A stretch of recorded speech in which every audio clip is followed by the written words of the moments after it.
What is cybersecurity exactly? One rough definition looks like this. Cybersecurity is protecting yourself and others from attacks that are carried out primarily with computers. Now, because the overwhelming majority of computer-based attacks are attacks on information, we may use the term cybersecurity interchangeably with the term information security. Cybersecurity is a rewarding study because no computer is secure, including yours. Every computer and every system has security vulnerabilities, including Wi-Fi networks, the servers that host your email accounts, your bank, every retailer that swipes your payment cards, and any computers that you might be holding or wearing right now. Even if nobody knows what those vulnerabilities are yet, be assured they exist. Now, maybe at first that perspective makes it sound like cybersecurity isn't worth studying at all. Why worry about a problem that I can't fix, you might ask. The answer is that you can still be more or less secure, and the more secure you are, the less of a target you are. Cybercriminals who are out to steal passwords or credit card numbers or whatever else, they're usually going to target less secure machines and less secure systems. I mean, think about it. Imagine that you're a bicycle thief and you find two similar bikes sitting on a bike rack, one with a lock and one without a lock. Which one would you be more likely to steal? The lockless one, right? Criminals are practical like that. They attack weaknesses. All other things being equal, the more weaknesses you cover, the lower the probability of a security breach. Now, you might be thinking that all this talk of computer weaknesses doesn't apply to you. You might be thinking, but I use a Mac or a Linux machine. I thought Mac and Linux machines were secure. But that's not really the case. Mac and Linux machines are just less popular. Why does popularity matter? Well, think like a criminal again for a minute. Imagine that you are a bicycle thief, and imagine that everybody in your city has bought a new lock for their bike. Now imagine that 9 out of every 10 cyclists has purchased lock A, and 1 out of every 10 has purchased lock B. Which kind of lock would you learn to pick? Well, you'd learn to pick lock A, right? Because there's many, many more opportunities to pick that lock. Now imagine that it's computers instead of bicycles. It turns out that there are about 9 Windows computers for every Mac out there, assuming for now that we aren't including tablets and smartphones. And even fewer people run Linux machines. So for now, it's easier and more profitable for cybercriminals to focus their attacks on Windows PCs. But if the market were to even out so that Windows PCs didn't dominate like they do now, we would begin to see more attacks against Mac and Linux users as well. There is nothing inherently more secure about a Mac or a Linux computer. It's just easier for cybercriminals to focus their attacks on one kind of system, and it's more economical for them to attack the majority. But really, all this talk of attacking computers themselves is somewhat misleading. In reality, cybercriminals don't attack your computer at all. They attack you. We tend to think of cybercriminals as computer geniuses who use their technical mastery to hack into our systems. But most cybercriminals are more like con artists who exploit user behaviors rather than exploiting computer systems themselves. In many cyber attacks, the brand or type of computer that you're using is completely irrelevant because the criminal isn't attacking the computer, the criminal is trying to exploit you, the user. Now, a few cybercriminals out there probably are geniuses, but the truth is that most cyber attacks are carried out by regular criminals who have simply looked up how to attack a computer user. They're simply just following a set of directions. When these attacks work, they work because many computer users are naive. They don't understand how cybercriminals think, and they don't understand what kinds of cybercrimes are common or possible, and they don't really understand how the attacks are carried out. If you go online, you can find some lists of do's and don'ts for smart computer usage. Do's and don'ts are okay, but they don't really help you to understand why your computer is under attack or how those attacks are carried out. But we think that if you have a deeper understanding of cybersecurity, you'll be better prepared to recognize and avoid cyber attacks. And we also think that if you have a deeper understanding that goes beyond just simple do's and don'ts, then you'll be better prepared to teach yourself about new security problems when they arise. For this reason, we're going to go beyond do's and don'ts in this course and introduce themes like how computers work, how the internet works, how cybercriminals think, and what security tools are available to you. In this class, instead of just giving you a list of behaviors to blindly follow, We're going to help you to understand the issues surrounding cybersecurity so that you can take a more active role in your own digital defense. Finally, you might wonder whether this is going to be any fun. Well, our answer is yes.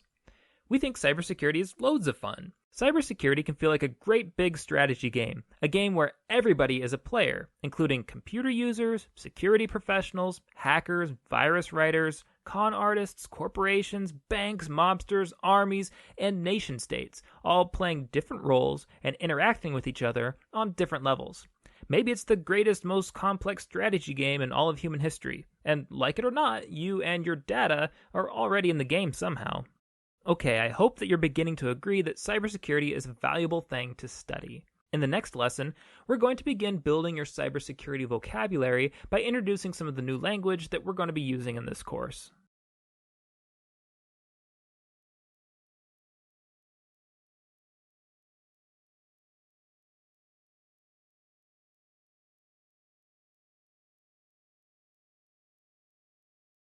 Welcome to this course, Introduction to Cybersecurity Literacy. This is Lesson 3, Cybersecurity Terminology. In this lesson, I'm going to identify a few vocabulary terms that we use in cybersecurity, and I'm going to tell you a few stories that use those terms. We find that the best way to learn new words is to use them and to listen to other people using them. So that's what we're going to do here. Some of you may be watching this video as part of a course that uses this textbook. If you are, you should know that the vocabulary we're going to discuss in this video can all be found in Chapter 1 of this book. Check out pages 6 through 11 especially. If you're not using this textbook, don't worry about it. Just follow along with the lesson.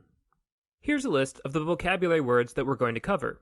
Don't be intimidated here. We aren't asking you to memorize all of this just by watching this video. We find that the best way to learn new vocabulary is to encounter the words over and over again. Right now, we're just trying to provide some initial exposure to these words. Now, the first story I'm going to tell you is true. It's about a journalist named Matt Honan who was hacked by an anonymous cybercriminal. You can read about it in more depth at wired.com. The story there is titled How Apple and Amazon Security Flaws Led to My Epic Hacking. And this isn't a typo, by the way, he spells Matt with one T. Okay, I'm going to tell the story now. You should just follow along. Pay attention to the vocabulary words. As they come up, I'll highlight them for you. In August of 2012, hackers erased all of the data on Matt Honan's iPhone, iPad, and MacBook. Among the data lost were Honan's daughter's baby pictures and Honan's digital copies of old family photographs. The hackers also accessed Honan's Twitter account and tweeted a number of inflammatory, homophobic, and racist messages. They also deleted Honan's Google account, including 8 years' worth of messages from his Gmail inbox. This attack compromised Honan's information on all 3 levels of the CIA model of information security. The hackers compromised the confidentiality of Honan's information when they accessed and viewed Honan's private, password-protected digital accounts. They compromised the integrity of Honan's information when they made unauthorized changes to it. These unauthorized changes included deleting his files and, in the case of his Twitter account, posting illegitimate messages. And of course, they compromised the availability of Honan's information. When the hackers changed Honan's passwords, he was locked out of his accounts, rendering his data temporarily unavailable. Even worse, when the hackers deleted Honan's data, they made it permanently unavailable. Or at least they attempted to do so. In the article on Wired.com, Honan expresses optimism that some of his information is recoverable. So, how did these hackers carry out this attack, which was both personally devastating and ultimately childish? Some of you may find this surprising, but these attacks were carried out without writing a single line of attack code. They required no special computer programs, nor did they require any particularly impressive technical skills. A script kiddie, that is, a hacker with no significant programming knowledge, could have easily pulled off these attacks because the only tools necessary were a web browser, a telephone, and personal information about Honan that was available to anybody with an internet connection. If you want more details, you'll have to read the whole story on Wired.com, but I'll give you a summary of how the attack went down. Here it goes. The hackers began by collecting all of the personal information about Honan that they could collect from Honan's social media accounts and public records that were available online.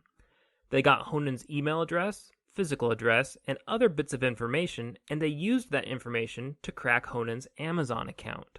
How did they crack his Amazon account, you might ask? Well, it was surprisingly simple. The hackers called Amazon, pretended to be Honen, and asked the Amazon representatives to reset Honen's account for them. The hackers used Honen's personal information, along with the clever use of a fake credit card number, to convince Amazon's customer service that the hackers were really Matt Honen. With access to Honen's Amazon account, the hackers were able to collect even more personal information about him. Most significantly, Amazon gave them the last 4 digits of Honen's credit card number. They used this information to crack Honen's Apple ID, which gave them access to Honen's Apple devices. How did they crack his Apple ID, you might ask? They used the same basic trick as before. They called customer service at Apple and used Honen's personal information to convince them to reset his Apple ID password for them. Once they had access to his Apple ID, they had enough information and enough access to his accounts that they could run a password reset on his Google account. So they reset his Google password and logged into his Google account. They used his Google account to collect the information they needed to log into his Twitter account. And finally, they used his Twitter account to post offensive and embarrassing messages. To cover their tracks, the hackers deleted Honen's Google account, and they used his Apple ID to request a remote data wipe of his MacBook, iPhone, and iPad data. Ironically, this remote wipe service from Apple is intended to protect users from cybercriminals. It allows a user to remotely request that their data be deleted in the event that one's laptop, tablet, or phone are stolen. The hackers in this story took advantage of several security vulnerabilities. While some of these vulnerabilities were beyond Honen's control, one of the primary vulnerabilities was Honen's own fault. He had linked several of his online accounts together in such a way that access to one account could grant a hacker access to all of them. Honen admits that the attack would not have worked if he had taken care of the vulnerabilities that were under his control.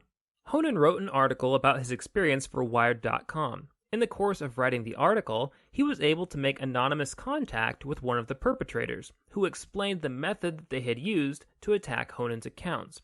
In cybersecurity terms, this method of attack is called an exploit. Once Honen knew this exploit, he and his peers at Wired.com tested to see if they could recreate the attacks in a controlled setting. They were successful several times, and if they had wanted to, they could have mounted malicious attacks of their own. Since then, Amazon and Apple have insisted that they have updated their customer identification protocols to eliminate the vulnerabilities on their end of the problem. So we can hope that these exploits are no longer effective. In his write-up of the story, Honen points out that as bad as the hack was, its impact could have been much worse. Had these hackers been cybercriminals who were driven by profit, they could have easily used his email accounts to access his online banking information and ruin his finances. In a way, Honen was fortunate. If Honen's attacker wasn't driven by profit, what did drive him or her? Well, the hacker Honen exchanged messages with claimed that he was a hacker activist, a hacktivist, and that his motivation was to spread awareness about computer security. He also claimed that he had help from another hacker, and he claimed that his helper was the one who was responsible for deleting Honen's data and his Google account. What do you think? This particular hacker claimed that he is really one of the good guys. Is he? Did he perform a valuable public service by hacking Honen's accounts? Okay, now that we have an idea of how that attack went down, let's perform a little informal risk assessment. As you may have already read in the textbook, in the language of cybersecurity, risk is the combined measure of all the vulnerabilities, threats, and potential impact of cyber attacks for a given system. But what do these words mean exactly? If you already read the textbook, you might remember that vulnerability is a security term for describing potential weak points in a security system. Threat is a security term for describing the likelihood of a given attack. Impact is a security term for describing the consequences of an attack. And as I said, risk is the combined measure of vulnerability, threat, and impact. So let's pretend for a moment that you use the same gadgets and accounts that Honen uses, and let's pretend that Apple and Amazon have not yet fixed the vulnerabilities on their end of the problem. If that were the case, how could you lower your security risks? Well, one way would be to reduce your vulnerability to attack. Honan points out that he would have decreased his vulnerability if he had enabled two-factor authentication on his Google account. Those of you who've used Gmail might be familiar with two-factor authentication. Every Google account is protected by at least one factor of authentication, a password. With Google, users have the option to require a second factor, a unique single-use code which is sent to your phone. Two-factor authentication dramatically reduces vulnerability. It's much tougher for a hacker to get your password and access your phone than it is for him to just get your password alone. Another way to reduce risk would be to reduce threat, or the likelihood of an attack. Honan's threat of attack was naturally higher than yours probably is. He's a public figure who is known for writing online magazine articles about cybersecurity. These factors made him an enticing target for hackers. A relatively anonymous internet user like you or me is probably less likely to be targeted by hackers, at least by hackers who are interested in glory. As a rule of thumb, consider this. The more that people stand to gain from attacking you, the more likely you are to be attacked. This means that high-reward targets faced increased threat, which translates into increased risk. Finally, we might reduce risk by reducing the potential impact of an attack. For example, Honan's attack would have been much lower impact if he had backed up his daughter's baby pictures on disks or on an external hard drive, or on some other data storage device. If he had backups, he could have recovered more easily from his epic hacking experience. Well, good. I see that I was able to use most of the vocabulary words from pages 6 through 11 of the textbook in that epic hacking story. The only terms that I seem to have left out are nation-state, zero-day exploit, and malicious insider. I'll tell you another story, and I'll make sure to use those three terms in that story. I'll make this one shorter, though. The following story, a story about a cyber attack that was probably carried out by a nation-state, is based on a profile that ran on CBS's 60 Minutes in 2012. The story goes like this. In June of 2010, a small security company in Belarus discovered a computer virus programmed to attack Siemens brand industrial control systems. An industrial control system is a computer that controls big industrial systems, such as a factory floor or a citywide electrical network. Industrial control systems are relatively small in size, but they do a lot of work. They direct most of the equipment in large facilities. Most factories, power plants, and other such facilities that you know of probably use some kind of industrial control system. This particular virus became known as Stuxnet. As security professionals analyzed Stuxnet, they made a surprising discovery. Though Stuxnet would infect many Siemens brand industrial control systems, it would only attack one of them. That's not to say that it would only attack one kind of Siemens system, mind you, but it would literally only attack one particular computer in the entire world. The only computer in the world that Stuxnet was programmed to attack was the industrial control system at a particular uranium enrichment facility in Iran. Stuxnet infected many systems, but it would only attack this particular facility. The remarkably specific nature of Stuxnet, combined with its jaw-droppingly complex attack code, has led many pundits to speculate that no ordinary hacker is responsible for Stuxnet. Many people have reasoned that it must have been developed by a nation-state, most likely the United States or Israel, but maybe both. Of course, no government is taking responsibility for Stuxnet, and if it is indeed a government operation, then all records of it are top secret. What does Stuxnet do? Security professionals have determined that when Stuxnet found the right computer, it was programmed to make the computer accelerate the rate of rotation for some motorized centrifuges. That's equipment necessary for the enrichment of uranium. Stuxnet would also make the computer display incorrect data on the centrifuges so that the plant operators wouldn't see that anything was wrong. The over-acceleration would damage the centrifuges, but the plant operators would attribute the damage to bad materials rather than to over-acceleration. In order to write such specialized attack code, the Stuxnet programmers required intimate knowledge of the Iranian plan. A security expert interviewed in the 60 Minutes report claimed that the authors of Stuxnet probably knew the power plant better than the Iranian operators themselves. For this reason, some have speculated that a malicious insider may have leaked information about the plant to the programmers of Stuxnet. Did Stuxnet work? Nobody knows for sure, but it had a good chance because it was a zero-day exploit. That is, the attackers found the vulnerability before anybody else knew about it.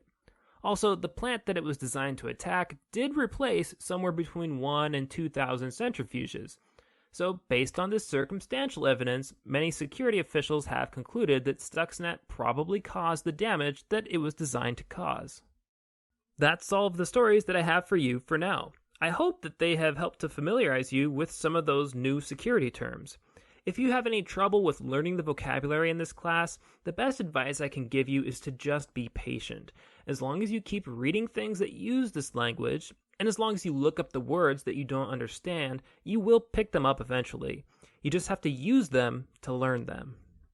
In the next video, we're going to begin exploring the inner workings of a computer system. Now, we obviously cannot go into too much detail about such things. You could spend a whole lifetime studying computer science, so we'll keep things pretty basic. But if you understand some of the basics about how a computer works, you'll be better able to understand how cyber attacks work, and therefore you'll be better able to understand how to defend yourselves against them.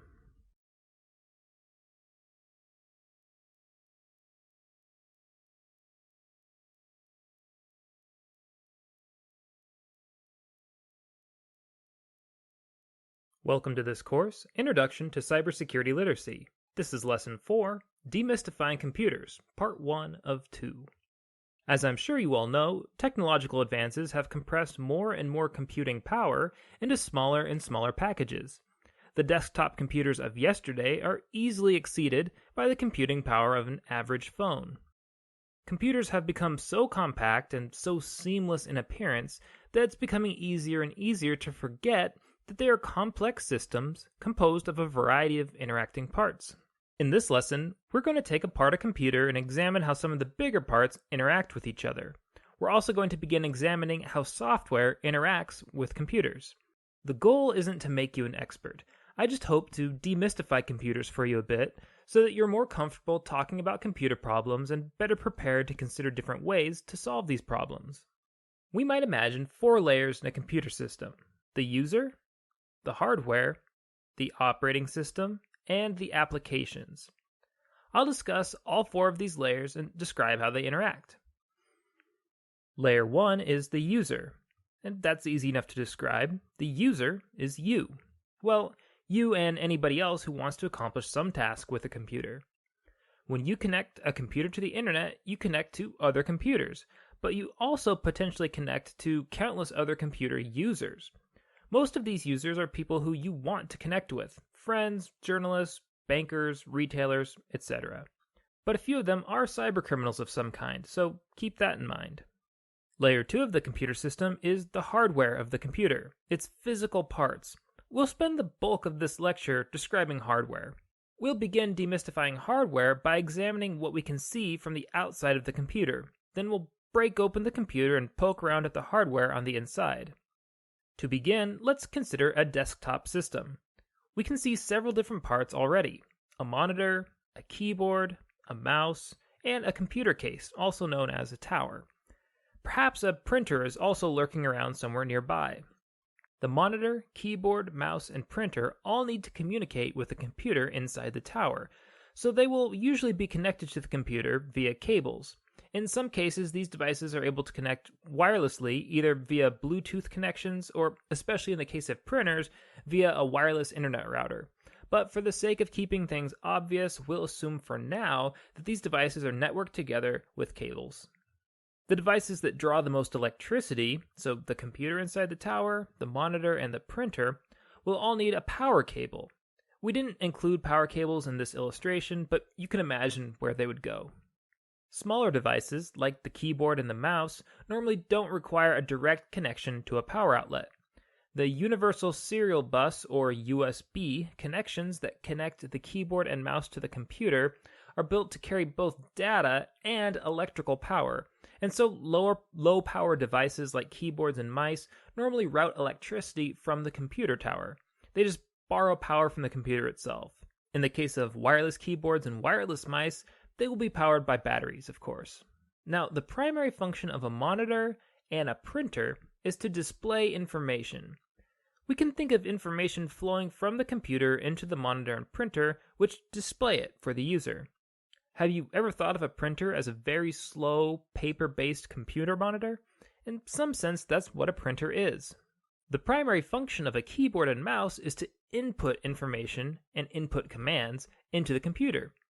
We can think of the information starting with the user and flowing into the computer via the keyboard and the mouse. Most desktop computers will also be connected to the internet.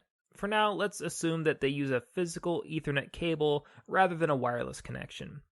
Through this Ethernet cable, the computer can communicate with the internet, sharing potentially huge amounts of information with the outside world. So this is what the whole system looks like from the outside.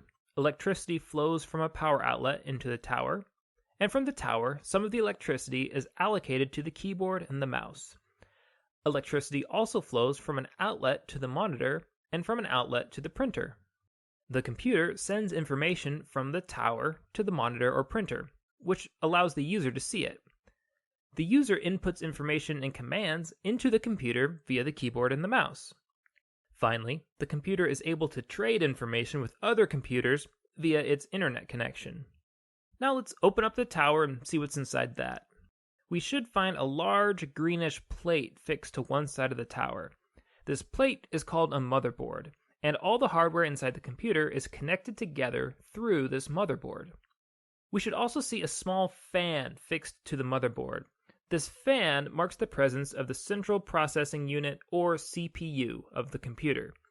This CPU processes information and executes a multitude of various instructions that the CPU receives from the software programs that are running on the computer. The overwhelming majority of actual computing that the computer does takes place here at the CPU.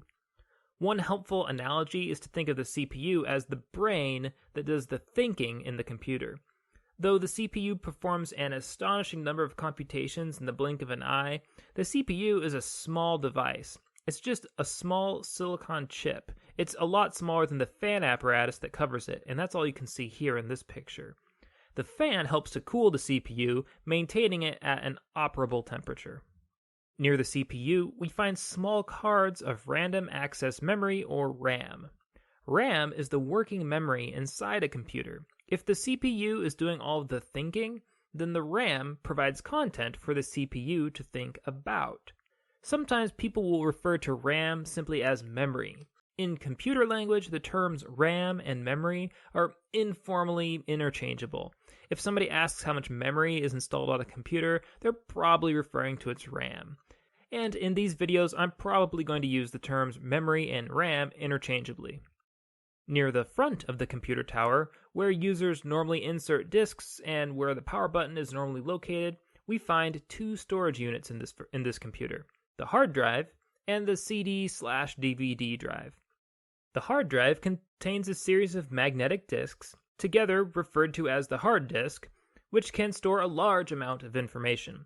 The hard disk can usually store tens or hundreds of times more information than can be held in the computer's RAM. For most computers, the hard disk is its primary storage unit, containing both data files, such as user documents, music, and photos, and program files, so files that tell the CPU how to run different programs. But users don't have to store data in the computer's hard drive. Users can also store files and programs on removable media, such as CDs and DVDs.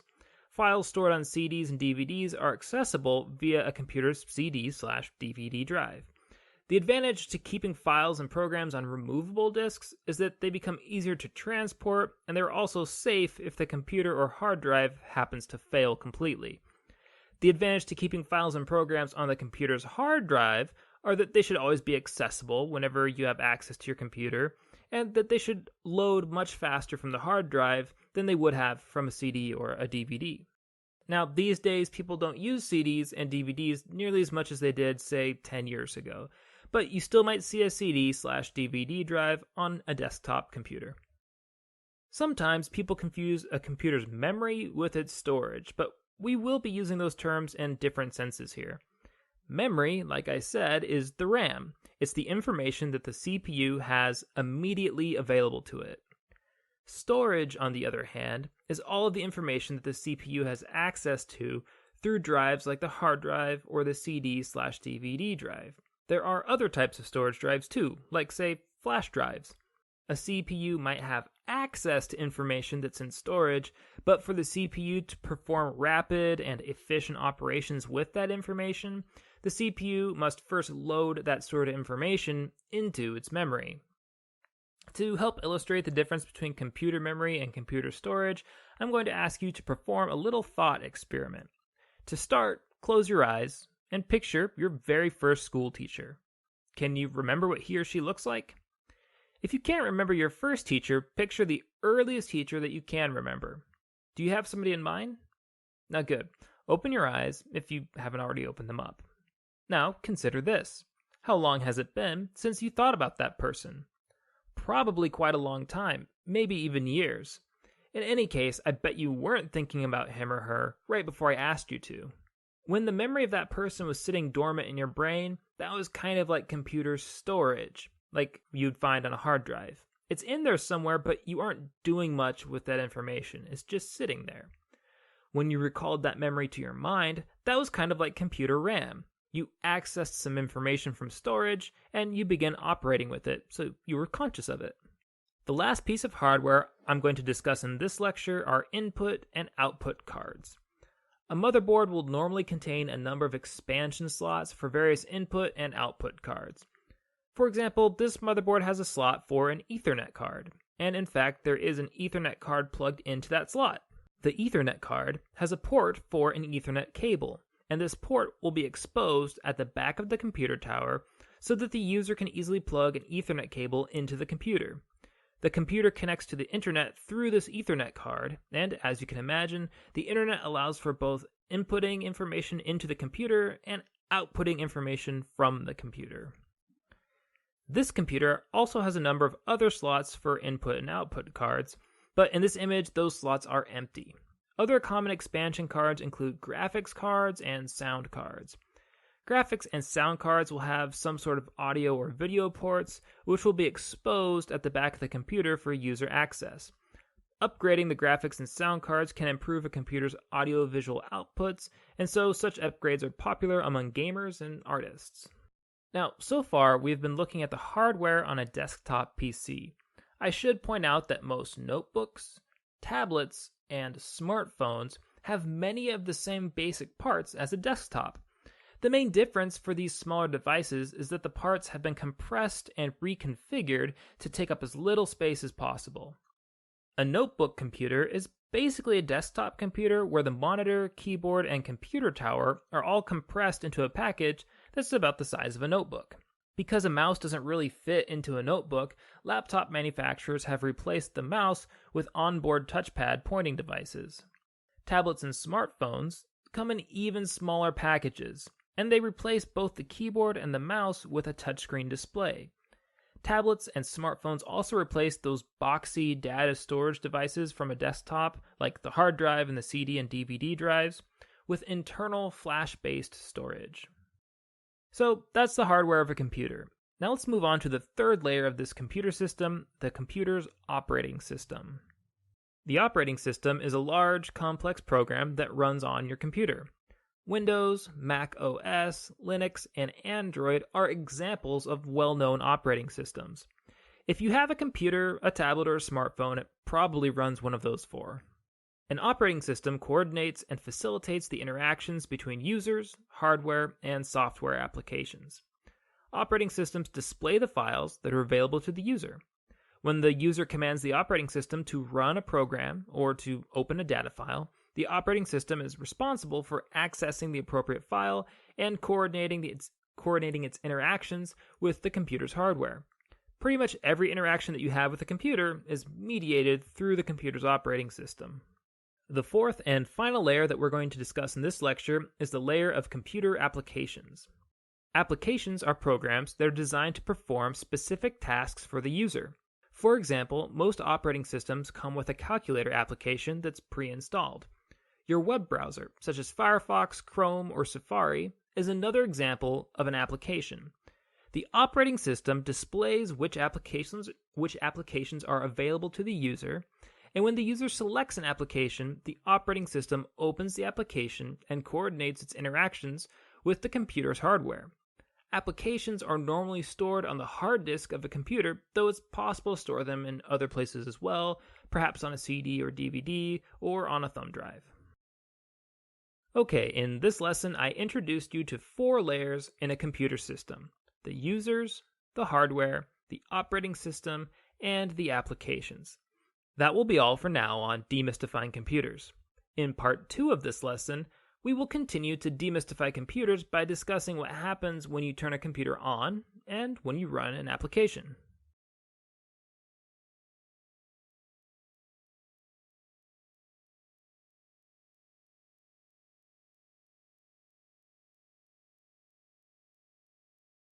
Welcome to this course, Introduction to Cybersecurity Literacy. This is Lesson 5, Demystifying Computers, Part 2 of 2. In the last lecture, I tried to demystify computers a little bit by identifying and examining 4 layers in a computer system: the user, the hardware, the operating system, and the applications. In this lecture, I hope to illustrate and to clarify how these layers interact with each other by examining what happens when you turn a computer on and what happens when you run an application. In this lesson, I'm going to walk you through a couple of illustrations out of this textbook, which some of you may be using in a class that assigns these videos. But don't worry if you aren't using the textbook, just follow along with the video. We'll start with this illustration, which diagrams what happens when we turn on a computer. When we press the power button on a computer, the computer's power supply begins to distribute current to the different parts of the computer so that they can operate. When the CPU receives current from the power supply, the CPU searches for a special program that helps to load the operating system into the computer. For PCs, this program is called the Basic Input-Output System, or BIOS. As you can see in this diagram, it's labeled BIOS. Now, as you may remember from the last lesson, most of the program files on your computer are stored on a hard disk. However, the BIOS is a special program hardwired into the motherboard itself. What does it do? Well, the BIOS grants the CPU access to all of the hardware components that are connected to the motherboard, and it helps the CPU to access the computer's startup code, which is called boot code. Most computers store boot code in the hard disk, but it's also possible to configure a computer to boot from another storage device, such as a CD or a USB flash drive. The boot code is loaded from the computer's storage into its RAM, and the CPU runs the boot code from the RAM. The boot code tells the computer to load the operating system into the computer's memory, and so the computer loads the operating system. Like the boot code, the operating system is normally stored on a computer's hard drive, but it's possible to store an operating system on some other storage device, such as a CD or a USB device. Wherever the operating system is, the computer will load it into RAM so that the CPU can run it. Once the operating system is loaded, it will automatically tell the CPU to run a number of automatic startup applications, such as device drivers, firewalls, antivirus software, the computer's clock and calendar, and other applications that run in the background on the computer. Much like the boot code and the operating system, these automatic startup applications are stored on a storage device, and they must be loaded into RAM before the CPU can run them. Once those automatic startup applications are up and running, the user may begin to interact with the computer via the mouse and keyboard. If you have a username and password set up on your computer, this is the point where you'd be prompted to enter it. So that's what happens when you switch on a computer. Now let's take a look at what happens when you load and run an application. For this, let's look at a different illustration. This illustration shows what happens when you load an application onto your computer. I already said that the operating system will run a number of applications automatically, but many applications are configured to only run when the user commands the operating system to run that application. For example, your computer usually won't run a web browser unless you tell the computer to open the web browser. This curvy red arrow represents a user entering the command to run a program, say by double-clicking on the program with the computer's mouse. This command is processed by the operating system, which is running on the computer's memory. The operating system then accesses the program file from a storage device. Let's imagine that the program that the user wanted to open is a web browser. The web browser file loads into the computer's memory, and the web browser runs from there. The web browser will normally display something for the user to see on the computer monitor, and the user can usually input information and commands into the application through the keyboard and the mouse. For example, users can navigate to web pages by typing a web address into the browser's address bar, and they might interact with web pages by clicking on different parts of the page with the mouse pointer. And here's something more that you should know. As we have seen, applications run through your computer's operating system.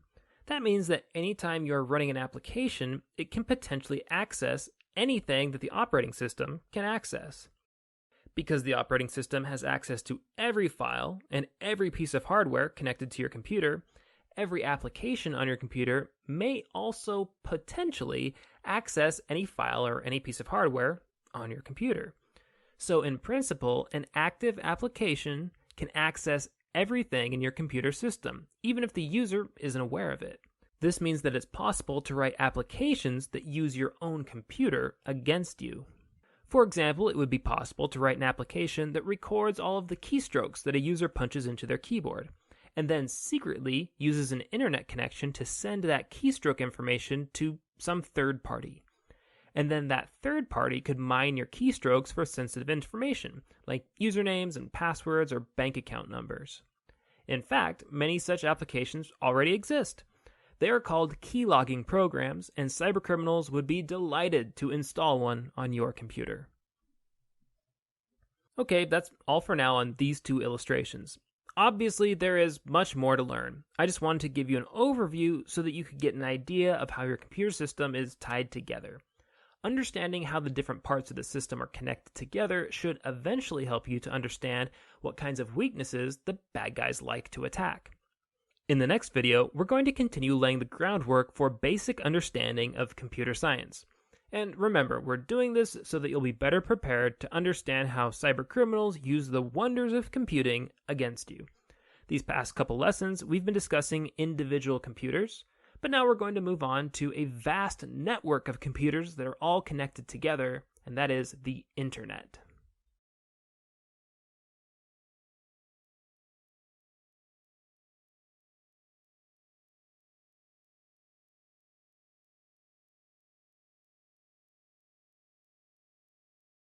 Welcome to this course, Introduction to Cybersecurity Literacy. This is Lesson 6, Demystifying the Internet, Part 1 of 3. What is the Internet, really, and how does it work? Addressing these questions now will help you to understand some of the security vulnerabilities that we will discuss in later lessons. To begin, imagine for a moment that you live in a world with computers, but without the Internet. Imagine that you are, say, a physicist, and imagine that you use your laboratory computer to collect and store data from your physics experiments. Now imagine that several of your coworkers, fellow physicists and lab assistants, require access to your data as well. Now, one way to grant your coworkers access to this data is to let them use your computer. Sharing computers is nice as far as it goes, but it has some obvious limitations. For example, what could happen if everybody needed to use the computer at the same time? Because it's not always practical to share computers, you and your coworkers would probably look for some way to share the data itself instead. You could copy the data onto disks or flash drives and walk it over to your coworkers' workstations, but that too would have some obvious limitations, especially if some of your coworkers' workstations were on another floor of your building, or maybe even in a different building altogether. Another way to share data would be to network your computers together, allowing them to share data directly. Such a method could allow thousands of users to share huge stores of information almost immediately across a large number of individual workstations. Indeed, this is what countless organizations have chosen to do. Most companies and large organizations have some kind of computer network.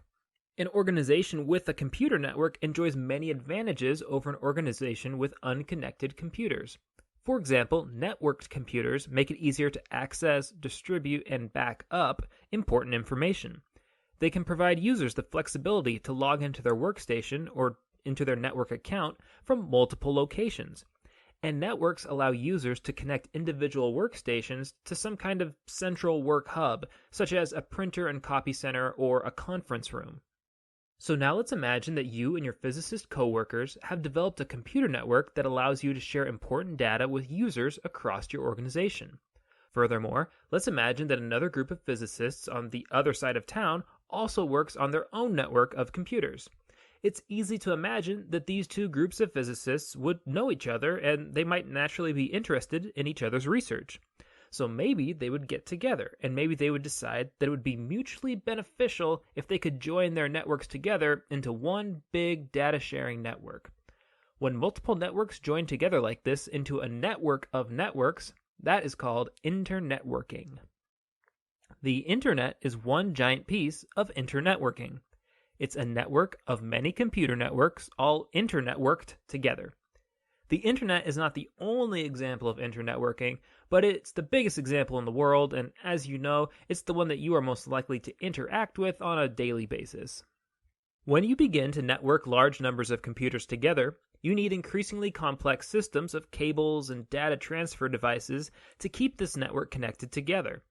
When these networks connect diverse people, organizations, and business interests over a large geographic area, a few important questions naturally arise. One is, who owns the networking devices that make the internet possible, and who is responsible for fixing them when they break?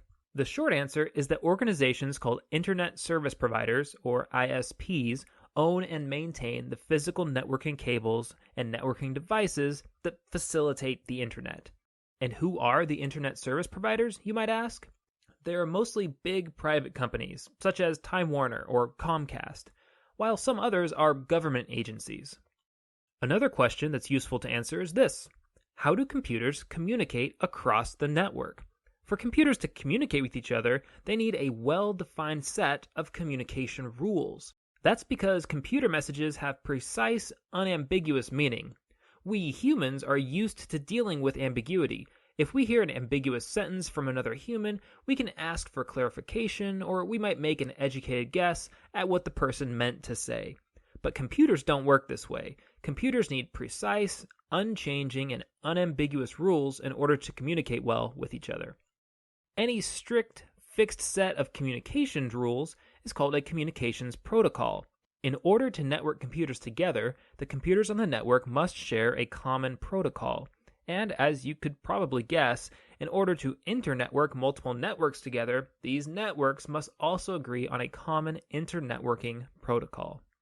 Every device that is networked together on the internet uses a particular protocol called Internet Protocol, which is usually abbreviated IP. One of the features of Internet Protocol, which will come up later in this course, is that Internet Protocol requires a unique address, called an IP address, for every device that is connected to the internet.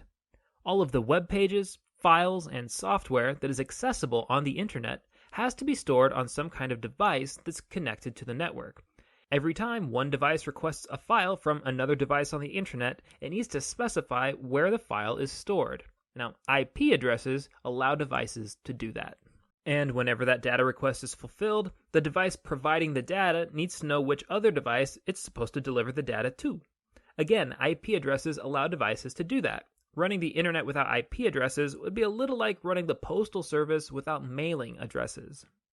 So, in summary, the internet is a vast network of other networks all networked together.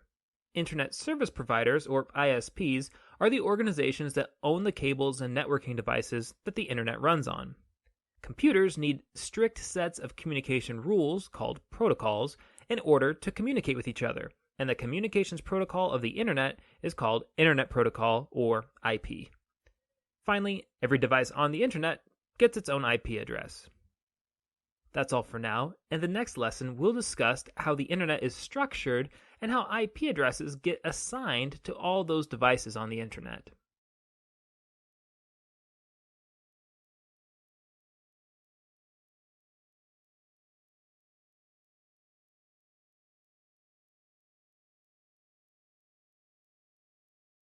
Welcome to this course, Introduction to Cybersecurity Literacy. This is Lesson 7, Demystifying the Internet, Part 2 of 3. In this lesson, we will examine some illustrations that will help us to see the Internet in greater detail. Some of you may be watching this video as part of a course that uses this textbook. If you are, you should know that the illustrations in this video are from Chapter 2 of the book. If you aren't using this book, don't worry about it, just follow along with the video. This first illustration models the mysterious cloud view of the Internet. Casual users see information go into and come out of the Internet, and they understand what kinds of information and services are available. Email services, web pages, online retailers, banking institutions, and more. But they may not understand how that information is networked together. Let's take a closer look at the structure of the Internet so that the cloud is not so mysterious. This next illustration begins to show how the Internet is networked together in a little more detail. It shows how the Internet is arranged loosely into a hierarchy. At the top of the hierarchy is what is referred to as the backbone of the Internet. The backbone of the Internet consists of the largest set of Internet service providers, or ISPs as they're called. An ISP is an organization that owns, controls, and maintains a large number of the computer networking cables and networking devices that make the Internet possible. These largest ISPs include corporations, governments, and in some cases large academic organizations. The connections linking the biggest ISPs together are modeled by red arrows in this illustration. These arrows represent the network cables that carry the most information. Most Internet traffic must travel through one of these backbone connections at some point as it travels across the net. As we work our way down the hierarchy, we see that there is a tier of medium-sized ISPs. These medium-sized ISPs are responsible for considerably less Internet traffic and considerably fewer cables and networking devices than the backbone ISPs are. But they are still responsible for a huge amount of traffic. In this illustration, the blue arrows represent the Internet traffic between these medium ISPs and the backbone ISPs above them. The green arrows represent the connection between the medium ISPs and an organization further down the hierarchy. As we can see in the illustration, a business with its own private internal network might connect its many users directly to one of these blue medium-sized ISPs. However, a residential user might connect to the medium ISPs through an even smaller local ISP. These small, local ISPs that connect residents to the Internet are often controlled by a local cable company or a local phone company. The connection between the smallest tier of ISPs and an individual residence is represented here by a purple arrow. The connection represented by the purple arrow might carry a lot of information, streaming video, file downloads, or maybe online games. But that quantity of information is just nothing compared to the quantity represented by the arrows higher up on the hierarchy. So there it is. This illustration shows us how Internet service providers are organized into a hierarchy, with the ISPs on the top handling the most data and the ISPs and residents on the bottom handling the least data. This next illustration shows something else. As you may already know, every device that is connected to the Internet has a unique address called an IP address. This illustration shows a couple different ways that IP addresses get assigned to devices. This diagram includes three fictional networks: the XYZ Office Network, the ABC Office Network, and the Joe's Coffee Shop Network. To keep the diagram relatively simple, the rest of the Internet has been condensed down into a cloud in the middle of the illustration. First, let's take a look at the XYZ Office Network on the left side of the illustration. Those red numbers are the IP addresses for the whole network. Every IP address is numerical like that. They are always written as 4 sets of digits, each separated by a period. Each of these 4 sets of digits can be any number from 0 to 255. So take a look at the IP address of the XYZ network. It's 197.12.15.0. All of the devices connected to the XYZ network will be assigned IP addresses that begin with the first 3 sets of digits, 197.12.15. Device IP addresses ending in 0 are restricted, and device IP addresses ending in 255 are also reserved, so in practice, the range of possible IP addresses for devices on this network are 0.1 to 0.254. As we can see in the illustration, the router at the XYZ office network has been assigned the IP address ending in .254. Meanwhile, Carol's desktop computer has been assigned the IP address ending in .10. There are 252 IP addresses remaining in the available range for this network. The XYZ office network uses static IP address assignments. Static IP addresses are unchanging. That means that for the foreseeable future, Carol's desktop has been permanently assigned this particular IP address. 197.12.15.10 is permanently reserved for her computer. The opposite of static IP address assignment is dynamic IP address assignment. For an example of dynamic IP address assignment, let's take a look at the ABC office network over on the right side of the illustration. The ABC office network is at the IP address 207.10.2.0. Just like in the case of the XYZ office network, devices connecting to the network can use any IP address starting with those first three numbers and ending with any number from 1 to 254. For example, on this network, the router took the IP address ending in 254, Bob's computer took the address ending in 15, and Alice's computer took the address ending in 5. But unlike the XYZ network, the ABC office network uses dynamic IP addresses instead of static IP addresses. This means that some of these IP addresses are subject to change. You see, the ABC office network has a special piece of hardware called a Dynamic Host Configuration Protocol Server, or a DHCP server, as it's often abbreviated. The Dynamic Host Configuration Protocol Server assigns a device one of the 254 possible network IP addresses each time a device begins a new internet session.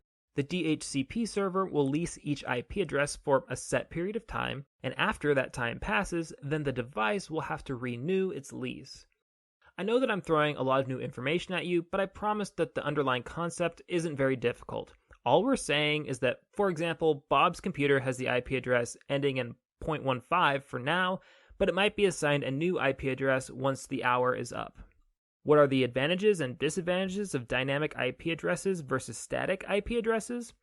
Well, the advantage of a static IP address, like Carol has on her computer, is that her IP address is always available to her. She has a reserved place on the router.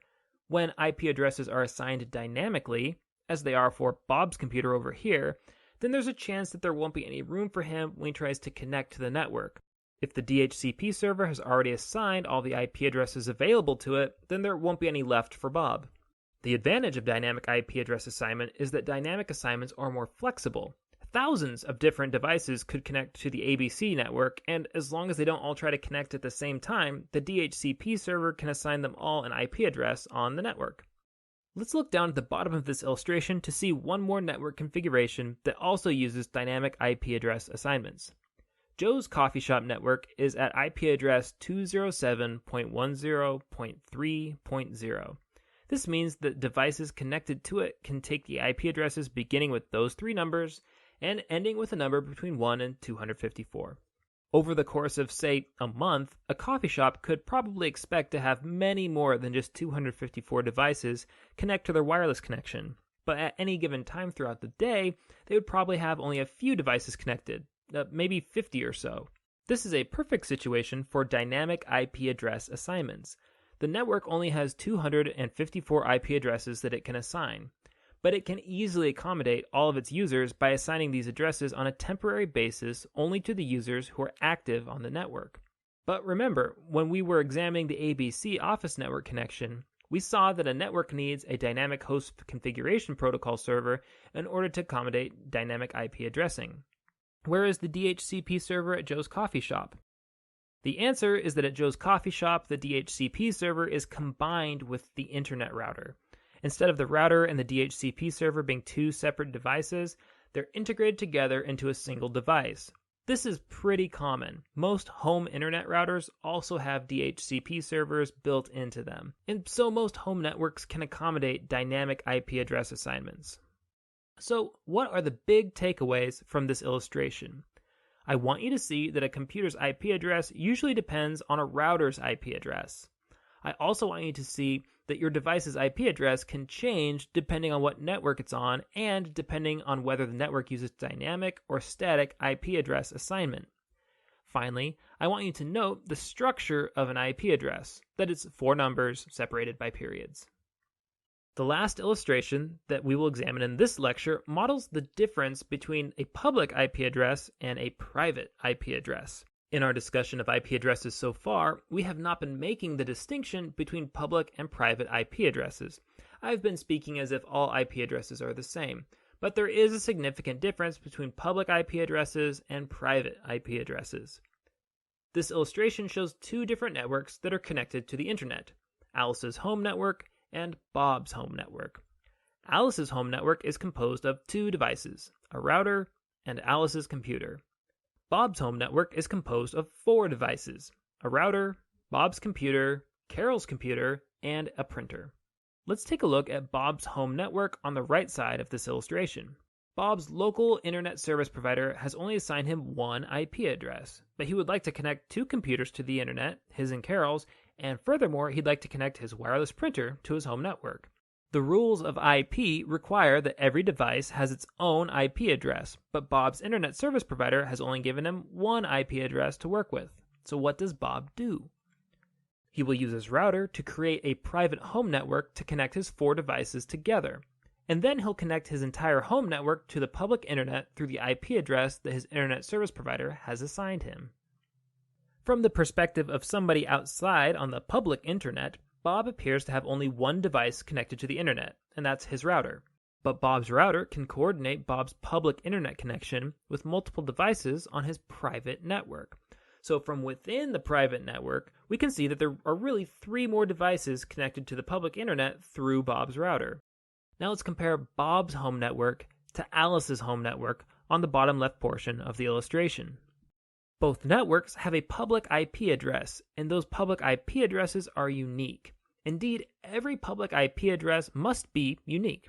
However, Bob's and Alice's routers help them to create private networks, and these private networks can reuse the same IP addresses.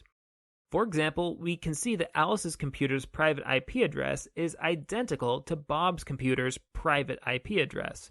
This repetition is possible because of the distinction between their private IP addresses and their public IP addresses. It's kind of like how every apartment building in a city must have a unique street address for the post office to deliver mail to.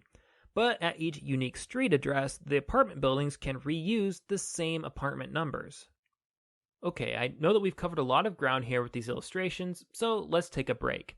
In the next video, we'll examine a few more illustrations that will help us to see how information is routed through the internet.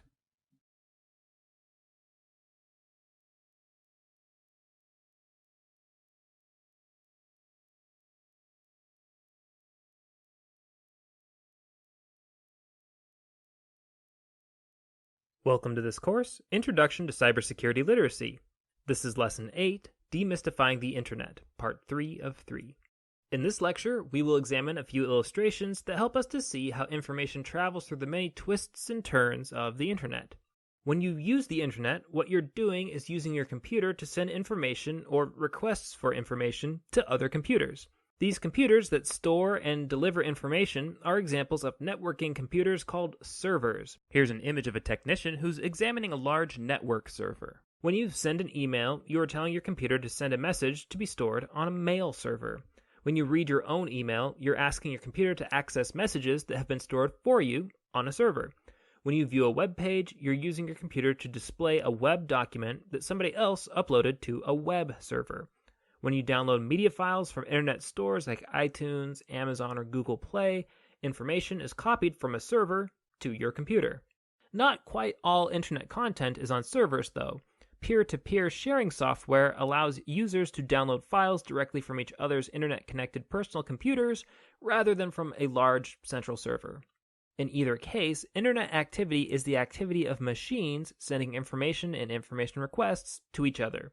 As we learned in previous lessons, every machine connected to the internet is affiliated with a unique IP address. When machines send information and information requests to each other, they send them to these IP addresses. And as we've seen in previous lessons, IP addresses are long strings of numbers. Computers have no trouble working with long, apparently random strings of numbers, but as you can imagine, we humans have trouble reading and remembering long strings of numbers like that. Think about it. How many IP addresses can you name from memory? I would guess that the answer is 0, and yet you probably request information from servers at various IP addresses every single day. So how do we use the internet without knowing the IP addresses of various servers? The answer is that we assign natural human language names to places on the internet. These natural names are called domain names. Both email addresses and web addresses are common examples of domain names. When you submit either an email address or a web address, your computer has to translate those domain names into numerical IP addresses. So, when you punch in a web address, an email address, or any other domain name, how does your computer figure out what numerical IP address it should look for? The answer is that your computer must access a domain name service server, or DNS server for short. I'm going to show you what that looks like.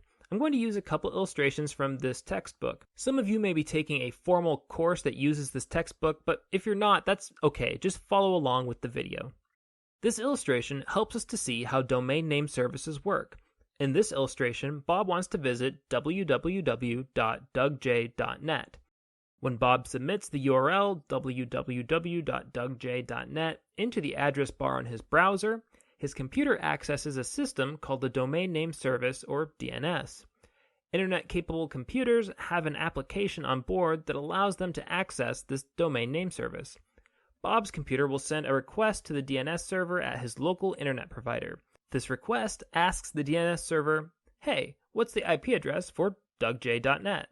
Sometimes the local server already knows the answer, and so it can simply answer the question right away. However, the local DNS server may not know the answer, and in that case, the request gets sent further up the server tree to a higher level DNS server, and the question gets repeated. If the question isn't answered, it gets sent even further up the tree to a root server. A root server is responsible for a tremendous number of domain names. For example, a root server might be responsible for all domain names that end in .com or all domain names that end in .net. The root server must either know the IP address for all of these domains, or at least it must know where to find these IP addresses. If the root server doesn't know the IP address for dougj.net, it knows how to route the request so that it makes it to a server that does know. The root server might send the request back down the tree to a different lower level DNS server, which might eventually send the request to the local DNS server for dougj.net. If this domain name exists, then the local DNS server will definitely know its IP address. In this case, the requested IP address is 129.186.105.24. The IP address gets sent back through the network of DNS servers, and eventually it makes it back to Bob's computer. Once Bob's computer knows the proper numerical IP address, it can make an information request from the machine storing the web page data. Bob's computer might now store the IP address for later use. Although it takes a while to explain the process of accessing an IP address from a DNS server, the computers involved carry out this operation so rapidly that we normally don't even realize that anything has happened. Okay, that's how DNS servers help coordinate IP addresses. Now let's look at another common networking device, routers. Throughout this introduction to the internet, I have mentioned machines called routers, and I have referred to some information being routed across the web. But with all of the millions of devices connected to the internet, how exactly do routers direct traffic to the right IP addresses? Well, let me show you. This next illustration helps us to see how information is routed. In this illustration, we have two networks, Network 1 and Network 2. You might notice that router 1 is connected to both networks, and so it has two different IP addresses. When you're looking at router 1 as a member of Network 1, then its IP address is 192.168.1.1. But when you're looking at router 1 as a member of Network 2, then its IP address is 207.20.15.1. So those two IP addresses don't refer to different devices, they just refer to the same device from different perspectives on different networks. Network 1 consists of three devices: Alice's computer, Bob's computer, and router 1. Network 2 also consists of three devices: Carol's computer, router 1, and router 2. Notice that Network 1 has no direct connection to the internet. Network 1 can only connect to the internet through Network 2. Every device on a computer network has something called a route table. A route table contains instructions for routing information to a given IP address. To keep the clutter down, we have only included 3 of these route tables in the picture. The one for Alice's computer, the one for router 1, and the one for Carol's computer. But the other computers and routers would also have their own route tables too. Let's look at Alice's route table first.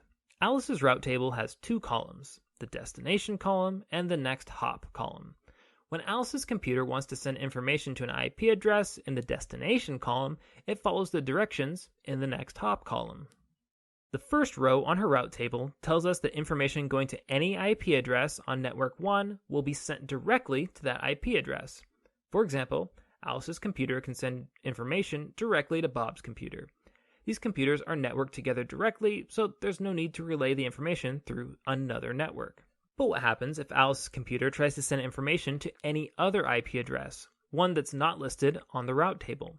For IP addresses not listed on the route table, Alice's computer will send information to the default next hop, which in this case turns out to be router 1.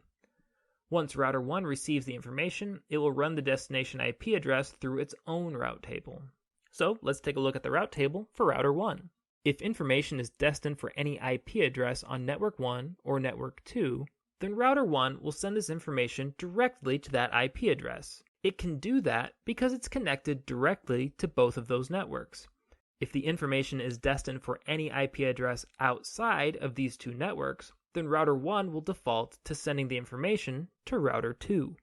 From router 2, this information would continue on through the internet, most likely to be directed by several more route tables before reaching its final destination. So if Alice wanted to send information to Bob's IP address, then Alice's route table would direct that information directly to Bob's computer. If Alice wanted to send information to Carol's computer, then the route table on her computer would direct that information to router 1, and then the route table on router 1 would direct that information to Carol's computer.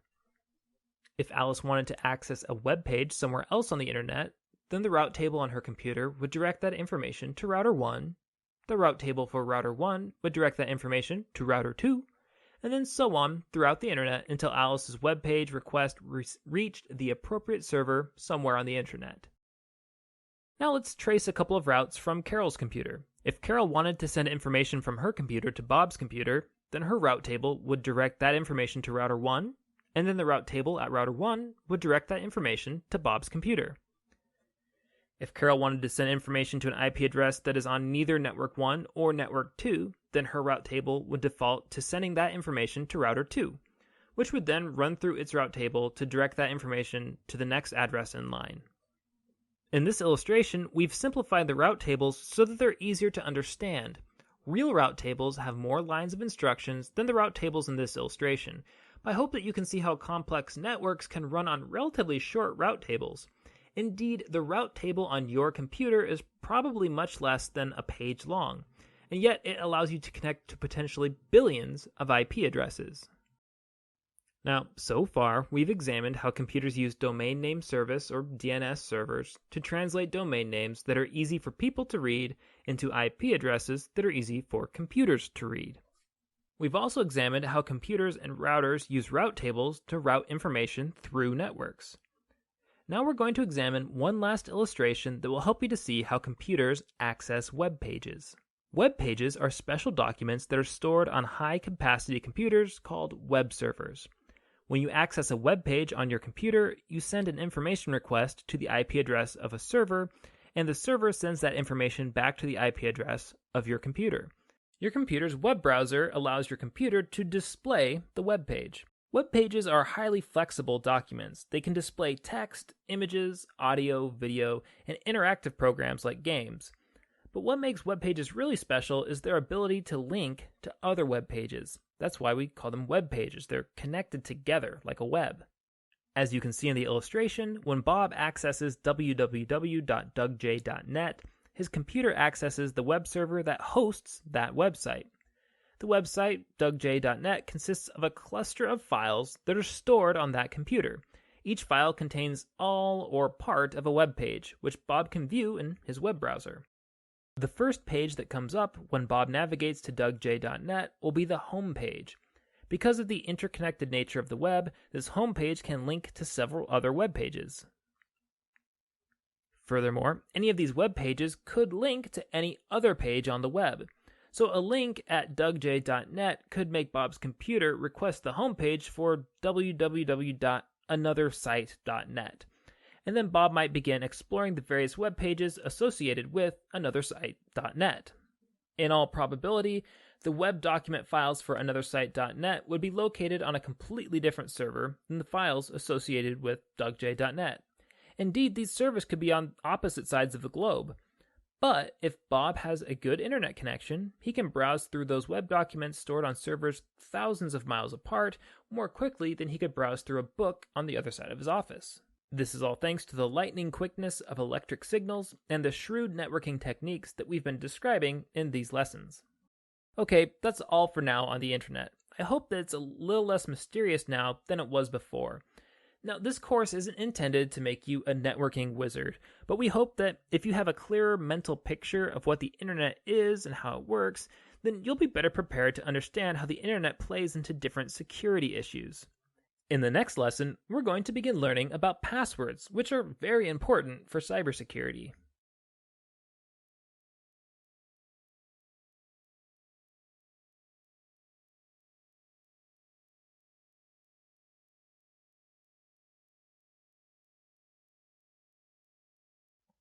Welcome to this course, Introduction to Cybersecurity Literacy. This is Lesson 9, Passwords and Hash Functions. In this lecture, we're going to talk about passwords, and we'll begin talking about how hash functions help to keep passwords secure. We'll start with a short story. Passwords are nothing new. For example, there's a story in the Bible that's over 2,000 years old where two groups of people are at war, the Gileadites and the Ephraimites. According to the story, during the war, the Gileadites captured an important river crossing on the Jordan River. They didn't want their enemies, the Ephraimites, to have free passage across the river, but they also couldn't tell who was and was not an enemy just by looking at them. Every once in a while, an Ephraimite would pretend to be a Gileadite and try to use the river crossing. But there were Gileadite guards who stayed at the river crossing and asked everybody who wanted to cross to pronounce the Hebrew word shibboleth. It turned out that the Ephraimites had grown up pronouncing that word differently, so instead of saying shibboleth, they would say sibboleth. When that happened, the Gileadite guard would execute the Ephraimite. So passwords are nothing new, but they're probably more common today than they ever have been before in the past. Think about it. How many password-protected accounts and devices do you have? Pause the video for a moment and try to count them up. Unpause it whenever you're ready. Did you count them? Good. How many password-protected accounts and devices do you have? I wouldn't be surprised at all if you had 20 or more. And in all likelihood, there are probably a few more that you forgot about while you were counting. That's a lot of passwords to remember. Ideally, these passwords keep your information secure. Computers can't keep your information secure unless they can limit access to particular people. But they can't check your photo ID, or scan your retina, or read your DNA. So passwords are the preferred means of proving that you are who you say you are. And really, passwords are much simpler and more convenient than trying to use photo IDs or retina scans or DNA evidence to prove your identity. Of course, for a password to be useful, both you and the service that you're logging into have to have a copy of it. Let's say you want to log into an online banking account. When you log into your online account, you normally submit a username and password. The bank will check your username and passwords against a list of usernames and passwords in one of its servers. If the username and password that you have submitted matches the one stored on the server, then they let you in. As you can imagine, those servers full of password files are tempting targets for cybercriminals. Imagine just one hack that could provide access to thousands of bank accounts or millions of email accounts. To help keep passwords secure, companies like your bank use a special mathematical function called a hash function to encrypt passwords before storing them on their servers. A hash function converts a string of letters, numbers, and symbols into a completely different string called a hash value. As you can see from this illustration, a hash value looks nothing like the original password. It uses completely different symbols, and it converts passwords of all lengths into one standard length, so that the length of the hash value can't be used to guess the length of the original password. Even similar looking passwords will result in completely different looking hash values. In this example, we just added the number 1 to the end of Alice's password, but the resulting hash value is completely different. Even if a hacker breaks into the password files at your bank and steals the hashed passwords, and even if they know the mathematical formula for the hash function, hash values are of little use to them because the hacker can't translate the hash values back into the passwords. The hash function only works one way. It can only scramble the passwords, not de-scramble them. So hash functions are, for all practical purposes, irreversible, even for people who understand how the function works. The person who originally wrote the hash function would be just as unable to reverse it as any hacker would be. That might seem a little counterintuitive at first. How can a mathematical function only go one way? To show you how a function could be irreversible, I'm going to refer to some mathematical terms. If you have a little trouble following along, don't sweat it. You won't be quizzed on the math parts of this lecture, at least not by me. I'm just including some math because I think many of you will find it interesting, and also because I think a mathematical illustration can help to make sense of the counterintuitive idea that a hash function could be totally irreversible. First, let's consider two prime numbers. You're going to time yourself as you multiply them together. For this example, let's use 13 and 41. In a moment, I'd like you to pause the video, and I'd like you to check how long it takes you to multiply these two numbers together. Ideally, you should use pencil and paper for this exercise, but you can use a calculator if you want to. Time yourself to see how long it takes to finish the problem. After you find the solution, unpause the video and continue on. Are you ready to pause? Good. Pause it now. Are you finished? About how long did it take to multiply the numbers together? Make sure you write that time down. Now the answer that you should have gotten is 533. I suspect that it didn't take you very long to find that answer, especially if you were using a calculator. Now let's do a similar problem, but let's do it in reverse. This time, let's consider the number 3,127. 3,127 is the product of two prime numbers, just like how 533 is the product of 13 and 41. Can you figure out which two prime numbers multiplied together produce 3,127? I'll even give you another hint. Both prime numbers are 2 digits long. Okay, got that?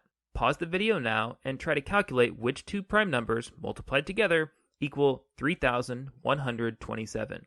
If you get stuck, just unpause the video and move on. Don't worry about it. Ready? Good. Pause the video now. Did you figure it out? Don't feel bad if you didn't. This was supposed to be a difficult problem. The numbers you were looking for were 53 and 59. What this illustration shows is that some mathematical functions are much easier to figure out forwards than they are backwards. It's much easier to multiply two prime numbers together than to find the prime factors of a large number. Even computers struggle to find prime factors when the numbers involved are big enough. Hash functions are the same way. It's relatively easy to turn a password into a hash, but there's no known way to reverse a hash function. Okay, that's all for now on passwords and hash functions. As we've just seen, your passwords are usually pretty safe when they're kept on servers. That's because the people who put passwords onto servers use hash functions to scramble them. But cybercriminals will also use a variety of other tactics to steal your usernames and your passwords. In the next video, we will discuss several of those tricks and develop some strategies for avoiding them.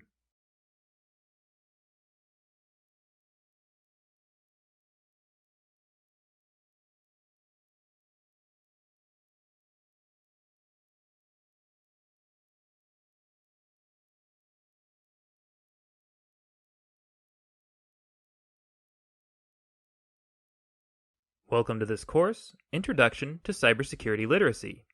This is Lesson 10, Common Password Threats. In the last lesson, I introduced passwords, and I explained how businesses use encryption formulas called hash functions to help keep your passwords a secret. It would be nice if that were the final word on the matter. That is, if hash functions would ensure that passwords would remain secure always and forever. But of course, that's not the world we live in. In the real world, our passwords remain vulnerable. In this lecture, I'll introduce you to 10 common threats to your passwords: user disclosure, social engineering, phishing, keylogging, wireless sniffing, brute force guessing, dictionary attacks, unencrypted password files, exposed passwords with known hash values, and security questions. Throughout this video, I'll suggest ways in which you can minimize these threats. As you will see, it's important to have a strong password, but it's even more important to handle your password wisely. Password threat 1 is user disclosure. Now, this might seem obvious, but you shouldn't tell other people your passwords. You can never tell for certain who is and who is not trustworthy. You might respond, "Oh, I trust this person. I know that she's not a cyber criminal." And there's a good chance that you're right. However, are you sure that you trust all of the people that this other person trusts? What if she discloses your password to a criminal somehow? And even if you don't believe that this trusted person would intentionally disclose your password, are you really sure that she wouldn't do so accidentally? If you let your mind wander for a moment, it's easy to think of dozens of scenarios in which a trusted person could accidentally lose or disclose your private password. The bottom line is that as soon as you share your password, you lose control over how that password is shared by others. Why take such an unnecessary risk? Just keep them to yourself. You should especially avoid emailing or messaging your password to other people. Even if you trust the recipient with your life, you can't guarantee that somebody else isn't reading their emails or won't read them sometime in the future. You should also avoid writing your password down in obvious places. If you do have to write a password down, don't keep it near your computer. And for goodness sake, don't keep a list of passwords on your computer under the file name passwords. Avoid keeping your passwords on a computer file altogether unless you're using a trusted password management software. If you keep a handwritten list of passwords, keep that list somewhere secret and safe. Remember, no matter how strong your password is, its strength does you no good if you simply disclose it to the bad guys. Password threat number 2 is social engineering. Sometimes, as we've just seen, users might disclose their passwords simply by being careless. Other times, however, cybercriminals work behind the scenes to create social situations that encourage users to disclose their passwords. This is called social engineering. A cybercriminal is unlikely to simply call you up on the phone and shout, "Hey, you, give me your passwords." They will be more sneaky than that. They might call you on the phone and say that they're an IT professional from your school or your work, and under this disguise, they might ask you for your password. Don't fall for such schemes. And this telephone trick is only one example of social engineering. There are many, many kinds of social engineering out there, and we'll discuss social engineering a little more in later videos in this course. Password threat number 3 is phishing. Phishing is one kind of social engineering. It might be the most common kind. In phishing scams, a cybercriminal sends out bait, often in the form of an email, and that bait encourages unwitting users to voluntarily disclose their passwords. Here's an example of a real phishing email that I received in my university email inbox.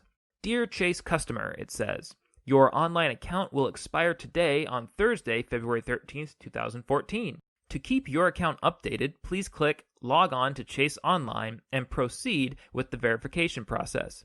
Copyright 2014, J.P. Morgan Chase & Company." There are a lot of red flags in this email, but the most significant one is that I do not bank at Chase, so this is clearly a fraud. What do you think would happen if I clicked on that link? Now, I didn't click on it because it's not safe to click on fraudulent links like this, but if I had clicked on it, I'm sure I would have been confronted with some fake so-called verification forms, and I'm sure those forms would have asked me to enter my login information for Chase. If I did have a Chase account, and if I had entered my login information into those fraudulent forms, I'm sure that I would have been giving my banking information over to a cybercriminal. No bank or other legitimate institution will send you an urgent email insisting that you log into their website. In fact, you should avoid entering login information into any website that you've arrived at by clicking on a link in an email. If you receive suspicious or apparently urgent emails or even text messages from your bank or from any other institution that you do business with, you can always look up their phone number and call them on the phone and then ask them about it. In all likelihood, they'll inform you that the message you received was a scam, and they'll recommend that you delete it. They may even ask you to provide more information about the scam so that they can prepare to defend their other customers against it. It's worth pointing out that strong passwords won't protect you from social engineering scams such as phishing scams. Only your wits and your wisdom will protect you from such scams. Password threat number 4 is keylogging. Another way that cybercriminals discover passwords is through the use of keylogging hardware or keylogging software. Let's look at keylogging hardware first. A keylogger keeps track of every keystroke made on a particular keyboard or on a particular computer. Keylogging hardware consists of small, discrete devices that plug into a computer's USB drive. These devices themselves contain a USB port which the keyboard cable plugs into. Keylogging devices blend in well with the cables and plugs and ports on the back of a computer, and they're difficult to spot if you aren't looking for them. Although keyloggers are small, they can store months' worth of keystroke records, so a cybercriminal could quickly install a keylogger into a public computer, say at a library, and then they could return for the keystroke records weeks or months later. But not all keyloggers require extra hardware devices. There is such a thing as keylogging software as well, and it's completely invisible from the outside of the computer.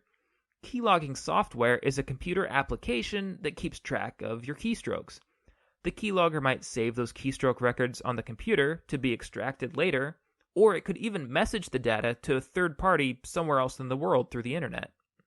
Because keylogging hardware is easy to install on public computers, it's good practice to avoid logging into private accounts on public computers. But for your own private devices, keylogging software is probably the greater threat. You can avoid keylogging software by only visiting websites that you trust so as to avoid unintentionally downloading the keylogging software. Of course, you should also only install software on your computer if you know and trust the source of that software.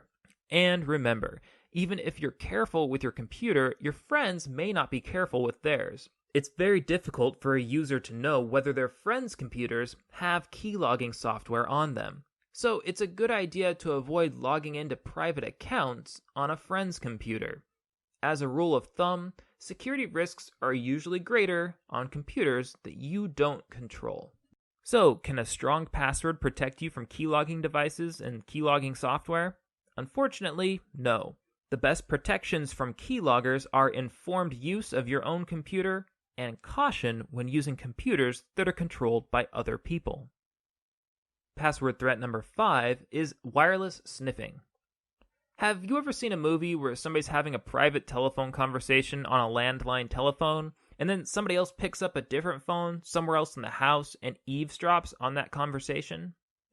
Well, wireless sniffing is a similar kind of eavesdropping that can happen on public wireless internet connections. Say you're in a coffee shop surfing the web. A cybercriminal within range of that wireless network can use a variety of methods to intercept the signals sent back and forth between your computer and the wireless router. So they can intercept the information that's sent from the wireless router to your computer, and they can also intercept the information that your computer sends to a wireless router. Can a strong password protect you from wireless sniffing?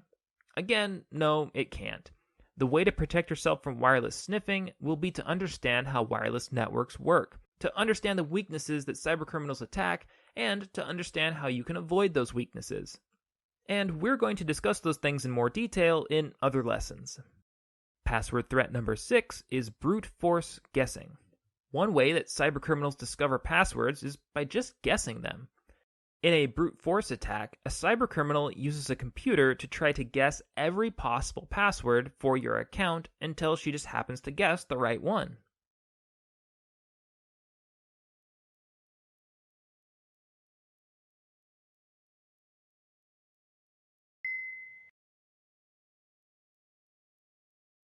Can a strong password protect you from brute force guessing?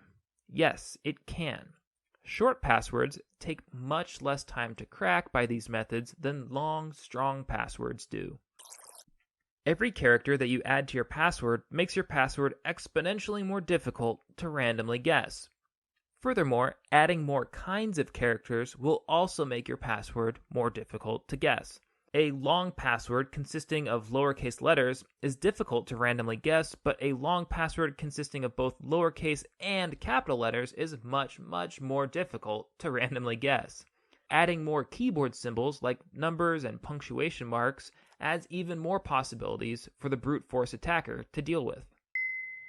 Websites will also help to protect you from brute force attackers by requiring users to complete a completely automated public Turing test to tell computers and humans apart, or a CAPTCHA as it's commonly abbreviated. A CAPTCHA presents symbols on the screen that are difficult for computers to interpret, but easy for humans. If the user can't interpret the CAPTCHA, then the website denies their login request. This way, even if a computerized attack does guess your password, the CAPTCHA helps to prevent the computer from automatically logging into your account. Password threat number 7 is dictionary attacks.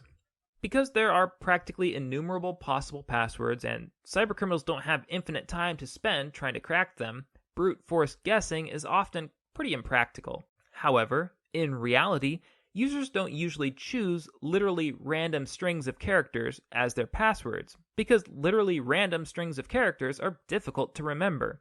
Users follow patterns when they create passwords, and many of them tend to follow the same patterns. Cybercriminals keep lists of popular passwords and popular password patterns, and they'll limit their password guessing to these lists. Such focused attacks are called dictionary attacks.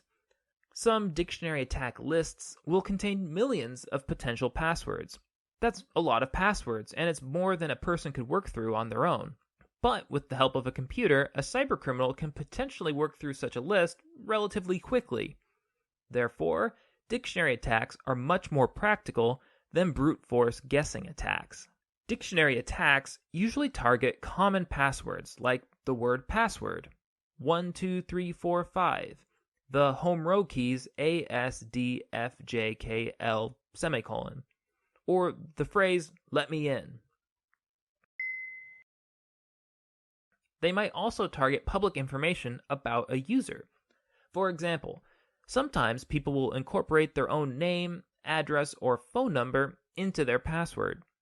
Cybercriminals know this, and so they'll sometimes add publicly available knowledge about a user into their dictionary attacks. Publicly available knowledge includes things like your name and telephone number, which might be available in a telephone directory. It also includes whatever information the public can see about you on your social networking sites like Facebook or Twitter. If you tweet about your cat, then a cybercriminal might decide to incorporate your cat's name into a dictionary attack. Can a strong password protect you from dictionary attacks? Yes, it can. A strong password avoids common keywords and patterns that cybercriminals exploit in dictionary attacks. Password threat number 8 is password files that aren't encrypted. In a previous lesson, I discussed the encryption of password files. In order to keep lists of user passwords safe, companies will normally encrypt them using an irreversible algorithm called a hash function. However, it turns out that not all companies hashed their passwords. In 2009, hackers broke into a social media service called RockYou and stole their password files.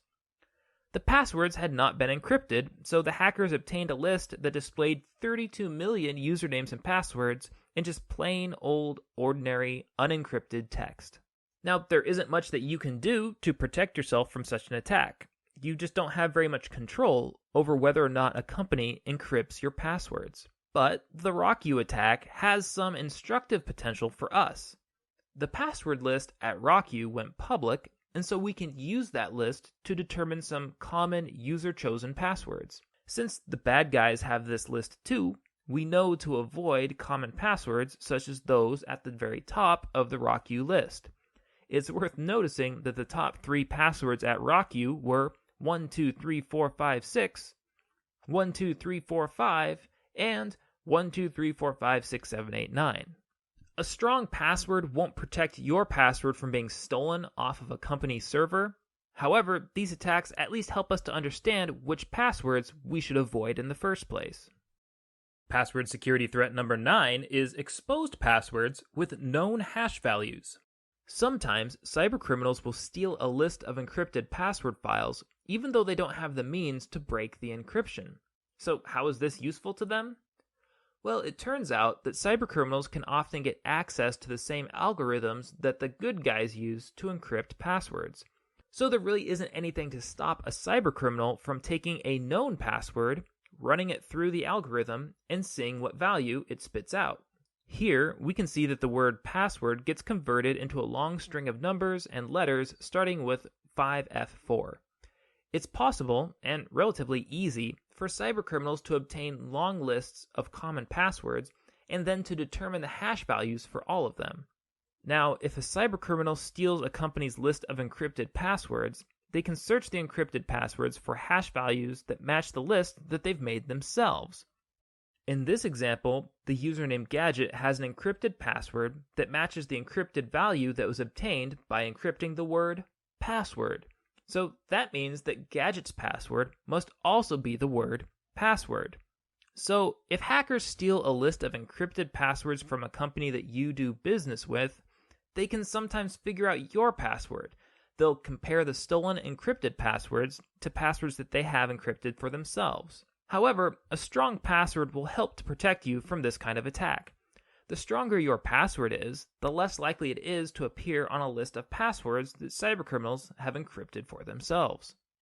Password threat number 10 is security questions. What happens if you forget your own password? Many online businesses offer a password retrieval service so that losing your password doesn't necessarily mean that you'll lose your account altogether. Many password retrieval systems rely on security questions.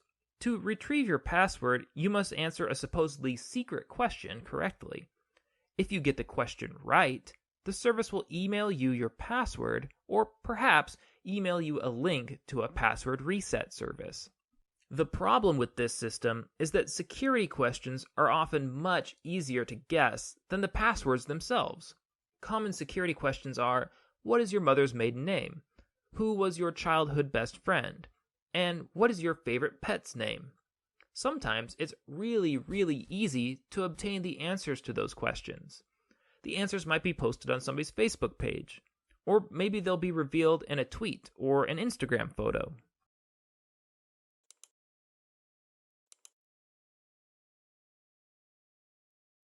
So, how should you deal with security questions? One good practice is to simply lie.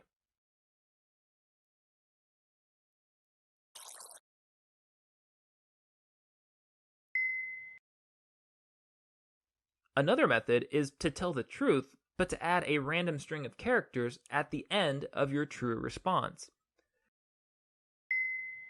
This random string amounts to a secondary password. Even if a hacker knows the answer to your security question, she'll have a hard time guessing this secondary password. Most companies' password retrieval systems will lock out the user after a few failed attempts to answer the security question. Whether you choose to lie or to use the truth plus a secondary password, the hacker is unlikely to guess your security response in just a few guesses. They'll probably get locked out. Whichever solution you choose, one difficulty will remain. How should you go about remembering your response to the security question? If you can forget your password, then surely you can forget your response to the security question too, especially if it's a lie or involves a second password. In a future lecture, I'll share some recommendations for password management. Many of these recommendations will apply equally well to security questions as they do to passwords. Okay, so let's review. In this lesson, we touched on 10 common password threats: user disclosure, social engineering, phishing, keylogging, wireless sniffing, brute force guessing, dictionary attacks, password files that are not encrypted, exposed passwords with known hash values, and finally, security questions. In the next video, we're going to talk about how to create a strong password.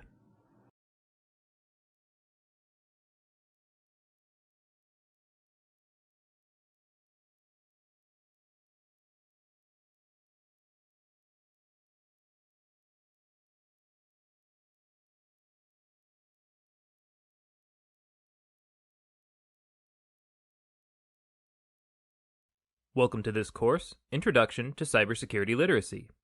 This is Lesson 11, Creating Strong Passwords. In this video, I will show you a few strategies for turning a weak password into a strong one. Let's say that you have just set up a new online account and you need to choose a password. Naturally, you want something that will be easy to remember, so you type the first thing that comes to mind, the name of your beloved Persian cat, Muffin. As it stands, this is a weak password. It's especially weak if you have pictures of Muffin plastered all over your social media page or anywhere else on the web, because attackers do their homework. They might research you before trying to guess your password. One way to strengthen this password would be to add a variety of different symbols. So far, it's written entirely in lowercase letters. It would help to add some capital letters, numbers, and other keyboard symbols. Okay, now we have a strong password, but it's so random that it's difficult to remember. How can we make this password both strong and memorable? One way to make a strong password memorable is to make it tell a story. Let's imagine that you adopted Muffin from the shelter on Christmas Day in 2012. Well, we could start that story with Muffin's name. And the animal shelter is sometimes called the Pound, so you could put a pound sign in there. And then you could shorten Christmas to just Moss. And then you could finish it off with the year, 2012. There you have it. That's a password that tells a story. You got Muffin from the Pound on Christmas in 2012. It's a story that you can remember, but one that other people are unlikely to guess. Notice that the password that we produced is long and contains a variety of symbols. Those are good things. Actually, this password is more than long enough. You could abbreviate some of the elements of this story if you wanted to. That might make it quicker to type. Another strategy for strengthening passwords is to replace letters with similar-looking symbols. For example, Muffin might become Muff!N. Strong passwords should be at least 8 characters long, so let's throw in a meaningful number. We'll use 12 because you adopted Muffin in 2012. There. We have once again created a reasonably strong password. You could also try using a sentence instead of a word as your password. For example, start with the sentence, Muffin likes yarn and treats. That would be a long password, and you might not want to type that much every time you sign into your new account. To shorten it, just take the first letter of each word and use that string of letters as your base password. From that base, you could substitute a symbol or two and maybe add a meaningful number. And presto, you have created a strong password. Another principle to consider is substituting sound-alikes for conventional spellings. So maybe I love Muffin could become something like this. Or you could try using symbols to separate words. For example, maybe Muffin is great could become something like this. One way to make your password especially memorable is to base it on memorable song lyrics or movie lines. For example, Muffin's buying a stairway to heaven might be shortened to this. And then you could substitute characters and add meaningful numbers like this. As you can see, there are a lot of different ways to compose memorable passwords that are at least 8 characters long and that use a lot of different symbols. Now that you know what to do, I'm going to share a few tactics to avoid trivial passwords. Some of the most common passwords are password, 12345, the home row keys ASDFJKL semicolon, and let me in. These are all weak passwords.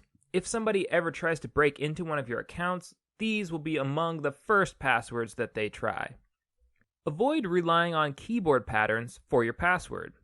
For example, we have already seen that the keyboard pattern-based passwords 12345 and ASDFJKL are both weak. The password _SDDEPTF is also weak for similar reasons. Can you see what's wrong with it? Well, let's take a look. You see, the word password is an exceptionally common and exceptionally weak password, and it's typed like this: PASSWORD.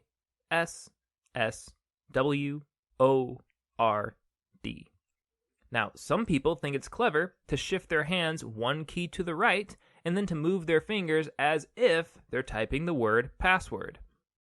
Left bracket SDDEPTF.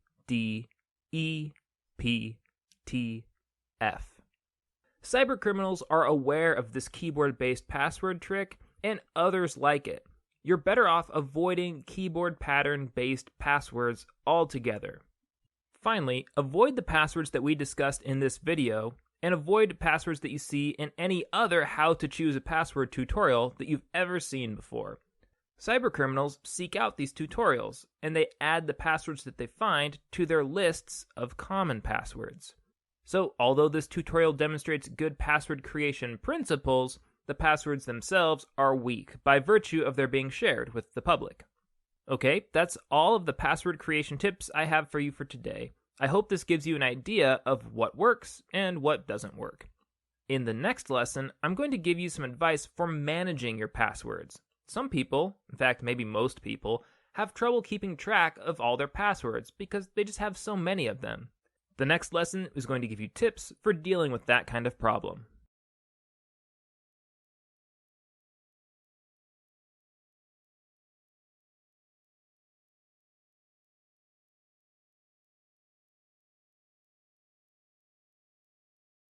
Welcome to this course, Introduction to Cybersecurity Literacy. This is Lesson 12, Managing Passwords. Many of you have probably heard it said that you should have a strong, unique password for each of your various password-protected accounts and devices.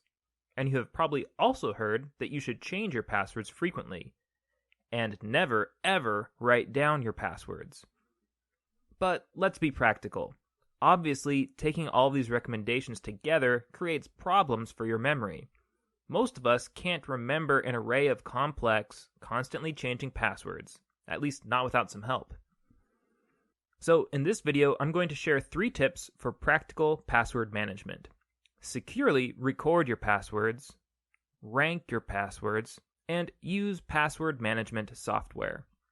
Password management tip number 1 is to securely record your passwords. You may have heard before that you should never write your passwords down. To that, I say never say never. It's okay to record your passwords, you should just be thoughtful and secure about it. Of course, it's not secure to write your password down on a sticky note that you keep near your desk.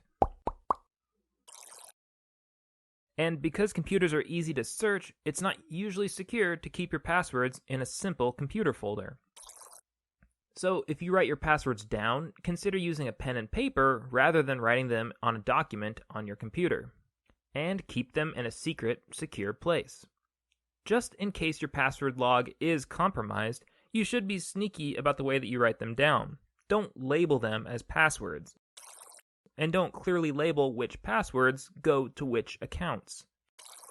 Whenever possible, use some kind of keyword or code that only you will understand. In this example, I've embedded password clues into a phony and somewhat confusing guest list for a party.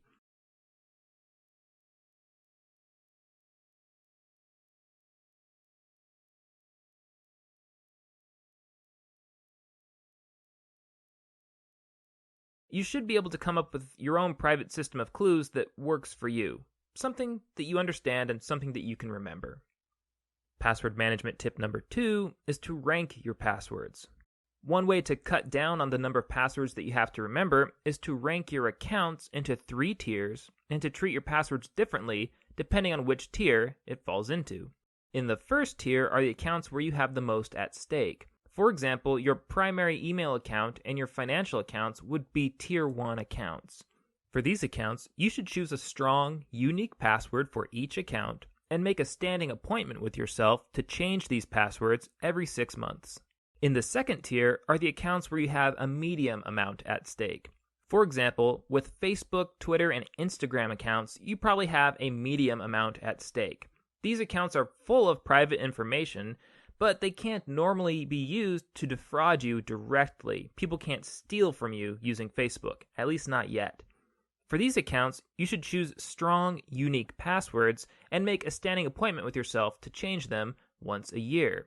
For these accounts, instead of composing whole new passwords for every account, it might make sense to simply cycle through your passwords. For example, maybe you make your old Facebook password become your new Twitter password, and maybe your old Twitter password becomes your new Instagram password, and so on. In the third tier are accounts where you have little at stake. For accounts where you feel like you have little at stake, for example, maybe the login information that you use for an online newspaper, you should choose a strong password and just reuse it across several accounts. It's not really necessary to change the passwords on these lowest security accounts unless you have reason to believe that one of them has been compromised. If you think that an account has been compromised, you should change the password and also change the answers to any of your security questions that are associated with that account.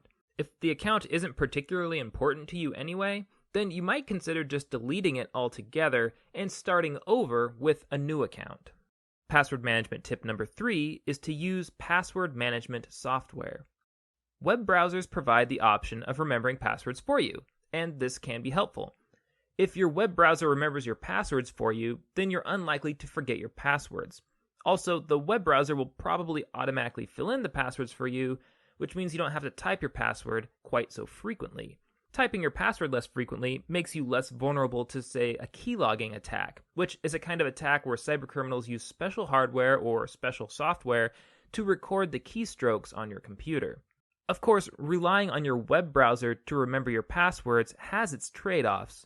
If your web browser stores all of your passwords, then anybody who gains access to your web browser also has access to your passwords.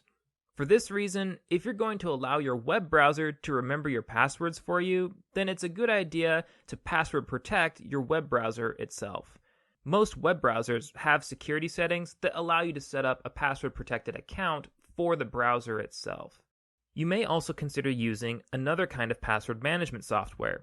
For example, the Firefox add-on LastPass will generate strong passwords and remember them for you. But once again, using such software does have trade-offs. The management software itself becomes a single point of failure.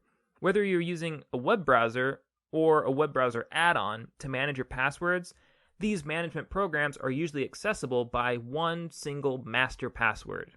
If that master password to become lost, stolen, or shared, then all of your accounts could be compromised. Many security experts recommend that people use password management software, and so it is a good idea, but you still have to be very careful with your master password. Okay, that's all I have for you for now concerning password management. We've covered 3 tips in this video: to securely record your passwords, to rank your passwords, and to use password management software. I hope these 3 tips help you to find a password management strategy that works well for you. In the next video, we're going to begin learning about email and some of the security issues that come with it.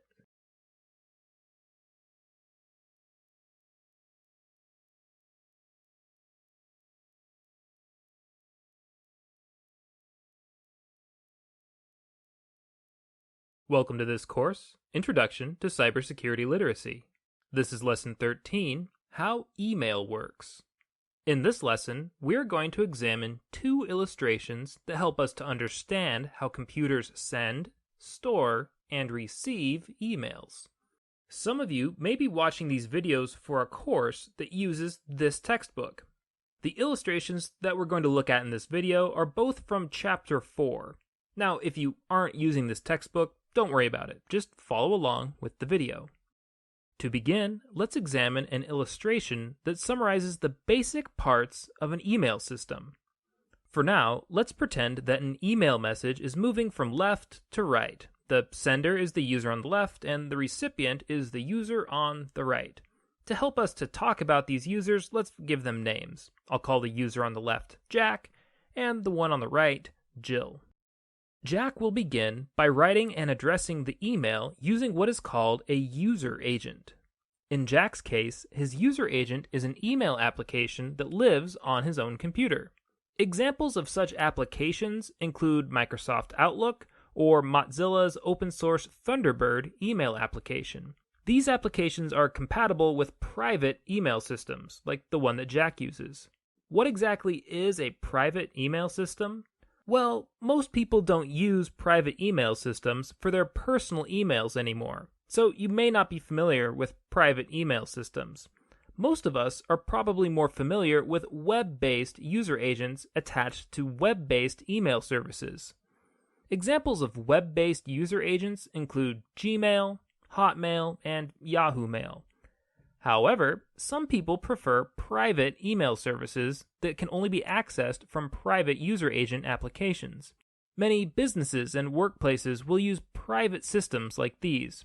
For private email systems, users must have an email application like Outlook or Thunderbird installed on their computer in order to access their private emails. A private email system also means that Jack's emails are stored on Jack's private network. In fact, he may just store them right on his computer. If we look over to the right side of the illustration, we see that Jill has a web-based user agent. A web-based user agent stores Jill's emails out on the web somewhere. It also means that Jill can send and receive emails from any computer with an internet connection. Jack can only send and receive emails from within his private network, which contains a very limited number of computers. In fact, if it's a home network, Jack may only have one computer connected to it. So Jack writes an email, and then he sends it off through the internet. Jack's email must travel from his private email system through a series of servers called Message Transfer Agents, or MTAs, before it can reach its destination, over on Jill at the right side of the page. Jack composes his message in his user agent, and then when he hits send, the user agent sends the email to the first message transfer agent. That message transfer agent sends the email to another message transfer agent, which sends it through the internet to a third message transfer agent.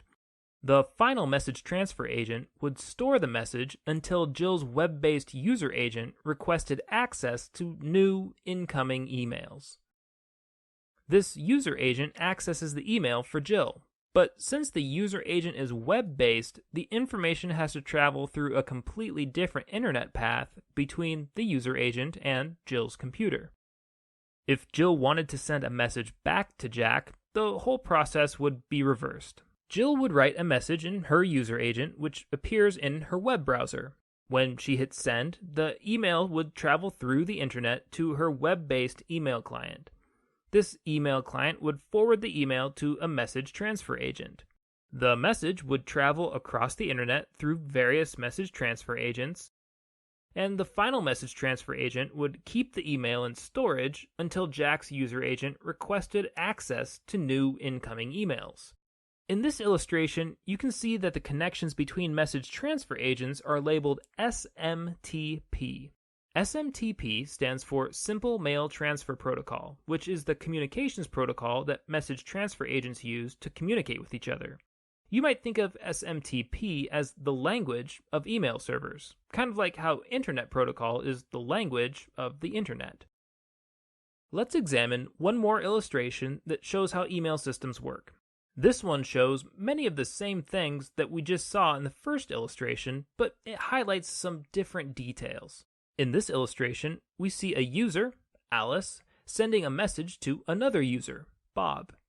Her message is composed of a short text message that says, "Hi, Bob," and then there's a picture of a palm tree.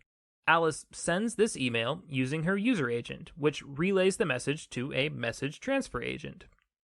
The message transfer agent sends the email across the internet to a second message transfer agent. The This second message transfer agent holds the email for Bob until his user agent downloads all of his new incoming emails. Bob can view the email through his user agent. This illustration helps to show us how email addressing works.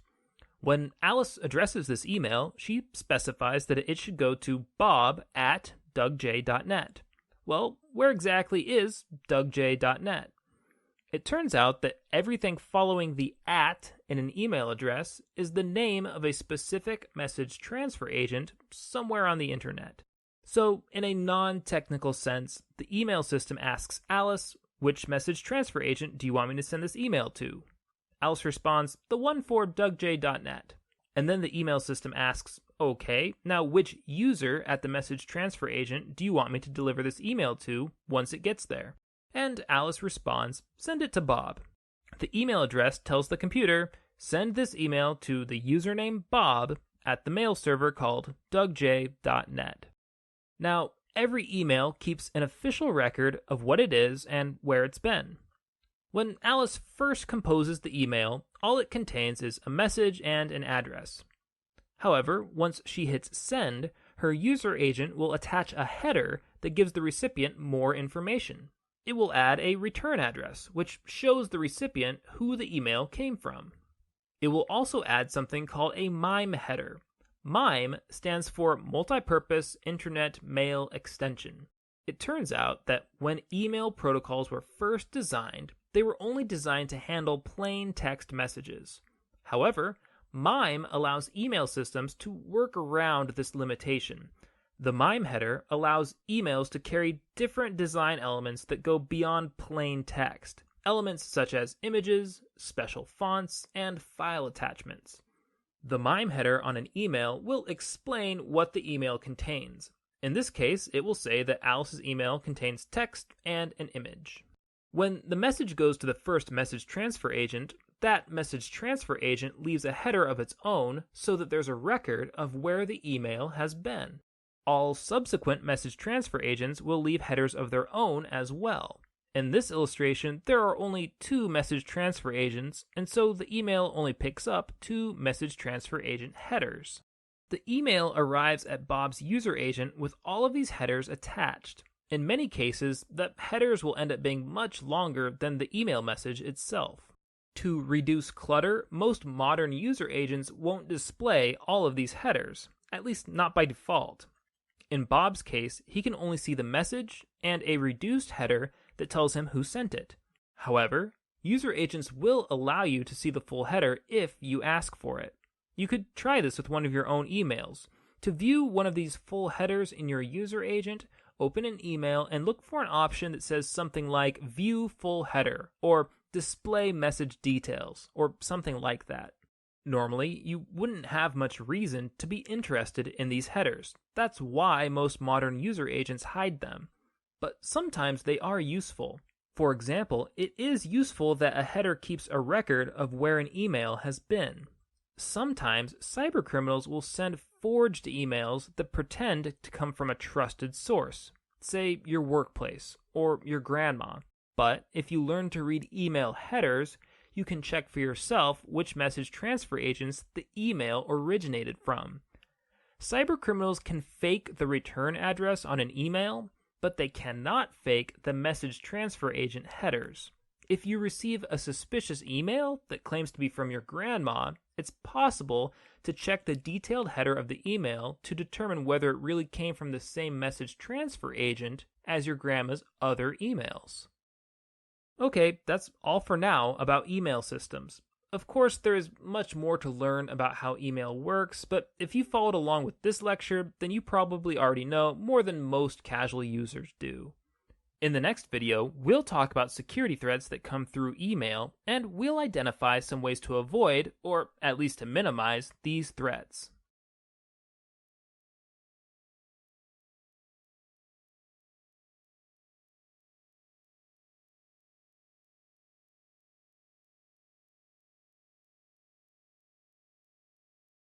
Welcome to this course, Introduction to Cybersecurity Literacy. This is Lesson 14, Email Security. In this lecture, we'll touch on 6 common email threats: eavesdropping, spamming and phishing, spoofing, malicious email attachments, replying and forwarding issues, and carbon copy and blind carbon copy issues. Email threat number 1 is eavesdropping. Eavesdropping is when other people observe your internet traffic without you knowing it. There are two primary eavesdropping threats.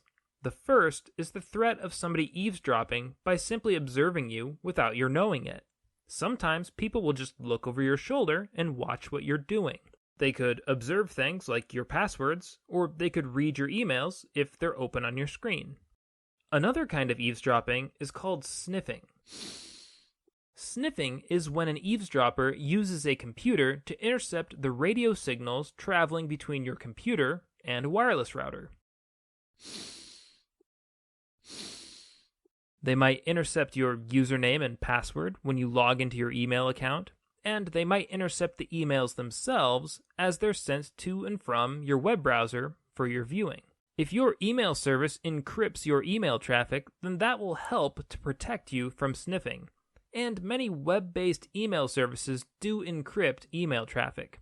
But if your email traffic is unencrypted, then sniffing can be a serious threat. Email threat number 2 is spamming and phishing.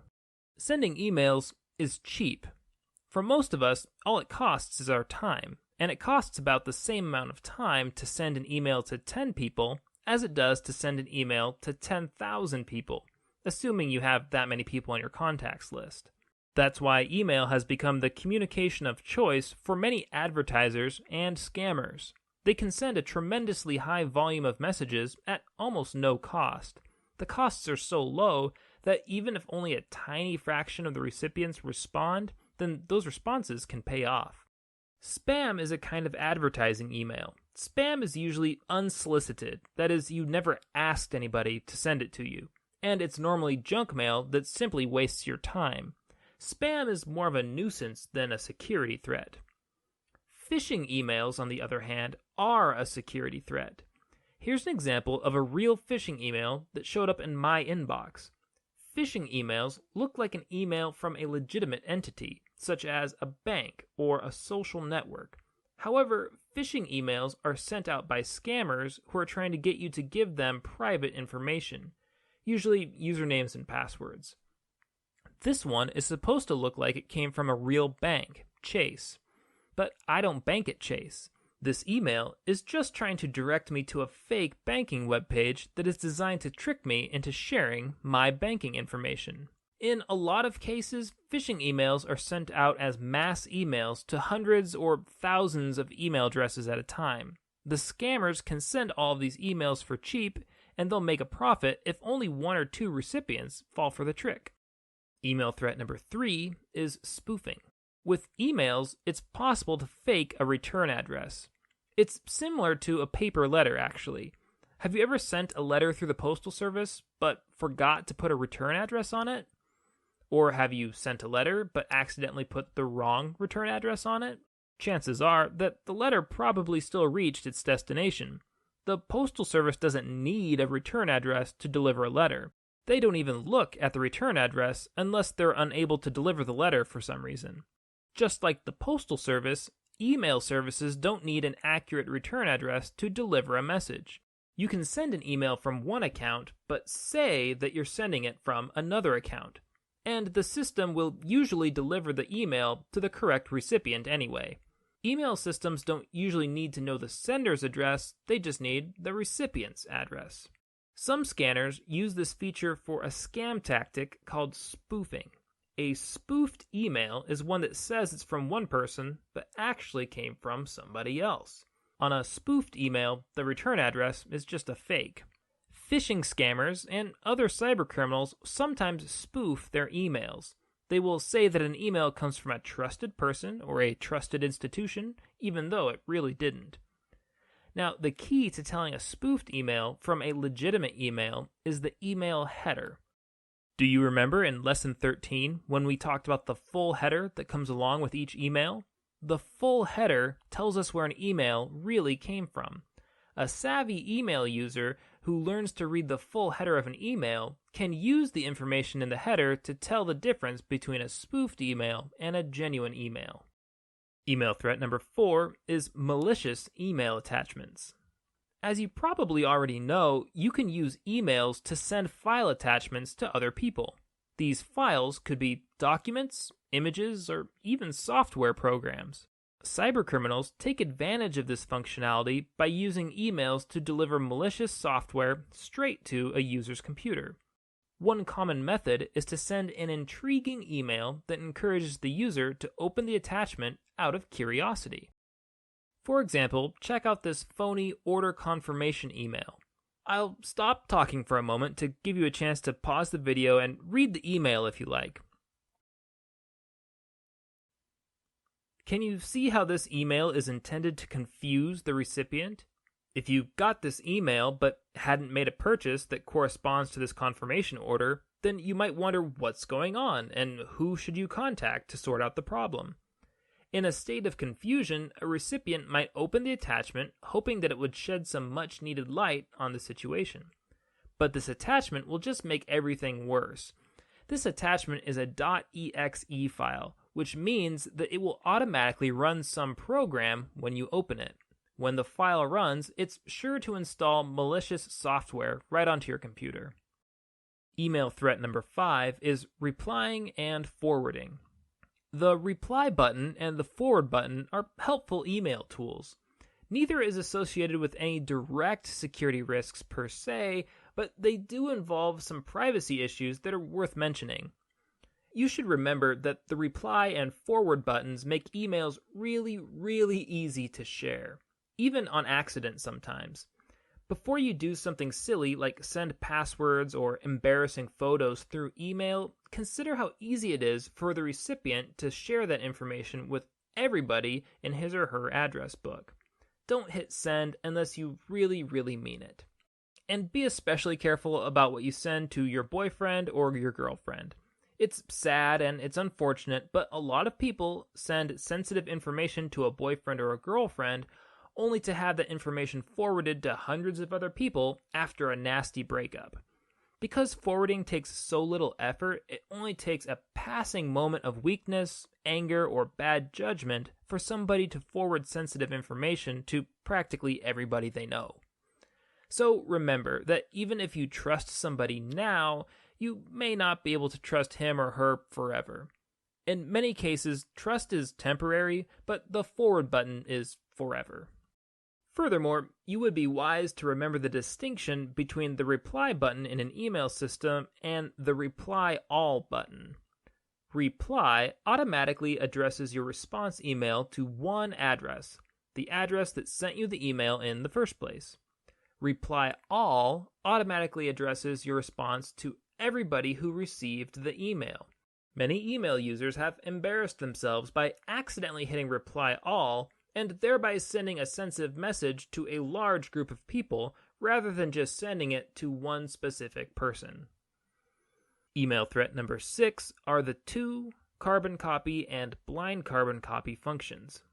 Okay, this one is not technically a threat, but it's still a good idea to cover the difference between the to field, the carbon copy or CC field, and the blind carbon copy or BCC field in an email address bar.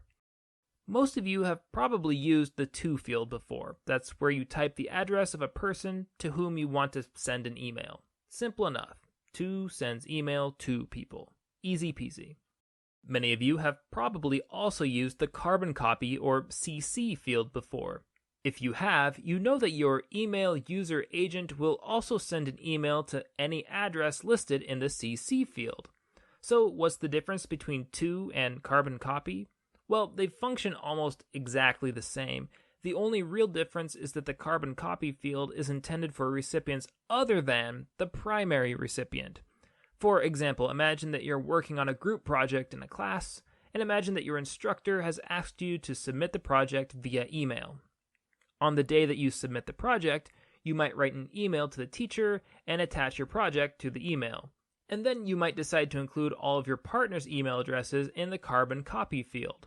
That way, they'll get the email, and they can see that you submitted the project on time.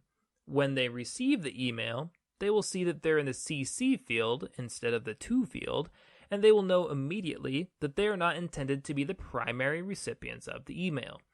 They can then read or not read the email accordingly, from the mindset of a non-primary recipient.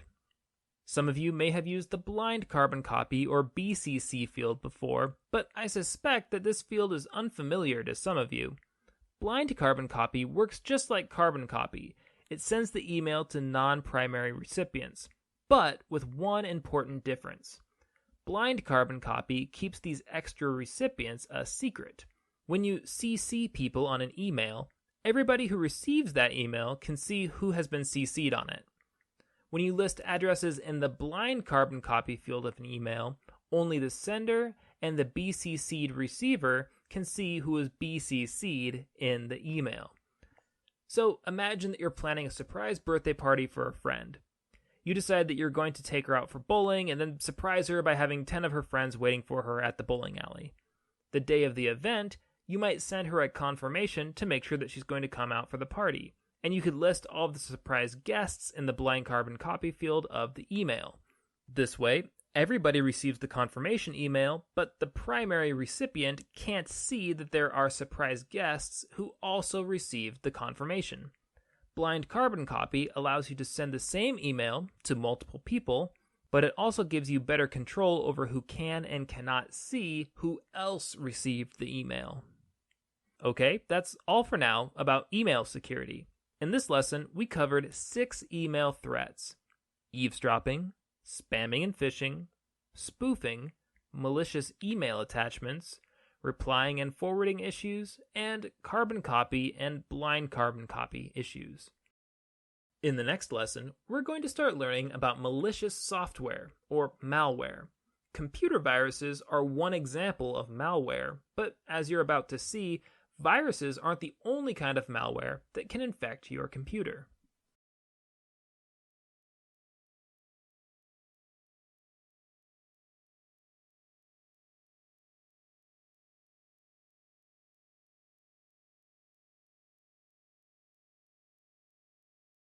Welcome to this course, Introduction to Cybersecurity Literacy. This is Lesson 15, Varieties of Malware. In this video, we are going to discuss different kinds of malicious software. By malicious, we mean that this software is intended to harm computer users, to irritate them, or to steal information from them. In cybersecurity lingo, we combine the words malicious and software together into a single word, malware. In this lecture, I'm going to define several common varieties of malware: viruses, worms, Trojan horses, and bots. The first type of malware that I'm going to talk about is viruses. Most of you have probably heard the term computer virus before, but what exactly is a computer virus? In the traditional definition, a computer virus is an unwanted program that attaches itself onto a host file on a computer. This is similar to real biological viruses, which attach themselves to host cells in a body. There is another analogy between computer viruses and biological viruses based on the way that they spread between hosts. Viruses cannot spread from person to person unless those two people interact somehow, for example, by sneezing on one another. Computer viruses work in a similar way. A computer virus copies itself, but those copies don't just spread to new computers on their own. Instead, a host must do the spreading somehow. There are many ways that computer users can accidentally spread computer viruses. Some common ones include sharing infected USB devices, sharing infected files on peer-to-peer file sharing networks, or sharing infected files in emails.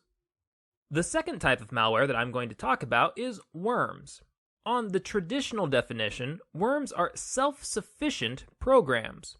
We just saw that viruses live in host files on a computer. But worms are programs that hide out on a computer without the aid of a host file. A virus is just a string of malicious code that can't function without a host, but a worm is its own separate program. Unlike viruses, worms are often able to spread themselves throughout a computer network. When a worm becomes attached to a computer, it normally tries to spread to all the other computers on the same network as the original host computer. It doesn't matter if it's a wired network or a wireless network. A worm can spread itself using either kind. In fact, the network itself is often the target of a worm. The idea is that by infecting all or many of the computers on a network, a worm can slow down the network itself, rendering the network useless. The third type of malware that I'm going to talk about here is Trojan horses. Trojan horses are like worms in that they are normally independent programs that run on your computer. They don't need to attach themselves to a host file in the same way that viruses do. But Trojan horses don't necessarily spread like worms do. What makes Trojan horses unique is that they spread by tricking computer users into voluntarily downloading them.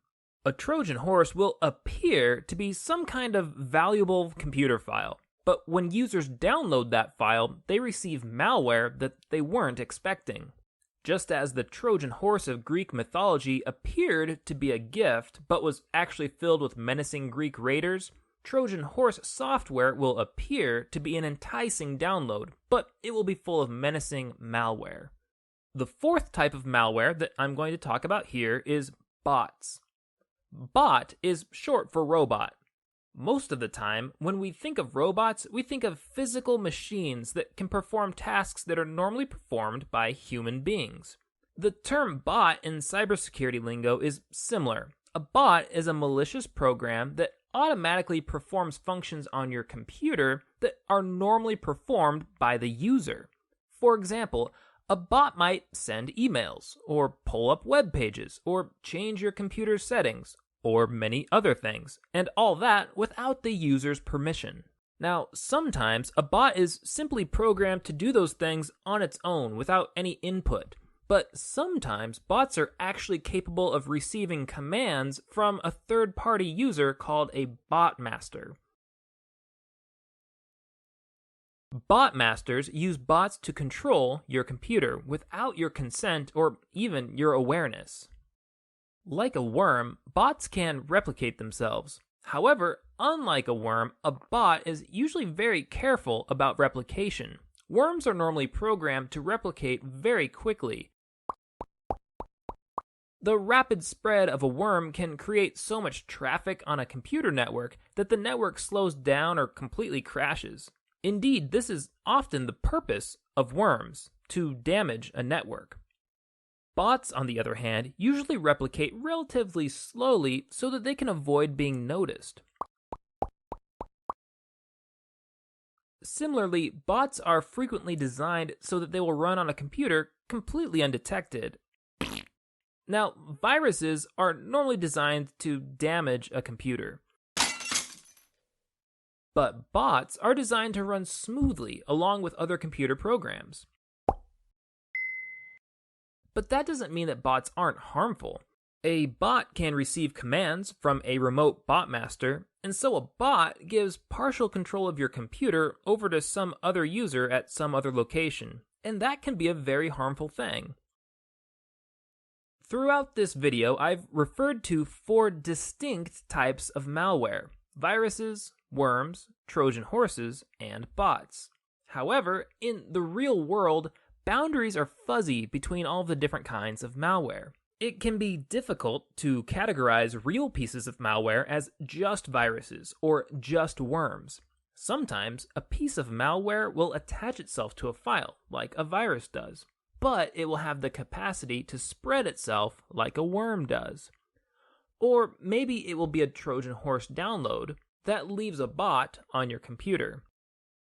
Now, the term virus has become the catch-all term for discussing malware in casual conversation. But as you can see, there are a great many varieties of malware out there, each with their own purposes, their own strengths, and their own weaknesses. Okay, that's all the further we'll go in this video. In the next lesson, we'll talk more about what malware can do to your computer.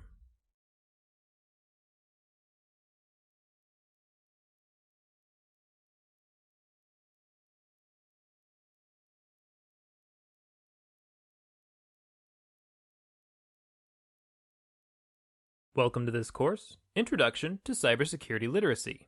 This is Lesson 16, Functions of Malware. In the previous video, I described 4 common kinds of malware: viruses, worms, Trojan horses, and bots.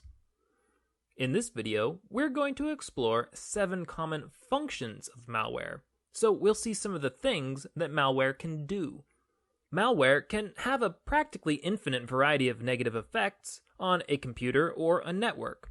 The only limits to what malware can do are the creativity and the ill will of the malware programmers.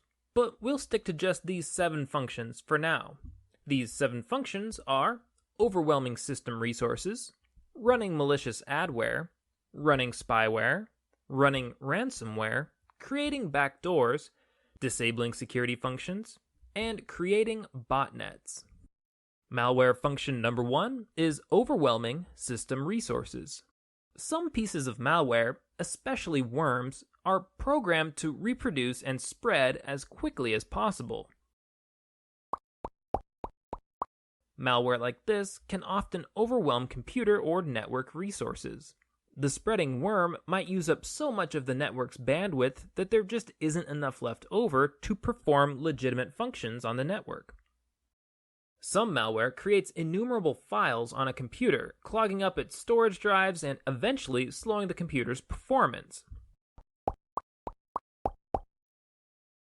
Other malware might use up so much of the computer's computing power or its working memory that the computer is unable to run legitimate programs effectively. The common thread connecting these examples is that malware somehow overwhelms the system that it attacks, rendering the system sluggish or even useless until somebody removes the malware. This particular kind of malware attack is relatively less common today than it used to be in the past. Today's malware programmers are usually trying to make money, and there is generally not much money to be made from obviously compromising a system like this. When something is obviously wrong, users quickly figure out that they have a problem and they do something about it. Most malware today is more sneaky. It operates quietly in the background, preferring to remain unnoticed by the user. That's not to say that the malware doesn't still affect computer performance, but today's malware is less likely to affect it so quickly and so dramatically that users are likely to notice that something is wrong right away. Malware function number 2 is running malicious adware. All of you have probably seen adware before. Any software that displays advertisements is technically adware. The web is obviously packed with adware because most of the free websites that we use are funded, at least in part, by advertising revenues. Much of the adware that we encounter runs on a web browser, which simply displays the ads. Common, everyday adware might be a nuisance, and in some cases, people argue that it breaches user privacy, but in general, the costs of adware are the price that we choose to pay for the free websites that we use. However, some malware programs install mean, nasty, malicious adware onto computers themselves without the user's consent. Rather than just displaying the paid advertisements that support websites, these malware programs can display ads that have no legitimate connection to the user or to the websites that the user visits. Malicious adware might display unwanted pop-up ads at inappropriate times, or it might install an unwanted toolbar on your browser window. Furthermore, malicious adware sometimes presents ads that most users find distasteful or offensive. Malware function number 3 is running spyware. Spyware is malware that spies on your computer activity. One example of spyware is keylogging software that secretly records the keystrokes that you make on your keyboard and then sends that data to some third party. Other kinds of spyware might secretly monitor your internet activity and use your browsing information to target you with malicious advertisements. Spyware programmers want their spyware to remain hidden on your computer for as long as possible. You normally will not notice a spyware program until you're looking for it, and even then, they're programmed to be difficult to find and easy to overlook. Malware function number 4 is running ransomware. Ransomware programs create screens that look something like the one that you see here. Let's read what this message says. User alerts. Your documents have been encrypted. They can only be decrypted for $500 American dollars. If you do not pay this decryption fee by 14 days, your documents will be permanently deleted immediately. Do not call the police or risk automatic permanent file deletion immediately. Click below to begin decrypting your files. You will need a valid credit card. Thanks you. Sometimes ransomware is a total lie. Cybercriminals will write programs that will display messages like this one, even if your files are completely unaffected. And sometimes ransomware really does encrypt your files. In either case, you shouldn't play along with a scheme like this. Even if your files are really encrypted, there's no guarantee that the cybercriminal will unencrypt them for you if you pay the ransom. And if you do pay the ransom, some cybercriminals will use your payment information to steal your identity or to suck you deeper and deeper into an even more expensive scam. If you fall victim to ransomware, you are much better off restoring your system from backup files than you would be if you paid the ransom. If you diligently back up your system, then ransomware should be a nuisance for you, but it shouldn't be a catastrophic loss. Malware function number 5 is creating backdoors. Many legitimate programs create links between your computer and another computer system so that your computer can receive important updates. For example, Microsoft releases security updates on the second Tuesday of every month, and computers running Windows will download and sometimes install these updates by default. Many malware programs also establish connections between an infected computer and another system. But the connections that malware programs establish are secret, and they're intended to strengthen the malware, not to strengthen the computer. Using these secret connections, cybercriminals can update malware to make it more harmful, more difficult to remove, or more difficult to identify.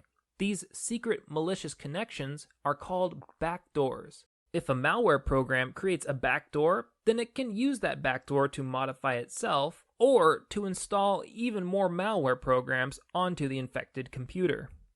Malware function number 6 is disabling security functions.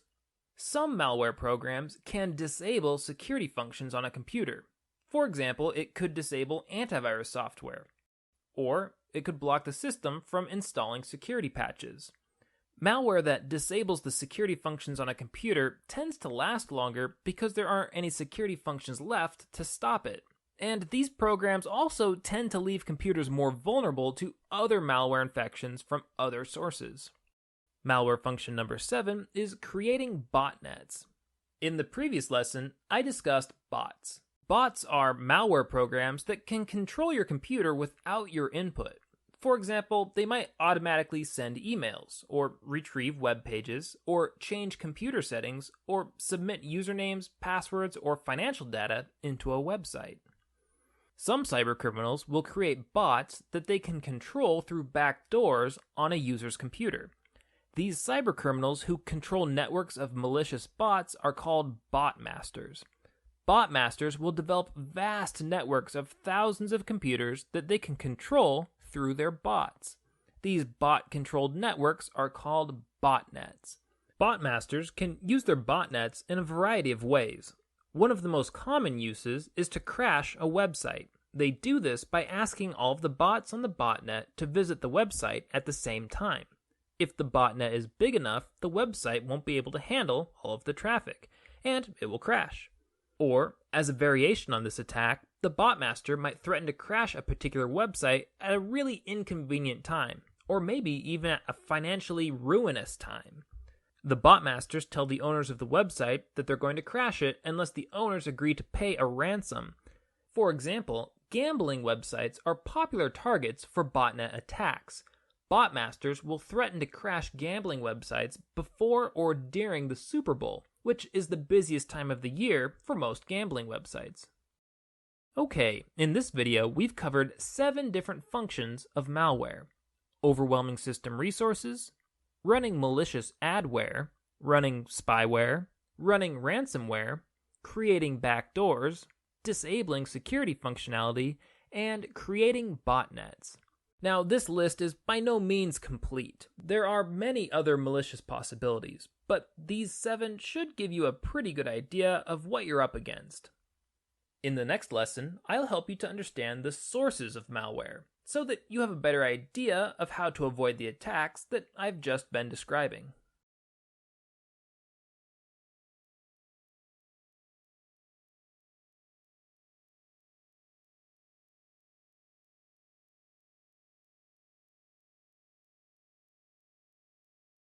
Welcome to this course, Introduction to Cybersecurity Literacy. This is Lesson 17, Sources of Malware. In this lecture, I'm going to describe 8 common sources of malware: removable media, documents and executables, internet downloads, network connections, email attachments, drive-by downloads, pop-ups, and malicious advertisements. Malware source number 1 is removable media. The very first computer virus, way back in 1982, was called the Elk Cloner virus. Elk Cloner targeted Apple II computers, and its effect was that every 50th time users booted up an infected computer, the computer would display something called the Elk Cloner poem. The poem went like this: Elk Cloner, the program with personality. It will get on all your disks. It will infiltrate your chips. Yes, it's Cloner. It will stick to you like glue. It will modify RAM too. Send in the Cloner. Here's how Elk Cloner spread. Back then, computers stored practically everything on floppy disks. Every time a floppy disk was inserted into the computer would run code stored on the disk to load or boot the disk onto the computer. Elk Cloner would start out attached to the boot code of a floppy disk. When an infected disk was inserted into an Apple II computer, Elk Cloner would copy itself onto that computer.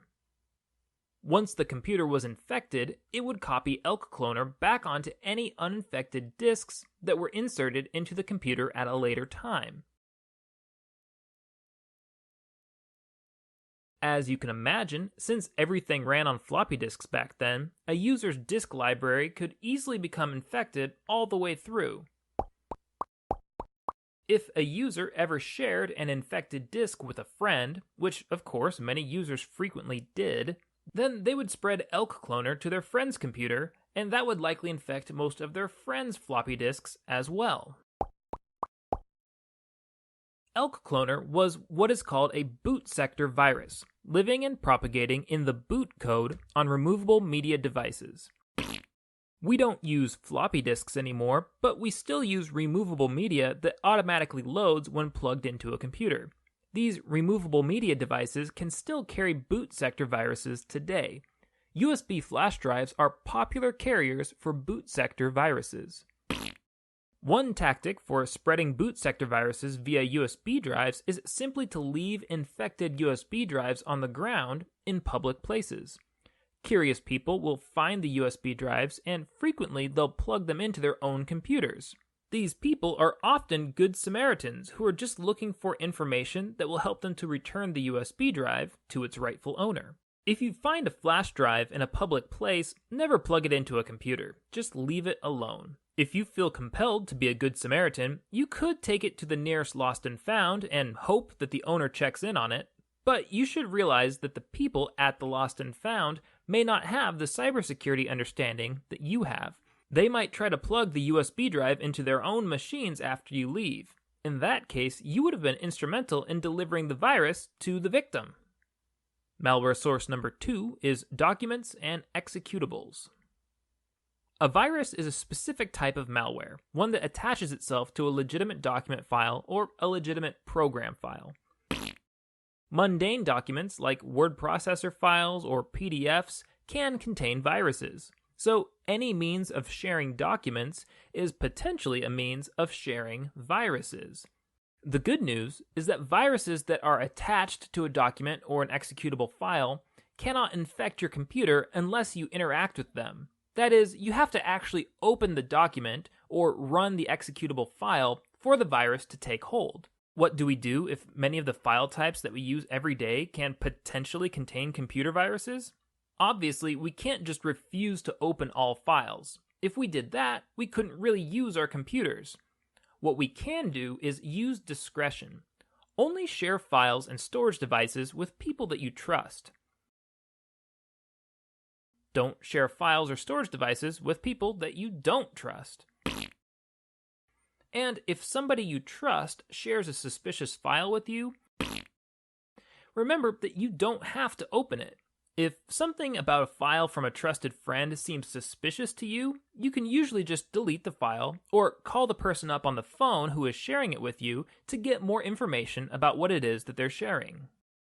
Malware source number 3 is internet downloads. In a previous lesson, I talked about Trojan horses. Trojan horses are malware that come disguised as legitimate files.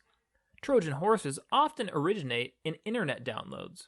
For example, a website might offer free downloadable games, but when you download the game files, they could install games and malware onto your computer, or perhaps just the malware and no game at all. Because of the danger of Trojan horses, it's important to know the sources that you download from. You should only download known files from people that you know personally or from vendors that you trust. When you see good deals on downloadable products online, you should always approach those deals with skepticism. If you do not trust the vendor, don't download the product. If you don't recognize the vendor, then the safest thing to do is to ignore the offer. If you don't know the vendor, but you feel like you can't ignore the offer, then you should at least research the vendor on a couple of trusted review websites before downloading anything from them. Malware source number 4 is network connections. Some malware don't even need human assistance to reproduce and to infect new computers. These malware, usually called worms, distribute themselves across networks without victims having to interact with them at all. Anytime you're connected to a network, either to a private network or to the public internet, it's at least possible that your computer could contract a worm from another computer on the network. It doesn't matter whether it's a wired internet connection or a wireless connection either. Worms can spread across either. Some worms spread across the world, infecting millions of internet-connected devices in a matter of days or hours. Of course, most of us connect to the internet every day, and some of us never disconnect from it. So how is it that we aren't constantly contracting worms?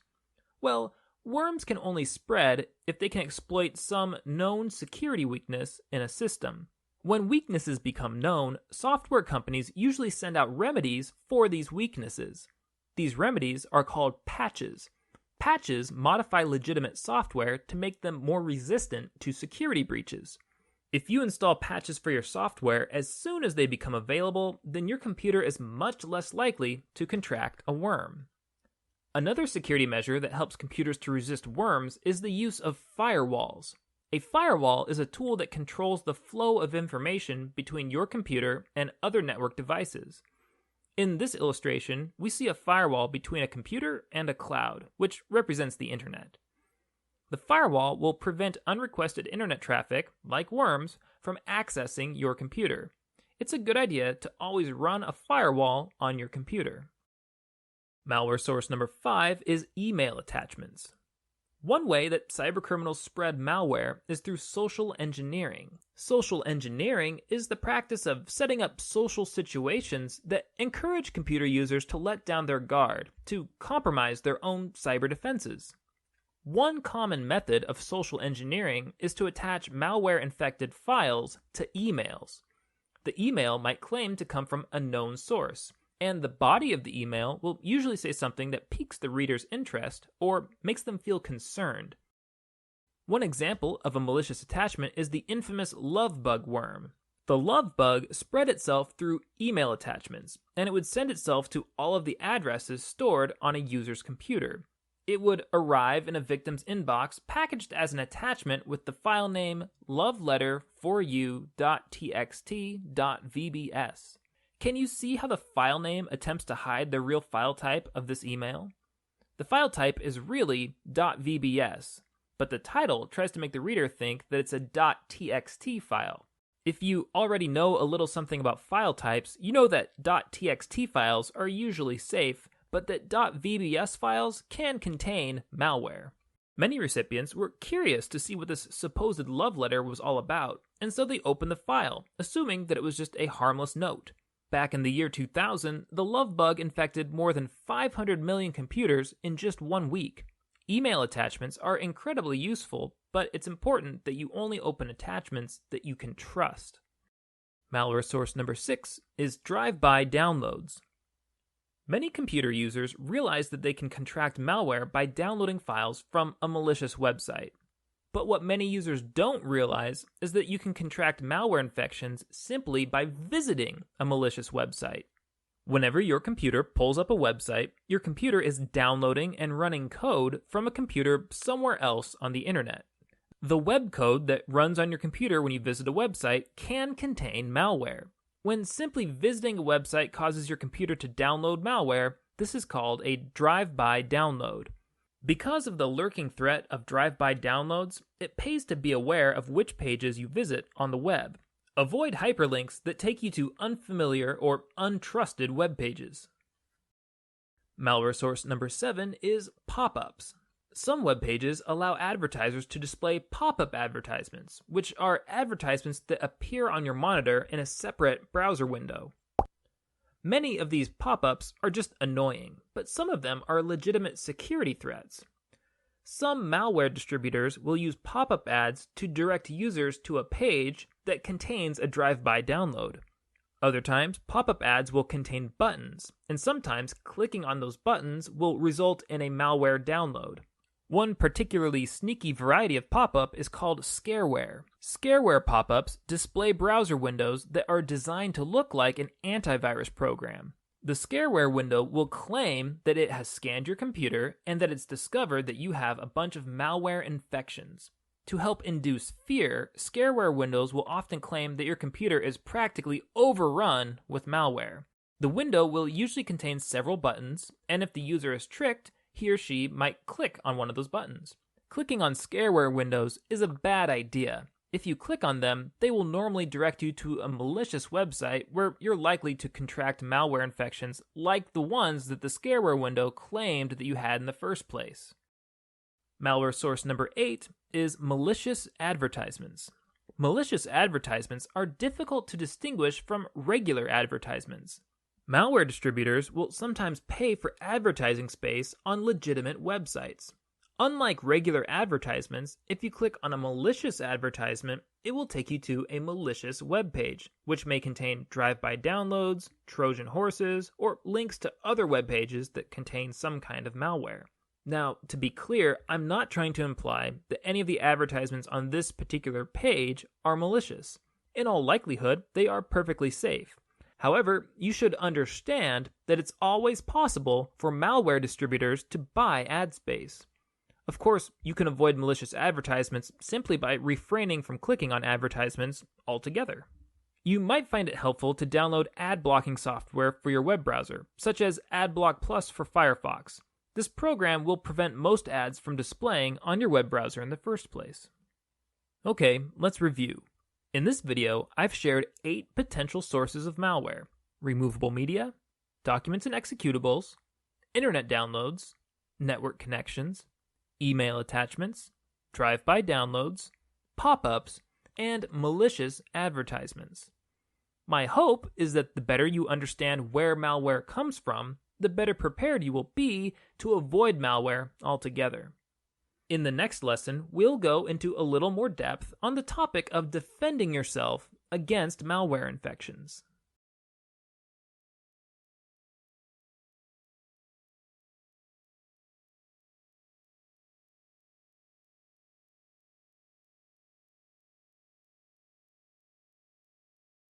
Welcome to this course, Introduction to Cybersecurity Literacy. This is Lesson 18, Layers of Defense Against Malware. In this video, I'm going to introduce you to the layers of defense that will help to protect you from a malware attack.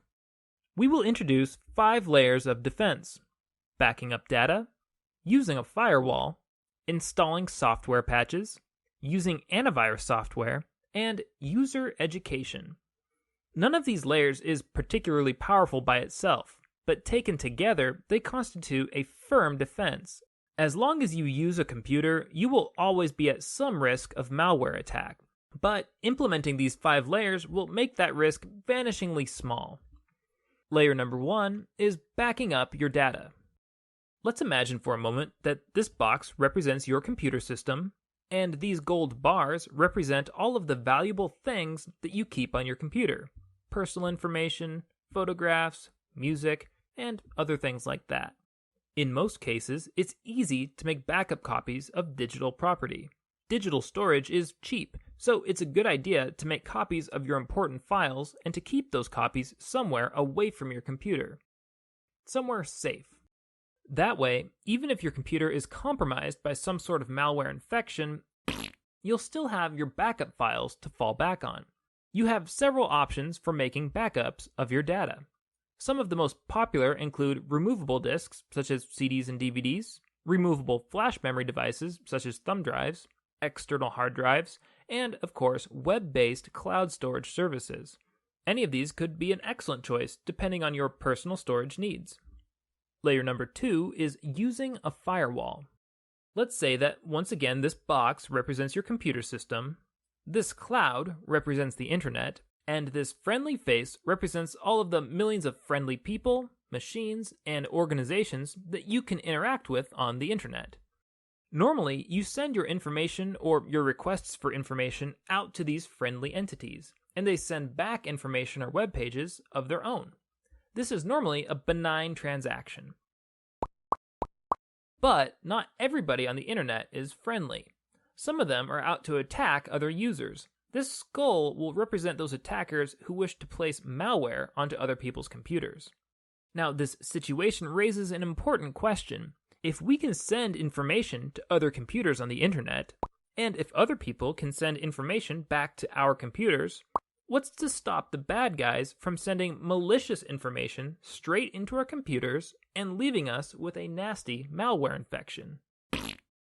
The answer is that there's a layer of defense between your computer and the internet. This layer is called a firewall. Firewalls may be either hardware devices, software programs, or both. In either case, firewalls are responsible for screening the information that comes and goes from your computer. Firewalls block information coming into your computer from the outside. When you send out a request for information, the firewall keeps track of where you sent that request. When you get a response from that entity, the firewall lets the information back through to your computer. But if somebody tries to send unrequested information directly into your computer, the firewall will block it. You should be aware of two important limitations inherent in firewalls. First, a firewall cannot help you if you request information from a malicious source. If you initiate contact with a malware attacker, then your firewall might let a piece of malware right back onto your computer. The second limitation is that firewalls are never perfectly foolproof. It's relatively uncommon for attackers to send unrequested malware through or around firewalls, but it does happen every now and again. Despite these limitations, firewalls are an indispensable cybersecurity tool. You should be sure that you're running a firewall whenever your computer is connected to the internet. Layer 3 is installing software patches. When malware programmers design malware to attack your computer, they're generally attacking the software that runs on your computer. All software has security weaknesses, even if we don't know what they are yet. That's why we're using a dotted line to represent the boundary around your computer, to emphasize that there are gaps. Malware attacks must exploit one of these software weaknesses in order to succeed. Many malware attacks are unsuccessful. We may never even know that they occurred because they failed to exploit a weakness. For example, malware that is written for PCs will be ineffective against users who use Mac computers because Macs and PCs have different weaknesses. But malware programmers are constantly searching for security weaknesses in popular software. When they find them, they write new malware that exploits those weaknesses. But legitimate software developers are also constantly searching for security weaknesses in their products. When they find them, they release security updates called patches. Patches cover the known weaknesses in a program so that attackers can't exploit them. This is why it's important to install software updates for your computer whenever they become available. Layer 4 is using antivirus software. In the world of cybersecurity, antivirus software functions kind of like a guard dog. A dog can learn to detect people and to distinguish between people based on the way that they smell. Similarly, antivirus software can detect and distinguish between good and bad software based on the lines of code present in that software. When antivirus software detects a line of code associated with a known malware threat, it takes action. Antivirus software can alert you to the presence of malware, sometimes before your computer is even infected. It's kind of like a guard dog who begins barking when intruders approach its territory. Antivirus software can also recognize malware attacks and block them, kind of like a guard dog that attacks an intruder before he enters the house. And if you do get a malware infection on your computer, antivirus software can sometimes remove it for you, like a guard dog who chases an intruder out of your house. Of course, antivirus programs aren't perfect. There will always be a few strains of malware that they're unable to detect, and many people find that certain antivirus programs slow down their computers. But we still recommend that you run an antivirus program on your computer and make sure that the program is up to date so that it can smell the most recent malware threats. Layer number 5 is user education. So far, we have focused mainly on your computer, but we think it's important to also focus on you, the user. You are, after all, the person who is under attack, and we'd like to discourage the idea that you're just a passive participant in cybersecurity. It's better to think of yourself as an active participant, and the more you learn about cybersecurity, the more purposefully you can act. Furthermore, the better you understand cybersecurity, the better you will be at distinguishing friend from foe in the first place, and the better you will be at recognizing the tactics that malware attackers will use to get malware onto your computer. So that's our 5th level of defense. Users should arm themselves with knowledge. If you're watching these videos, then you're on the right track. Okay, that's all I have for you for now on malware defense. To review, we covered 5 layers of defense: backing up data, using a firewall, installing software patches, using antivirus software, and user education. None of these layers is very effective on its own, but taken together, they constitute a strong cyber defense strategy. In the next video, we'll begin discussing web browsing, and we'll talk about some of the security issues that users face when they're surfing the web.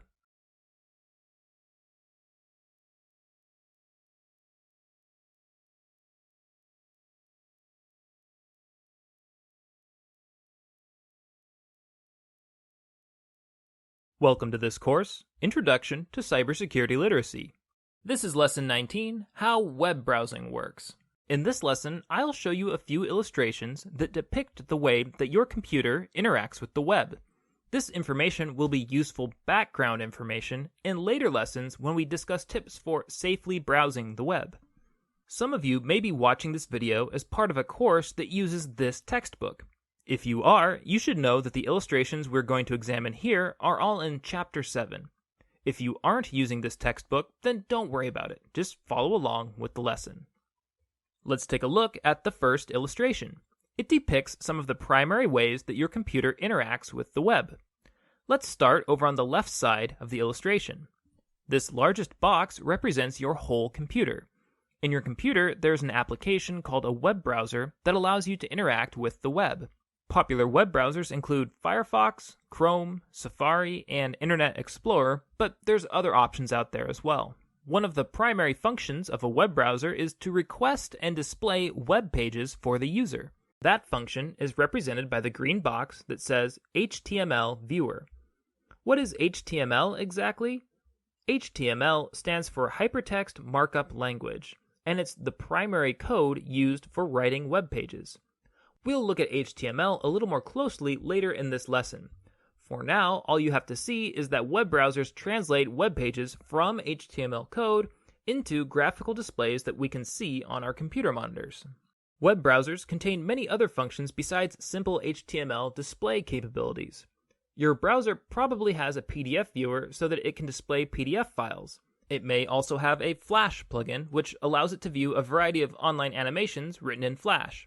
Browsers have many more applications like this that allow them to take advantage of the diverse capabilities of the web. In this illustration, these applications are all lumped together into the green box labeled Internal Executables. Your web browser is also linked to other applications on your computer, not just internal applications on the web browser.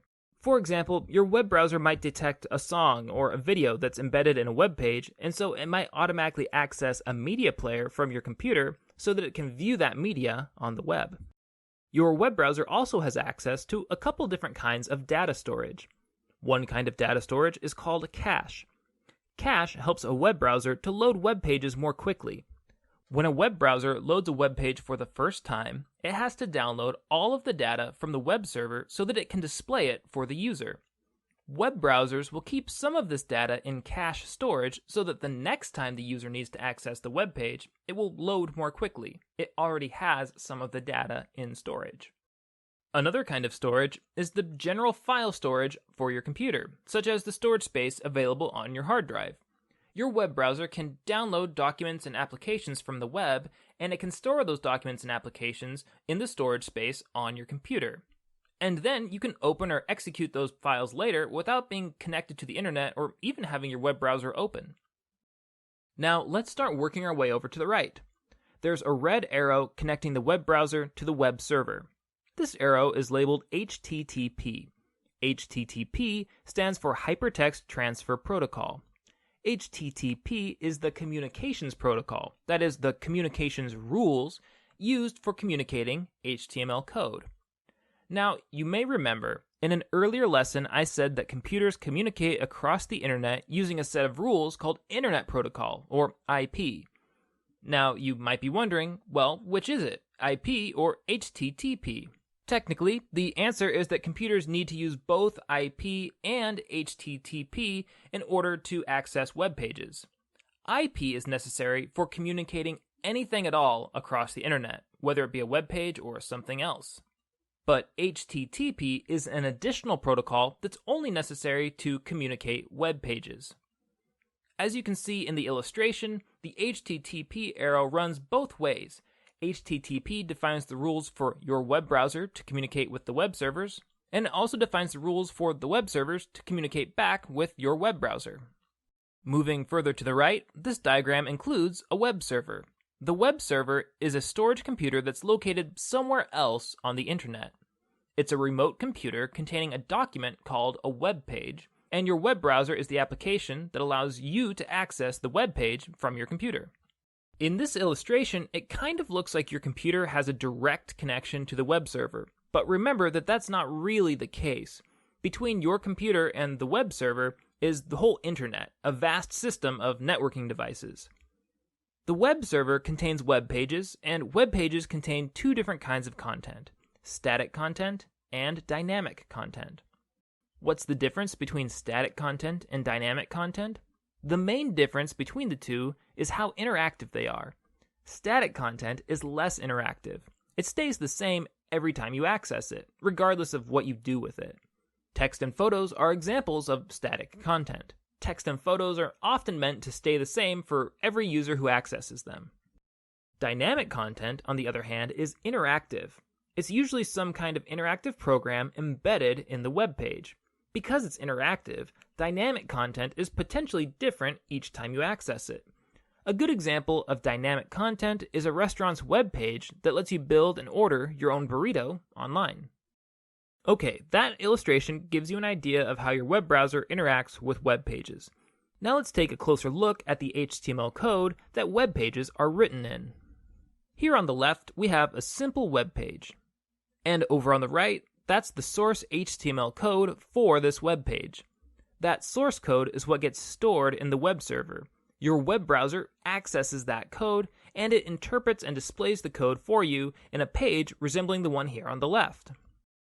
For this particular web page, the first 6 lines of code are setup code that gives the browser information about the web page. There isn't much in these first 6 lines that's particularly important for us right now. I will briefly mention 2 things though.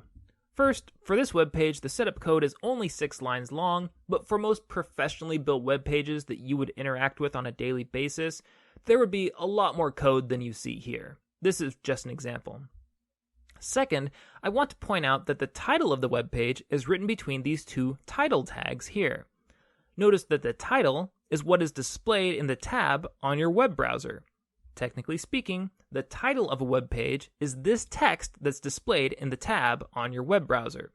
So, if you're ever trying to cite a web page for a paper, now you know where you can find the official title of a web page. Let's move down to the code contained between these two body tags. The code between these two tags defines what the bulk of the web page looks like. We can see a heading at the top of the web page that reads sample web page, and if we look over at the code, we see that the heading corresponds to the information between these H3 tags. Everything else on the web page is contained between a series of P tags. In web coding, P tags like this define paragraphs. A new P tag tells the browser to skip down a line and begin displaying a new paragraph of content.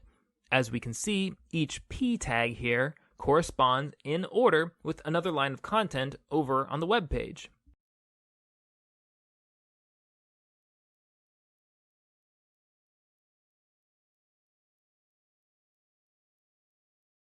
Now, I want to show you two significant features of HTML that have security implications for you and me.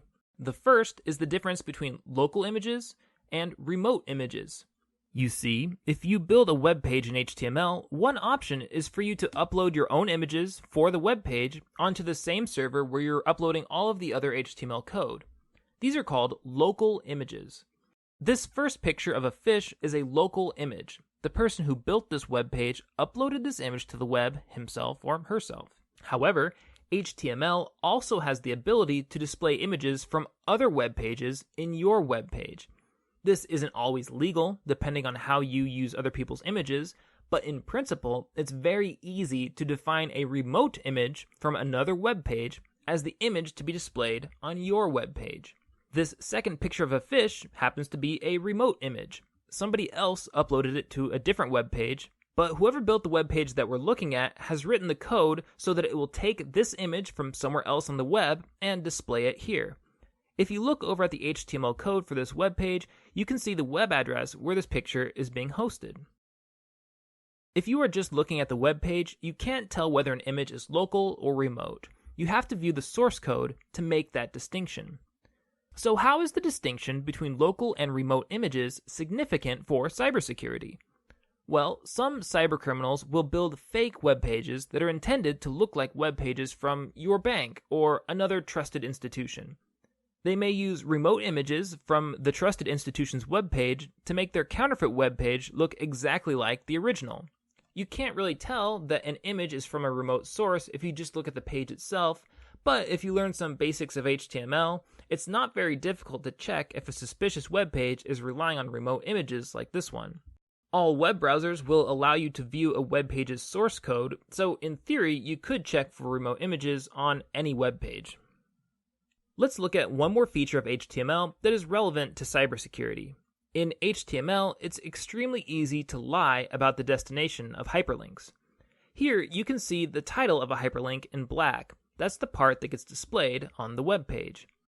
Over here in blue, you can see the actual web destination of each hyperlink.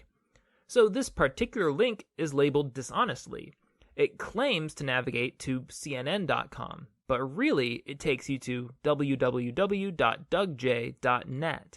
Criminal web pages and also scam emails will frequently contain misleading hyperlinks like this. They're designed to trick you into visiting malicious web pages that you wouldn't normally visit. The good news is that web browsers will tell you where a hyperlink really navigates to. All you have to do is hover the mouse button over the hyperlink without clicking on it. A small box should pop up somewhere on the browser window, and it will tell you where the link will really take you. Okay, that's all for now. In the next lesson, we'll continue discussing security topics that are relevant to web browsing.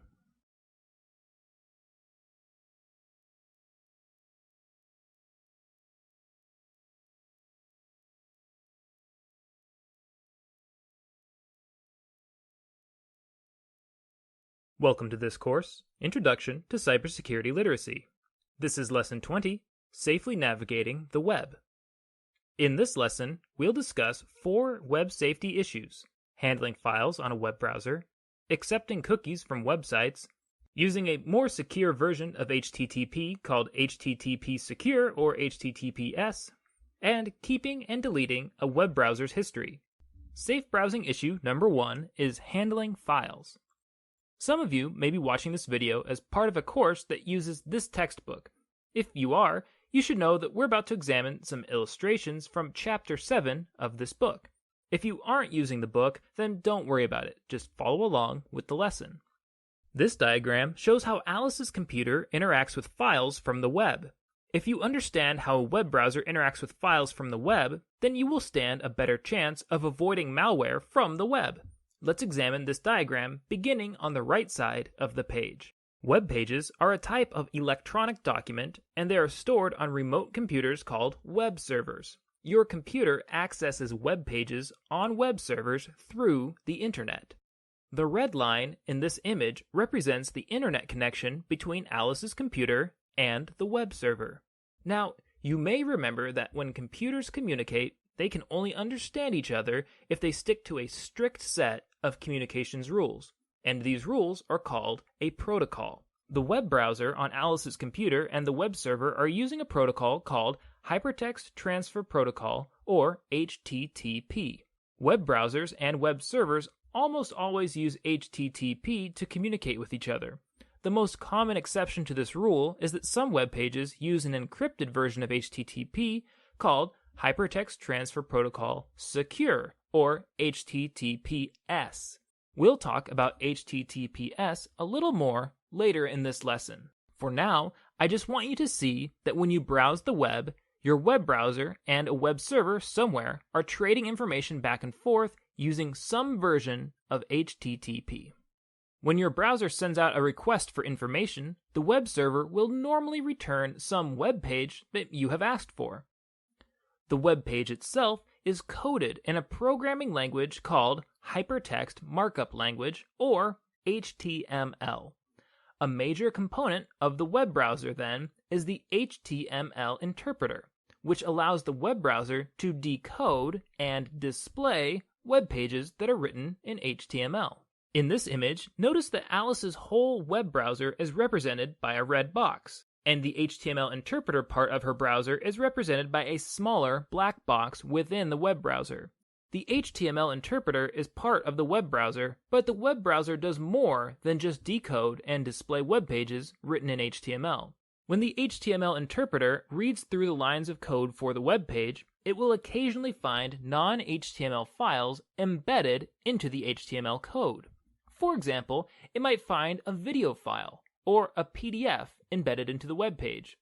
Videos, PDFs, and other embedded files aren't written in HTML code, so the HTML interpreter cannot display these files without some help.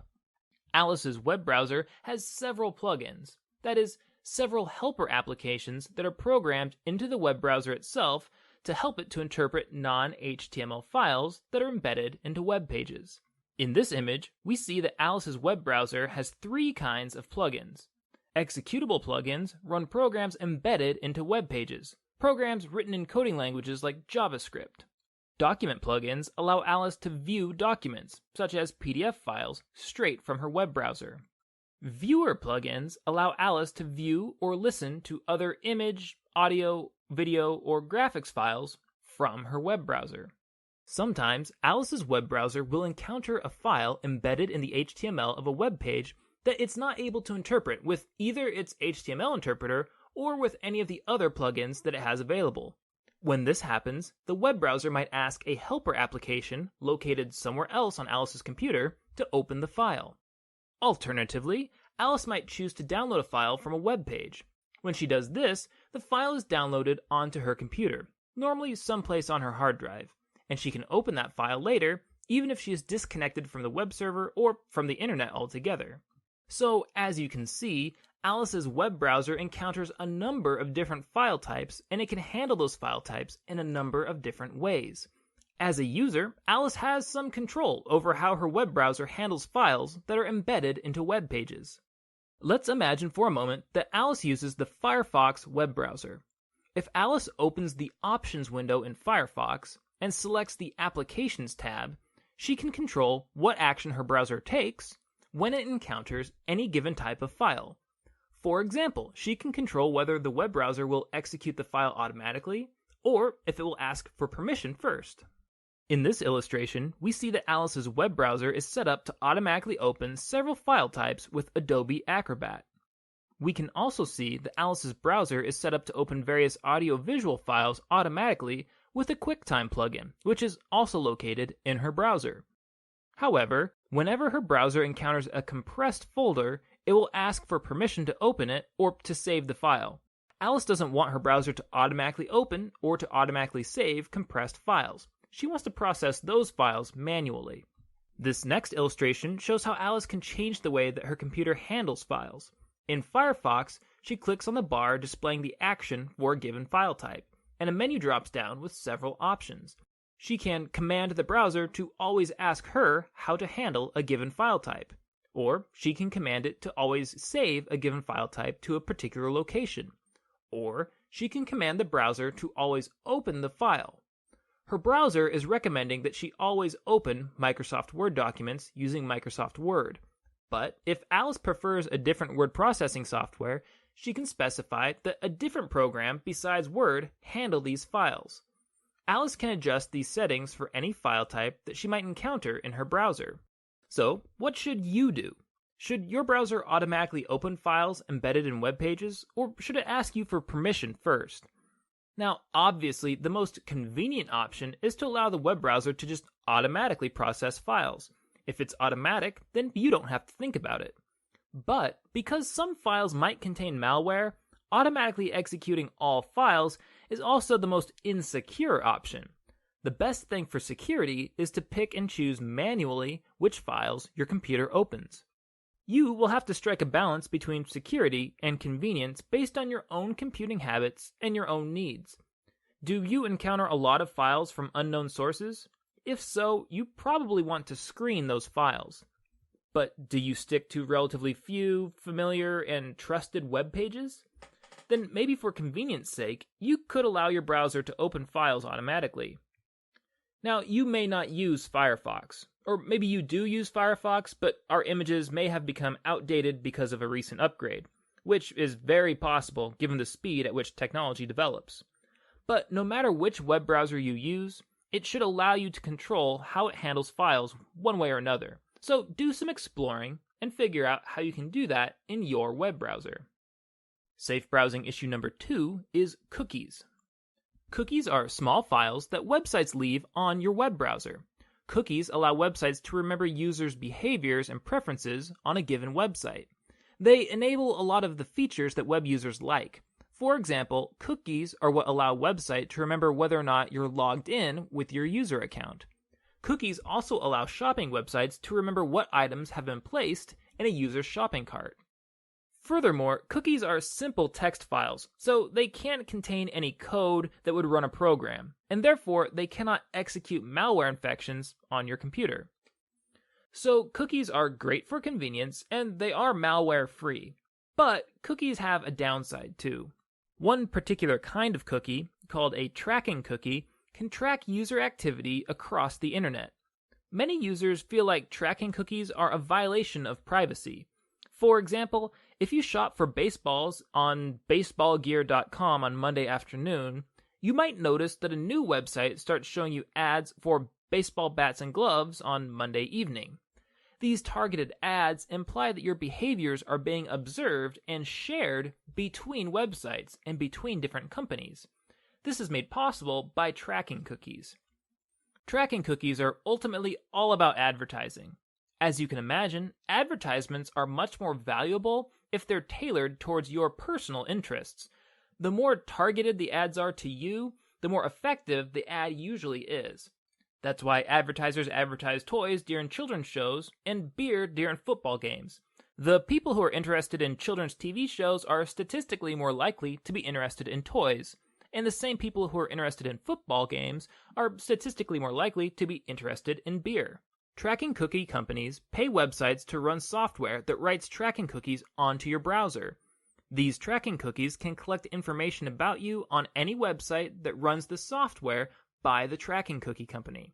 Over time, the tracking cookie company builds a profile on the user behavior associated with your web browser, and it can use that profile to direct targeted ads to your browser. It reads the cookie, it observes your browsing behavior, and it says to itself something like this: I see that you've been reading about baseballs and buying baseballs. I guess I should show you these baseball bat advertisements because it seems likely that you're the kind of person who'd be interested in buying a baseball bat. Another issue with cookies is that they can allow users to stay signed in to online accounts on their browsers. Now, on the face of it, there's no major issue here. Why would it matter if you stayed logged in on your own private computer? Well, it only becomes a problem if somebody is allowed to snoop through your computer. For example, you might leave your computer in a public place. Or, more likely, you might leave your computer out at home during a party or a gathering. Or if your boyfriend or girlfriend has access to your computer, then they might have automatic access to your accounts. In any of these situations, somebody else could use your active login information to access your online accounts. So although cookies are more convenient for you, keep in mind that they're also more convenient for people who snoop through your computer. And of course, if you're using a public computer, then make sure that it does not remember the password for your online accounts. You don't want people in public to log into your private accounts. One final security issue with cookies. If you are using an unsecure wireless connection, then eavesdroppers can intercept cookies sent to and from your computer. If the cookie in question happens to be an authentication cookie that's used for logging into an online account, then the eavesdropper can save this cookie and use the information on it to log into your account later. Safe browsing issue number 3 is HTTPS. Earlier, I mentioned that web browsers communicate with web servers using a protocol called Hypertext Transfer Protocol, or HTTP. Regular HTTP is a set of rules that governs the way that code is sent back and forth between web browsers and web servers. Regular HTTP sends code back and forth in clear text. That is, the code is easily readable for anybody who has access to it. So if somebody happens to be eavesdropping on your browsing session on an unsecured wireless network, they can easily read any information that is sent through HTTP. There is another protocol called Hypertext Transfer Protocol Secure, or HTTPS, that adds another step to the HTTP protocol. Instead of sending code back and forth in clear text, HTTPS adds a step of encryption. If you navigate to a web page using HTTPS, then the website encrypts all of the code that it sends to your web browser, and it gives your web browser a unique key for decrypting that code. Eavesdroppers will still be able to see your traffic on an unsecure wireless network, but if your browser and the website are communicating with HTTPS, then the traffic between them is unreadable for the eavesdropper. The eavesdropper will only intercept an encrypted mess of unreadable, garbled code. Many web pages use HTTPS for their login pages so that your login credentials are secure as they move across the internet. If you're going to submit sensitive information online, you should make sure that you're using web pages that use HTTPS. Most web browsers display the address bar differently for a web page that uses HTTP than it does for a web page that uses HTTPS. Here's what the difference looks like in Firefox. The page on top uses HTTP, and the page on bottom uses the more secure HTTPS. Notice the green padlock and security certificate on the HTTPS page. Here are the same two pages shown as they would display on Google Chrome. Again, HTTP is on top and HTTPS is on bottom. Notice once again the green security certificate and padlock icon on the HTTPS page. You should be aware that HTTPS helps to protect you from wireless eavesdropping, but HTTPS can't protect you from malicious websites. Not every website that uses HTTPS is necessarily safe. Bad guys can use HTTPS too. It's just that using HTTPS will protect you from wireless eavesdropping. You should still proceed with caution on websites that you do not recognize and trust, even if they use HTTPS. Safe browsing issue number 4 is browser history. As you probably know, your web browser normally keeps a complete record of which web pages you have navigated to.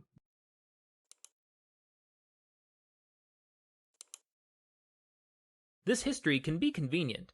It helps you to remember things that you have read online, and it helps you to navigate to frequently accessed web pages more quickly. But like most convenient things, browsing histories trade security for convenience. Your browser won't differentiate between sensitive and non-sensitive information. It will keep a complete record of all of it. Anybody who cares to snoop through your browsing history will be able to see what you've been doing online, perhaps including where you do your banking, whose Facebook pages you have visited, or what kinds of medication you've been researching. Web browsers on public computers will normally default to recording your browsing history too. If you use a public computer, say one at a library, then practically anybody can see what you were doing after you leave the computer. There are 3 primary ways to control your browsing history. The first is to delete your history. Your browser should have a delete history function, and all of the most popular browsers will give you some control over what you delete. For example, Firefox will allow you to clear your history going back different amounts of time, an hour, a week, etc.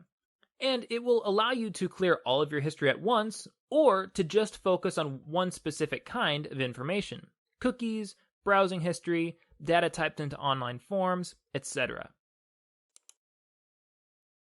The second way to control your browsing history is to limit what kinds of information your computer gives, receives, and remembers.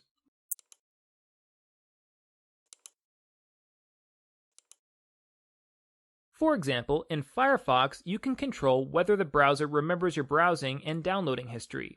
You can also control whether the browser accepts cookies and how long it retains those cookies. The third way to control your browsing history is to use the private browsing setting in your web browser. The private browsing setting normally opens up a new private browser window. When you decide to close this window, it will automatically delete all of the history and cookies that you picked up during that browsing session. When you open a regular browsing window again, your browser will default back to whatever default settings you normally use. Okay, to review, we covered 4 web safety issues in this lesson: handling files, accepting cookies, HTTPS, and browsing histories. In the next lesson, we're going to talk about the most common security issues that we face when we shop online.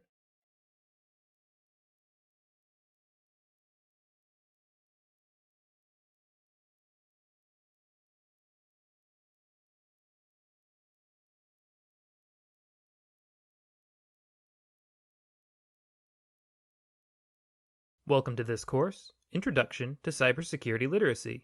This is Lesson 21, Online Shopping. Online shopping is big business. With so much money being exchanged, it's no surprise that many criminals target online shoppers. Many of the security issues that we have discussed previously are relevant to online shoppers. In this video, we'll address 11 online shopping security issues: avoiding malware, using strong passwords, using trusted computers, avoiding unsecure wireless networks, avoiding malicious adware, avoiding phishing websites, distinguishing legitimate retailers from illegitimate ones, using a link scanner, researching a retailer, withholding information, and finally, paying with plastic. Online shopping issue number 1 is avoiding malware. In previous lessons, we talked about how to protect yourself from a number of different kinds of malware: viruses, worms, Trojan horses, and bots.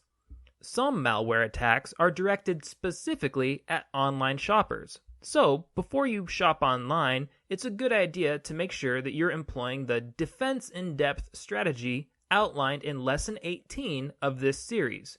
Do you remember what that strategy entails? Back up your data, run a firewall, make sure that your software patches are all up to date, run antivirus software, represented here by a guard dog that blocks viruses from getting into a computer, and be an educated user, somebody who knows the old threats, but who also keeps up with new threats as they appear in the news. I won't say much more about these layers of defense here. If you would like to review them in more detail, you can go ahead and rewatch Lesson 18 in this series, which is titled Layers of Defense Against Malware. Online shopping security issue number 2 is using strong passwords. Online shopping accounts are sensitive accounts. Many of them grant users access to your credit card information. They also usually have a shipping address on file, which would tell somebody where you live. And because they might keep a record of your purchases, these accounts also give users an idea of how much money you spend and what kinds of valuables you might have in your house. So it's important to use a strong password if you set up an online account with a retailer. Strong passwords make it more difficult for cybercriminals to compromise your shopping accounts. Lesson 11 gave you advice for creating strong passwords. Rather than rehash all of that advice here, I'm going to refer you back to that lesson. Online shopping security issue number 3 is using trusted computers. Refrain from doing your online shopping, or from divulging any financial information at all, on untrusted computers, especially on public computers. It's relatively easy for a cybercriminal to install keyloggers onto a computer. A keylogger can record all of the keystrokes that you make on a computer, and so it picks up things like usernames, passwords, and credit card information that you plug into a website. Furthermore, there are other kinds of spyware that could potentially lurk on untrusted computers. You don't want anybody spying on your financial transactions, so stick to private computers that you trust. Online shopping security issue number 4 is unsecure wireless networks. We have already discussed some of the dangers of unsecured wireless networks, and we will discuss them in even more detail in upcoming lessons. One of the main security issues that comes along with unsecured wireless networks is wireless sniffing, which is the practice of intercepting information traveling between a computer and a wireless router. Because of these dangers, it's best not to shop on unsecured wireless connections. Online shopping security issue number 5 is malicious adware. In lesson 16, we touched on the dangers of malicious adware. We explained that many advertisements are legitimate, but some advertisements aren't. Malicious advertisements try to trick people into clicking on them, and then those advertisements direct people to a malicious website, such as a phishing website or a website containing a drive-by download. So be shrewd. If an ad presents an offer that's too good to be true, then it's probably not a legitimate offer. Before you click on any ads, always hover your mouse arrow over the link to check the URL that the link navigates to. If an advertisement says that it's taking you to, say, an Amazon or an eBay affiliated webpage, but then the URL it displays is not from Amazon.com or eBay.com, then you should not click on the advertisement. In fact, it's a good idea not to ever shop on a web page that you navigated to through clicking on a hyperlink. It's better to type the retailer's URL into the address bar for yourself. This will give you an added layer of assurance that you're shopping where you want to shop. Online shopping security issue number 6 is phishing websites. In lessons 10 and 14, we touched on the dangers of phishing. Phishing is a trick where a cybercriminal tries to convince a victim to divulge his or her sensitive information, such as usernames, passwords, or bank routing numbers. We examined a phishing email which claimed to be from Chase Bank, but which really contained links to a website that was intended to steal users' banking information. Cybercriminals will do the same trick with online retailers. They will send out emails containing links to fake retail web pages that are intended to trick you into divulging login information or banking information. Here's an example of a phishing email claiming to offer popular products at deep discounts, which are well below market value. If you get emails like this, just delete them. They are probably phishing emails. Legitimate businesses won't discount their goods 80 or 90% from market value. Successful companies don't become successful by losing money on every single sale that they make. Online shopping security issue number 7 is distinguishing legitimate retailers from illegitimate ones. How can you tell the difference between a legitimate and an illegitimate retailer? I just mentioned that some illegitimate retailers will claim to sell popular, high-demand goods for incredible discounts. But there are other cues to look for when assessing a retailer. Here's the homepage for a fictional retailer, lowlowprices.com. Let's pretend for a minute that Low Low Prices is a real, legitimate retailer. How could you be sure that this is the real homepage for Low Low Prices? One obvious cue is to check the URL up in the address bar. If you wish to shop at lowlowprices.com, but the URL says something different, like lowlowprices.cn, then you should suspect that the page that you're on is a counterfeit. Another cue to look for is HTTPS.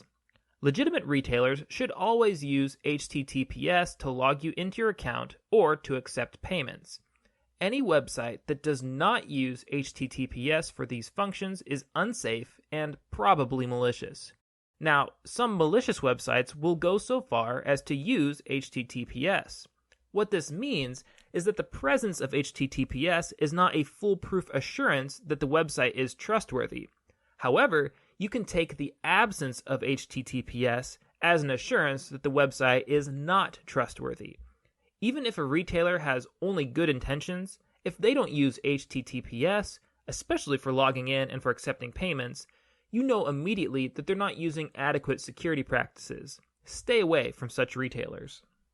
Another cue to look for is whether a retailer asks for too much information. For example, retailers don't need to know your social security number to complete a transaction. If they ask for it, there's a good chance that they are up to no good. Online shopping security issue number 8 is using a link scanner. One tool that can help you to shop more safely is a link scanner. So, what's a link scanner? Link scanners are applications that you can add onto your web browser. Link scanners check hyperlinks against a security database, and they tell you if there's any known security issues with the web pages associated with each hyperlink. There are several link scanners to choose from. One popular example is Web of Trust. Web of Trust displays color-coded circles next to hyperlinks. These circles tell you whether or not the web page has a good security reputation. For example, I have Googled the phrase Iowa State University Information Security. Web of Trust has marked each of the top 5 hits with a green circle. This tells us that these links have a good security reputation. Of course, this isn't an absolute guarantee. Web of Trust is capable of making mistakes. But the green circle is a strong indicator that the website is probably trustworthy. But here, I have Googled the phrase free iPad. The first hit is marked with a red circle, which means that the link is known to be untrustworthy. The second hit is marked with a gray circle, which means that Web of Trust has little or no information about this link. The website has no reputation, one way or the other. The third hit is marked with a green circle, which means that Web of Trust users have reported that this web page is trustworthy. But I have to say, I'm skeptical of this particular link. First off, notice that the URL for this web page is doctorsandtobacco.org. I don't know anything about that URL, but I'm having a hard time seeing what Doctors and Tobacco would have to do with free iPads. We can also see from the Google preview that this page includes the sentence, "Everyone who participates has over 40% chance to win a free Apple iPad." That promise is obviously too good to be true, so I think common sense dictates that we should avoid this link, even though Web of Trust has marked the link as safe. If we want to learn more about a link's rating on Web of Trust, we can click on the circle next to the link. This takes us to a Web of Trust scorecard page for that link. Here, we find a clue that might explain why such a fishy-looking link has a good rating from Web of Trust. We see here that Web of Trust has very low confidence in this rating. So, as far as Web of Trust knows, this is a safe link. But Web of Trust admits that it doesn't yet have very good information on this particular link. It's possible that this link is a scam, and the scammers themselves could be the ones who gave the link such a high rating. Online shopping security issue number 9 is researching a retailer. If you would like to make a purchase through a retailer that you've never used before, you should do a little research on the retailer before giving them any of your financial information. Here are some things to look for. First, their website should have a phone number. Legitimate businesses will usually have a phone number that you can call so that you can ask about their business practices. Second, the retailer should have a physical location somewhere, at least an office or a warehouse. So where are they based? If they don't have a physical location, then they're likely to be illegitimate. Third, you should look up some online reviews of the retailer. If other people have shopped there before, then some of them have probably left reviews somewhere online. Try Googling them. But be careful. Sometimes scammers will write positive reviews of themselves and then post those reviews online. Online shopping security issue number 10 is withholding information. Another way to protect your sensitive information is to give retailers as little information as possible. Don't show them everything about you. Hold back as much as you can. Even if you trust a retailer, it's always a good idea to withhold as much information from them as you can. If they ask for information that's not required to make a purchase, such as your date of birth or your gender, withhold that information. In all probability, they just want that information so that they can use it to direct ads at you anyway. So there's no harm in holding it back. And if a retailer asks for your social security number, stop interacting with that retailer immediately. Social security numbers are never necessary to make a purchase. Only crooks ask for a social security number to complete a purchase. Online shopping issue number 11 is shopping with plastic. You can further protect yourself by opting to shop with a credit card instead of a debit card. There is inherently nothing more secure about credit card technology, but it's an accident of American legal history that credit cards offer better fraud protection than debit cards do. Because of the way that federal laws ended up being written over time, consumers are better protected from credit card fraud than they are from debit card fraud.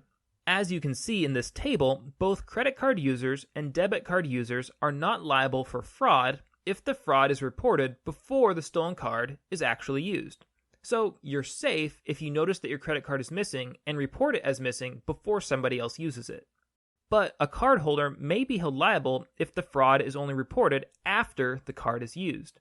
Users of either kind of card are only legally liable for up to $50 worth of expenses if the fraud is reported within 2 business days. However, there's a sharp jump after 2 business days for debit card users. Debit card users are legally liable for up to $500 of fraudulent charges if the fraud is reported within 2 to 60 business days. Credit card users, though, they are still liable for only up to $50. It's worth noticing here that in either case, after 60 business days, you could be liable for unlimited amounts of fraudulent charges. Furthermore, it's a good idea to check your credit card statement and your debit card statement once a week. Now, your bank or your credit card company has software to help them to detect fraudulent charges. Now, this is convenient for you, but it's still important for you to monitor your own debit and your own credit card accounts.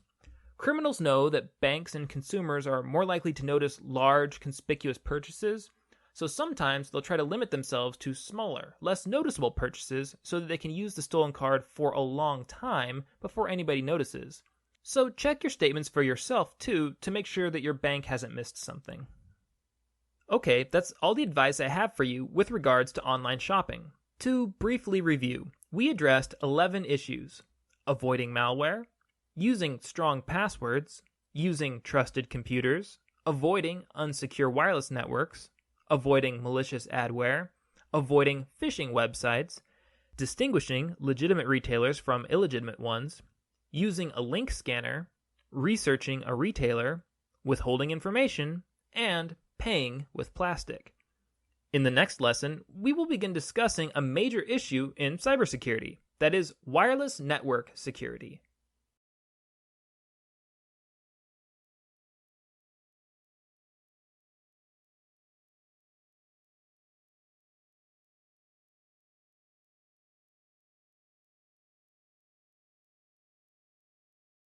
Welcome to this course, Introduction to Cybersecurity Literacy. This is Lesson 22, Wireless Network Basics. In this lesson, I will introduce you to wireless networks. In later lessons, we'll talk about the security risks associated with wireless networks, and I'll suggest some ways in which you can use and administer wireless security networks more securely. But we'll start here with a few brief words on how wireless internet connections work. Wireless internet connections go by several names: Wi-Fi, wireless Ethernet, and IEEE 802.11a, 802.11b, 802.11g, or 802.11n. For our purposes, all these describe the same thing: the wireless connections that allow your devices to connect with a wireless internet router, and through this router, to communicate with the whole internet. These types of connections are distinct from cellular internet connections, which do not have the same security risks as Wi-Fi connections. In this class, when we talk about wireless networks, we're going to stick to the traffic traveling between a Wi-Fi enabled device, normally a computer, a tablet, or a smartphone, and a wireless internet router. To be clear, the issues we are introducing are relevant to your phone when your phone is on Wi-Fi, but they probably aren't relevant to your phone when you're using your phone's mobile data connection. Operating systems for Wi-Fi enabled devices will have some kind of wireless connection manager program. For example, this illustration shows the Wireless Connection Manager application that runs on the Windows 7 operating system. On the left side of the window, you can see a list of Service Set Identifiers, or SSIDs. An SSID is also commonly referred to as the router's name, or the network's name. How does your computer know which wireless routers are in range at a given time? Simple. Wireless routers emit signals that broadcast their SSID. They are constantly advertising their own availability. Over on the right side of the window, we can see the signal strength for each network. Devices on Wi-Fi networks, both routers and computers, work by transmitting information through radio waves. These green bars let users know how strong the radio signal is between the router and the computer. In Windows 7, unsecure wireless networks are marked with a yellow exclamation point icon. Routers and computers have the ability to encrypt their transmissions. An encrypted signal means that even if somebody intercepts your Wi-Fi traffic, they shouldn't be able to read it. But this yellow icon tells you that transmissions to and from this network will not enjoy such encryption. Let me repeat that. This yellow icon means that the information carried by the radio waves between the computer and the router will not be automatically encrypted. Let's see what happens when a user selects one of the networks from the list. When a user selects an SSID, the application asks whether the user wants to connect to a given network, and it reminds the user whether or not the requested network is secure. If a user chooses to connect to an unsecure wireless network, the computer should make the connection automatically. If it's a secure network, then the router will ask for a security key before allowing it to connect. If you are connected to a Wi-Fi network, it's worth remembering that all of the information that travels from your computer to the router and from the router back to your computer is transmitted via radio waves. These radio waves move out in every direction from their source. And they don't stop when they reach their intended destination. They will keep radiating out for a long ways. A wireless eavesdropper does not have to be seated between you and your router to pick up your wireless transmissions. They just need to be within the range of your Wi-Fi radio. And remember, radio waves are easy to intercept. All you need is the right kind of radio, and you can detect the waves. How far do Wi-Fi signals travel? Well, they usually go about 100 to 300 feet in every direction, depending on conditions and obstructions. To put that in perspective, here's what a 100-foot broadcast radius looks like compared to a football field.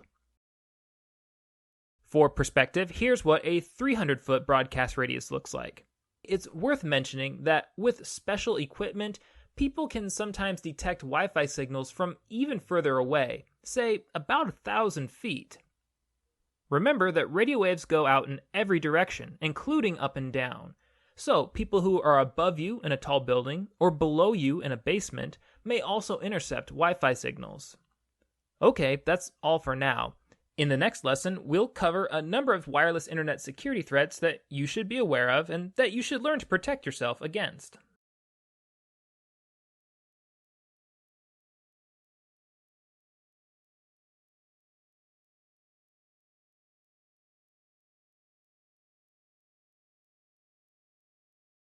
Welcome to this course, Introduction to Cybersecurity Literacy. This is Lesson 23, Wireless Internet Security Threats. In this lecture, we're going to introduce some of the most common security threats that wireless users have to deal with. We'll discuss the following 4 wireless security threats: sniffing, rogue routers, evil twin routers, and unauthorized connections. At the beginning here, I'm going to remind you that these threats apply to Wi-Fi internet, but they do not apply to mobile cellular networks, which use different technologies besides Wi-Fi.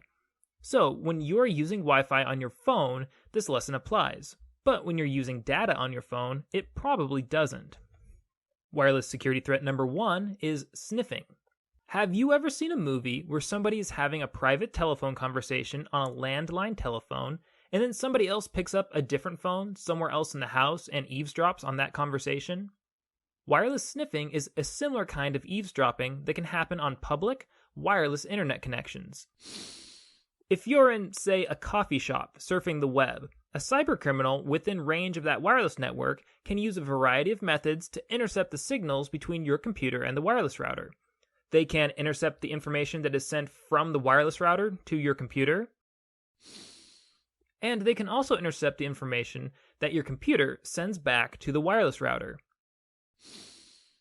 By default, computers are configured not to sniff, but there is free and legal software that can reconfigure a computer to run in what is known as promiscuous mode.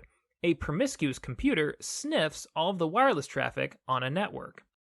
For those of you who are watching this lesson as part of a class that uses this textbook, there's a diagram in Chapter 9 that illustrates what we're talking about. We'll look at that diagram here. If you aren't using this textbook, don't worry about it, just follow along with the lesson.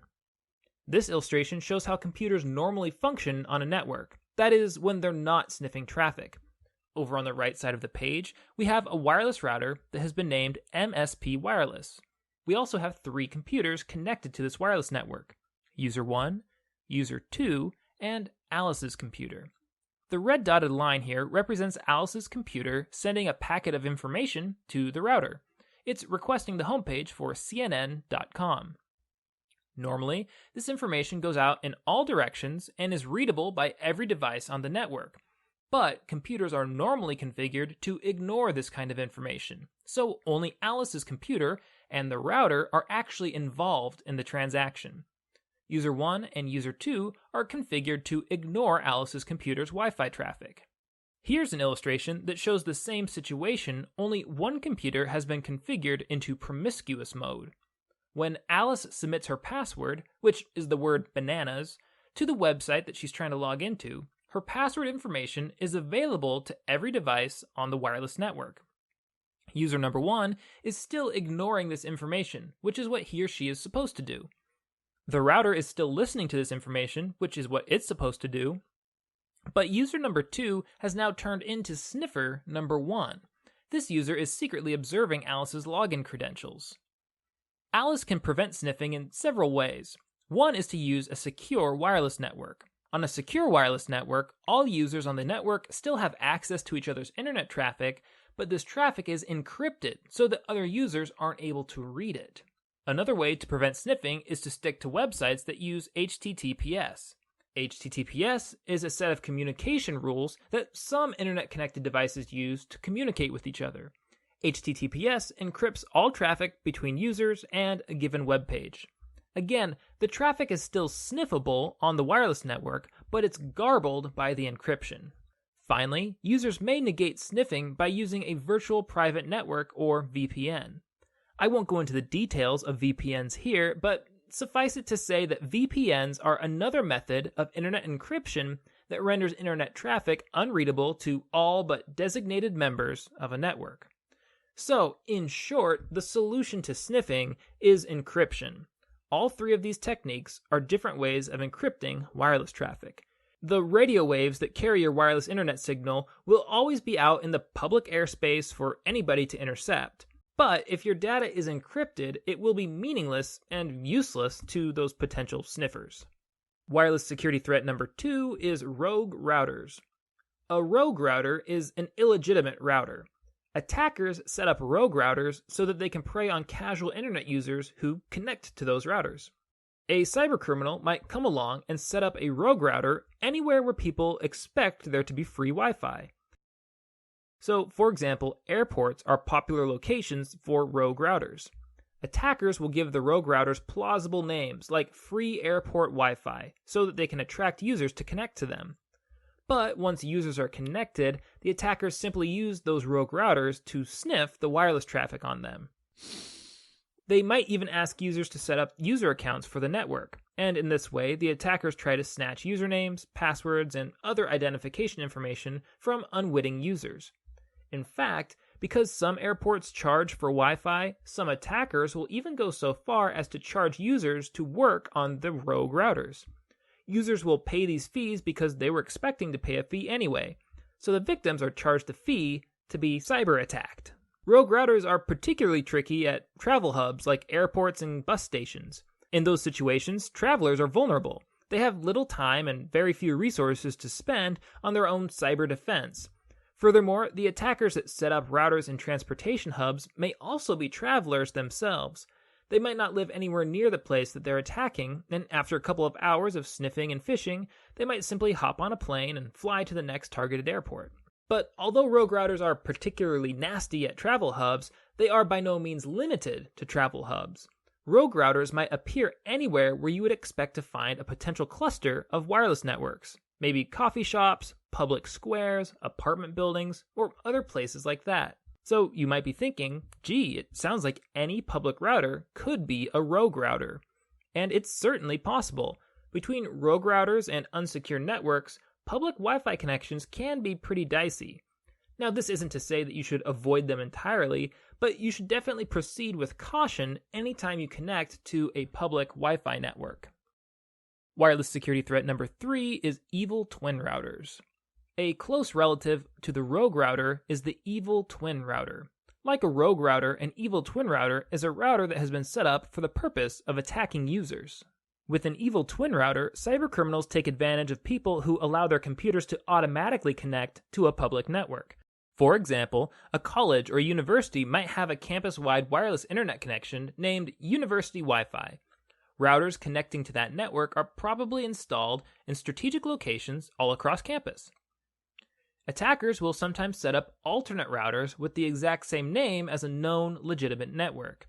So if your computer is set up to automatically connect to the network named Library Wi-Fi, it will connect to whatever router it finds with that name.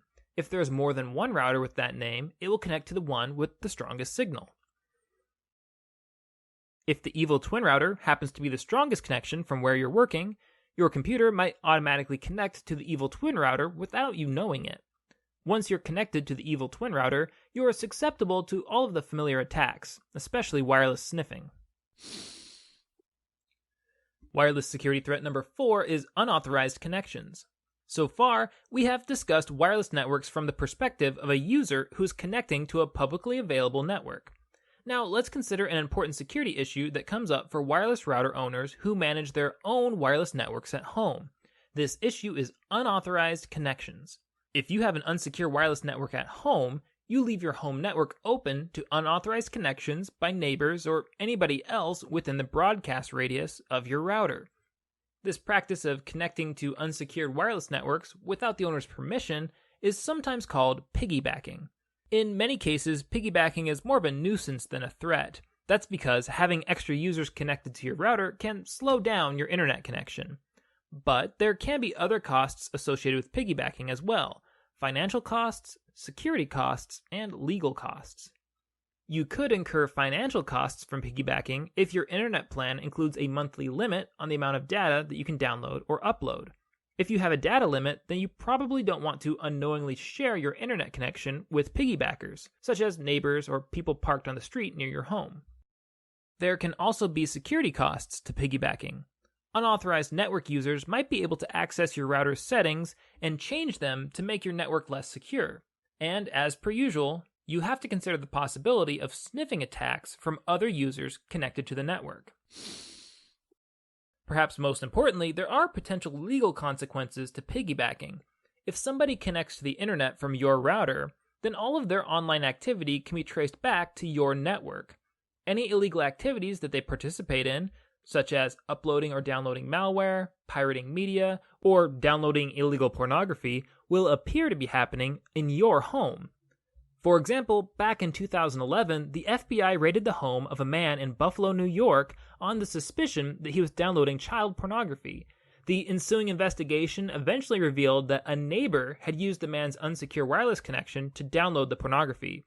So fortunately, in this case, the innocent man didn't get into serious trouble, but his unsecure wireless network made him a suspect in a very serious criminal investigation that could have had dire consequences if he hadn't been vindicated.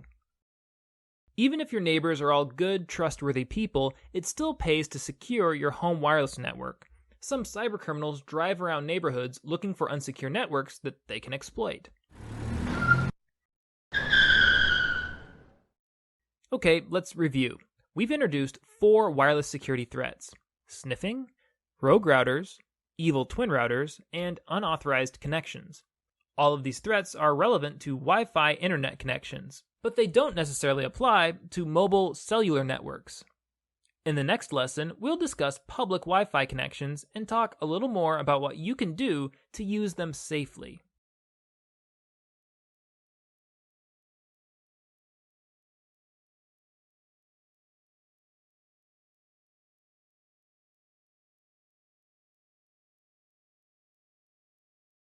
Welcome to this course, Introduction to Cybersecurity Literacy. This is Lesson 24, Using Public Wireless Networks. In the last lesson, we looked at a few examples of wireless security threats. With these threats in mind, I want to suggest some tips that will help you to use public wireless internet connections more securely. These tips are to refrain from using unsecure network connections for private business, to obscure your computer screen and keyboard, to know whether your connection is secure, to use websites that use HTTPS, and to use a virtual private network, also known as a VPN. Wireless security tip number 1 is to refrain from using public networks for private business. It can be difficult to tell whether a public Wi-Fi connection is legitimate. Sometimes users think they're connecting to a legitimate network, but they're really connecting to an evil twin router or a rogue router, either of which could allow a cybercriminal to sniff one's internet traffic. The simplest, most effective solution to this problem is to refrain from using public networks for private business.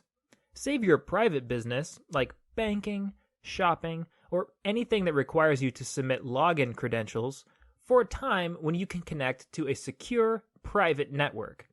We recognize that this is not always the most convenient solution, but by limiting your activity on public networks, you significantly lower your chances of being attacked. Wireless security tip number 2 is to obscure your computer screen and your keyboard. Peeking over somebody's shoulder is a pretty low-tech cyber attack, but it can be an effective one. Cybercriminals will position themselves so that they can see a user's computer, and they'll watch the screen. Or they could watch the keyboard and observe private information like passwords or account numbers as they're typed. You might be surprised how proficient some people are at watching and reading your keystrokes. So, when you use the internet in public, be aware of your surroundings. Position yourself so that it's difficult to see your device, and pay attention to people as they change seating around you. If possible, try to stake out a seat against a wall to prevent people from sitting behind you. Wireless security tip number 3 is to know whether your connection is secure. You should know whether you're using a secure or unsecure wireless network. Your operating system should tell you whether or not you're connecting to a secure wireless network. For example, the Windows 7 operating system will list your available wireless connections in a frame that looks like this. Unsecure wireless connections will display a small, yellow warning icon. Secure connections will display no warning, and if you try to connect to them, they should require you to enter a security key. If the network is unsecure, you should probably avoid using it to do any private business. If the network is secure, then it's still possible for anybody else connected to the network to intercept your Wi-Fi signal, but that signal will be encrypted, and therefore it will be more difficult to interpret. So figure out how your device indicates whether or not wireless connections are secure, and always be aware of whether or not you're connecting to a secure network. Wireless security tip number 4 is to use websites that use HTTPS. When computers communicate with each other, they have to stick to a very strict set of communication rules. These sets of rules are called protocols. When your computer communicates with a web server over the internet, they use a protocol called HTTP, which stands for Hypertext Transfer Protocol. HTTP is designed to transmit web code back and forth between computers in clear, easily readable text. However, there's another version of HTTP called HTTPS, which stands for Hypertext Transfer Protocol Secure. With HTTPS, all traffic between your computer and a web server is encrypted. This means that even if somebody intercepts the signal somewhere between your computer and the web server, it will be unreadable to them.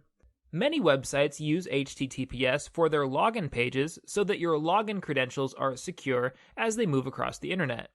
If you're going to submit sensitive information online, you should make sure that you're using a web page that uses HTTPS. Most browsers display the address bar differently for a web page that uses HTTP than it does for a web page that uses HTTPS. Here's what the difference looks like on Firefox. The page on top uses HTTP, and the page on bottom uses the more secure HTTPS. Notice the green padlock and security certificate on the HTTPS page. Here are the same two pages shown as they would display in Google Chrome. Again, HTTP is on top and HTTPS is on bottom. Notice once again the green security certificate and padlock icon on the HTTPS page. You should be aware that HTTPS helps to protect you from eavesdropping, but HTTPS can't protect you from malicious websites. Not every website that uses HTTPS is safe. It's just that using HTTPS will protect you from wireless eavesdropping. Wireless security tip number 5 is to use a virtual private network or VPN. Not everybody uses a VPN or even has access to one, but for people who do, a VPN is a strong privacy and security tool. Let's take a look at how VPNs work. Here, we have a computer on a wireless network that wants to connect to a web server through the internet. We'll use blue arrows here to indicate that, for whatever reason, none of the connections between these devices are encrypted. So, unencrypted traffic might start with the computer, travel to the wireless router, travel through the twists and turns of the internet, and end up at a web server. And then the web server might send a response back to the computer. None of this will necessarily be encrypted. But now let's imagine that this is happening on a VPN. A VPN creates an encrypted connection between your computer and some other private network. This private network might be a home network, or it could be something else like a corporate network that you use at work. A VPN lets you connect privately to this network even if you're on some other network somewhere else in the world.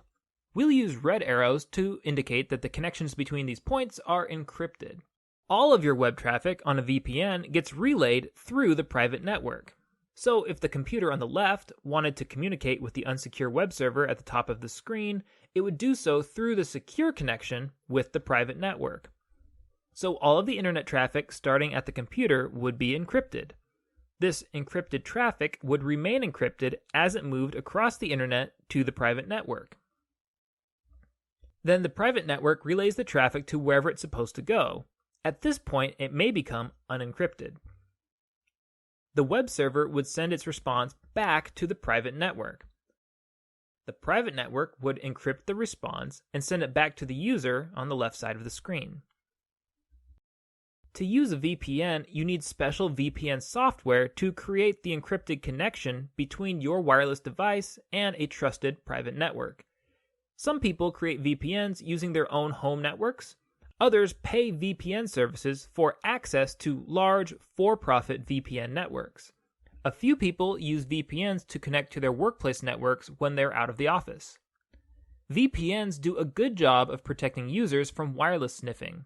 But remember that a VPN can't protect users from people looking over their shoulders. Neither will they protect you if you connect to a malicious website. However, if you simply must perform private business over a public Wi-Fi connection, then the safest way to do so is to use a VPN. Okay, let's review. We've covered 5 tips for safer browsing on public wireless networks. These 5 tips were to refrain from using public networks for private business, to obscure your computer screen and keyboard so people can't watch what you're doing, to know whether your connection is secure, to use websites that use HTTPS, and to use a virtual private network or VPN. In the next video, we will discuss some security topics for wireless network administrators, especially people who administer a home wireless network.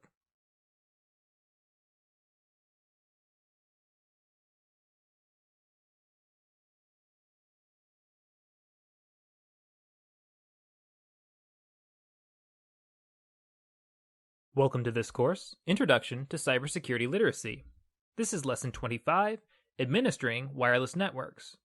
Many of you probably have your own wireless networks in your own homes. The primary security threat for home Wi-Fi networks is unauthorized access, sometimes called piggybacking. If somebody accesses your wireless network without you knowing it, they can potentially sniff your wireless traffic while you're using your devices at home. Perhaps even worse, they could use your internet connection to commit cybercrimes, such as fraud or buying and selling drugs. Such activities could be traced back to your router. Attackers know this. Some of them even drive around neighborhoods looking for unsecured wireless connections. Sometimes, when cybercriminals find good, accessible, unsecure connections, they will post them on online maps that direct a criminal community towards good places to access unsecure Wi-Fi. Knowing these potential threats, it's a good idea to keep your wireless network secure. In this lesson, we'll cover 6 network administration tips that can help you to keep your wireless network as secure as possible. Use a strong router password, enable wireless security encryption, enable router firewalls, disable SSID broadcast, filter MAC addresses, and turn off your router. Network administration tip number 1 is to use a strong router password. To access and to change the security settings on a router, a user will type in the router's IP address into a web browser, and this address will pull up the router's administration page. The settings on this administration page are usually password protected, so that not just anybody can change the security settings on your router. Most routers come from the factory with a default password, and many users never bother to change this password. You should make sure that you've changed your router password to a strong password that you'll be able to remember. Attackers often know the default administration passwords for various routers. If they have the administration password for your router, then attackers can potentially log into your router as an administrator and then change your security settings to their liking. For guidance on choosing a strong password, I recommend that you go back and watch Lesson 11, which is titled Choosing a Strong Password. Network administration tip number 2 is to enable wireless signal encryption. Most routers come with some kind of security option that will allow you to encrypt the wireless radio signals between your computer and your router. Make sure that this option is enabled on your router, and make sure that you're using the strongest encryption options that are available to you. The most secure encryption option currently available is called WPA2. This option won't be available on some older routers or maybe for some older computers, but if it is available, then you should use it. The next most secure encryption option is called WPA. It's a step down, but it's better than nothing. The least most secure encryption option is called WEP. Some older computers cannot read either WPA2 or WPA, and so for those computers, WEP will have to do. WEP is the weakest encryption option available, but it's still a little better than no encryption at all. Network administration tip number 3 is to enable router firewalls. As you may remember from other lessons, firewalls protect computers from receiving unauthorized and unrequested traffic through their internet connections. Your computer probably has a firewall, but your router probably also has a firewall. It's a good idea to keep your router's firewall turned on, even if you have another firewall running on your computer. There's no real downside to having multiple firewalls running at any given time, and running multiple firewalls has some advantages. Your router firewall might have strengths that cover the weaknesses of your computer's firewall. Network administration tip number 4 is to disable SSID broadcast. Every router has a name. A router's name is also called its Service Set Identifier, or SSID. The SSID is the name that appears on your computer's network management application when you search for available wireless networks. Routers come factory configured so that they broadcast the SSID for everybody to see. This configuration makes sense for public internet connections, such as the one that you would find in a cafe or at an airport. It makes less sense for private internet connections in your home. If you already know the SSID that you want to connect to, then your computer can find and connect to it without the router broadcasting the SSID out to the public. Network administrators can disable SSID broadcast on a router.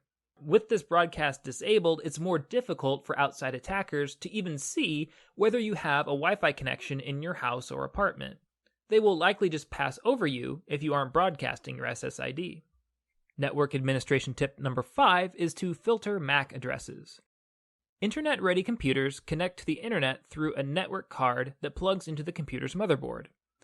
Every network card has a unique address called a Media Access Control Address, or MAC address. You should note that the word Mac in this context doesn't have anything in particular to do with Mac computers associated with Apple technologies. This resemblance is just a coincidence.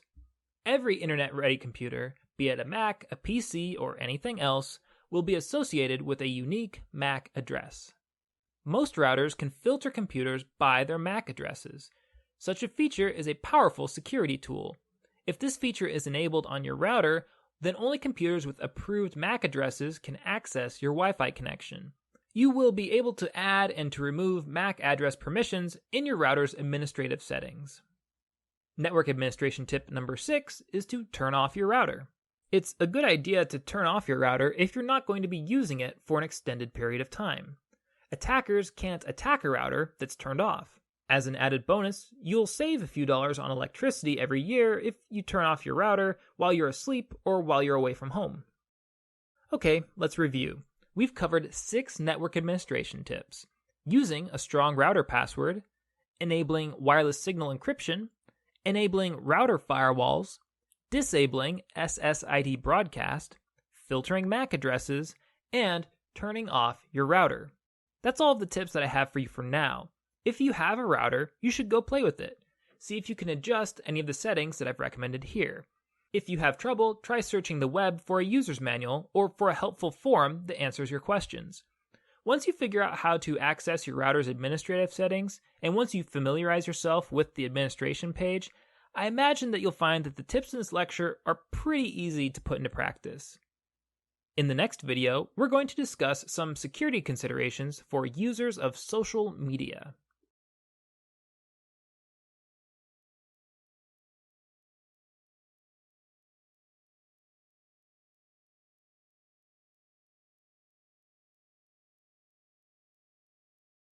Welcome to this course, Introduction to Cybersecurity Literacy. This is Lesson 26, Social Media and Privacy. In this lecture, we're going to discuss some of the privacy issues that we encounter on social media. There are a lot of different ways that you could define privacy. So what is privacy? One helpful definition might look like this. Privacy is having control over who knows information about you, what information they know, and when they can know it. If you have a good deal of control over who knows what about you and when they know it, then most people would probably agree that you enjoy a high degree of privacy. Participation in social media always requires a sacrifice of privacy. Social media users usually show other people what they look like, who they spend their time with, what kinds of things they like to buy and to do, and what some of their opinions might be. On the one hand, there's nothing necessarily wrong with any of that. The whole point of a social network is to use the power of the internet to open up and to share with other people. On the other hand, the privacy trade-offs in social networking can become a problem when people share more than they thought they were sharing, or when they end up regretting something that they have shared previously. We're going to address 3 social media privacy issues in this lecture: friend gluttony, copying and pasting, and employers. Social media privacy issue number 1 is friend gluttony. Some people strive to have as many friends or followers on social media as possible. When friending goes too far, we call this friend gluttony. On social media, members of your social network are sometimes called friends. In the real world, we usually mean something different when we talk about friends than what we mean when we talk about friends on social media. Social media friends are often people who we don't know very well, perhaps people that we met at a party, associates who we know through a friend, or people who we haven't seen in a long, long time. In the real world, most of us wouldn't share the same kinds of private information with distant associates that we would share with our closest friends. But social media do not automatically make distinctions between close friends and non-close friends. To social media, a friend is a friend, and its default settings will allow all of your friends equal access to all of the private information that you share. For this reason, it's a good idea to choose your friends wisely. Furthermore, because social media sites use words like friend, sometimes users feel like they're being unfriendly if they don't accept friend requests. Some users think, gee, if I reject a friend request, I'm saying that I dislike this person. But that's not true. All a friend rejection on social media means is that you aren't, at this time, allowing a particular person into your private network. The issue might not be that you dislike them, the issue might just be that you don't really know them that well. Why should you feel obligated to let somebody into your private network, especially if you don't know them that well? After all, it's your privacy and it's your network, so you don't have to fall into the trap of feeling obligated to friend everybody who sends you a friend request. And you don't have to feel obligated to send a friend request to everybody that you meet in person. Another trap to avoid is the trap of letting your number of social media contacts affect your sense of self-worth. Some people feel good if they have a large network, and some people feel bad if they have a small network. Such feelings lead some social media users to become friend gluttons. Now, I'm not trying to invalidate the feelings you might have about your social media presence, but I would like to caution you against participating in unsafe behaviors based on those feelings. It's okay to have a lot of friends, but you should limit your friend network to people who you have some kind of genuine relationship with. A good rule of thumb is to limit your network to people whom you feel inclined to wish a happy birthday to when their birthday comes around. If you don't like a person enough or care about them enough to take a moment to wish them happy birthday, well, then maybe you aren't close enough to that person to share your private information with them. Information such as pictures, relationship status, opinions, contact information, and maybe even your current location. Social media privacy issue number 2 is copying and pasting. Now, so far, I've been saying that the word friend is kind of misleading in the context of social media. I've been saying that media friends aren't always really friends, just members of your private online social network. But I should point out that a social network is only a private network in a limited sense of the word private. Once you put information out on the internet, it really isn't all that private anymore. Digital information is extraordinarily easy to copy and to share. Anybody who can see your social media profile can copy any of the text, the photos, or the information on that profile and then share it with whomever they want. So be careful whom you add to your network, and even more importantly, be careful what you share. Privacy issue number 3 is employers. You should keep in mind that the things that you share on social networks could come back to haunt you later. If you're applying for jobs, you should assume that your potential employers will search for your public social media profiles before hiring you. You should make sure that any publicly viewable portions of your social media profiles represent you in the best possible light. Some social media services allow you to see your profile as it appears to different people. You can see how your page appears to the public, or you can choose one of your contacts or followers and check out how your profile appears to that person. You should examine your profile from several different perspectives and adjust your privacy settings so it appears how you want it to. It would also be a good idea to search for your own name with a few different search engines, Google, Bing, Yahoo, etc., just to see what kinds of information potential employers might see when they search for you. Some employers will go so far as to ask you for your social media passwords during a job interview, so that they can see an unfiltered view of your private profile and private network before they make the decision to hire you. Now, some states are beginning to pass laws against such practices, but in most places, this remains a legal demand.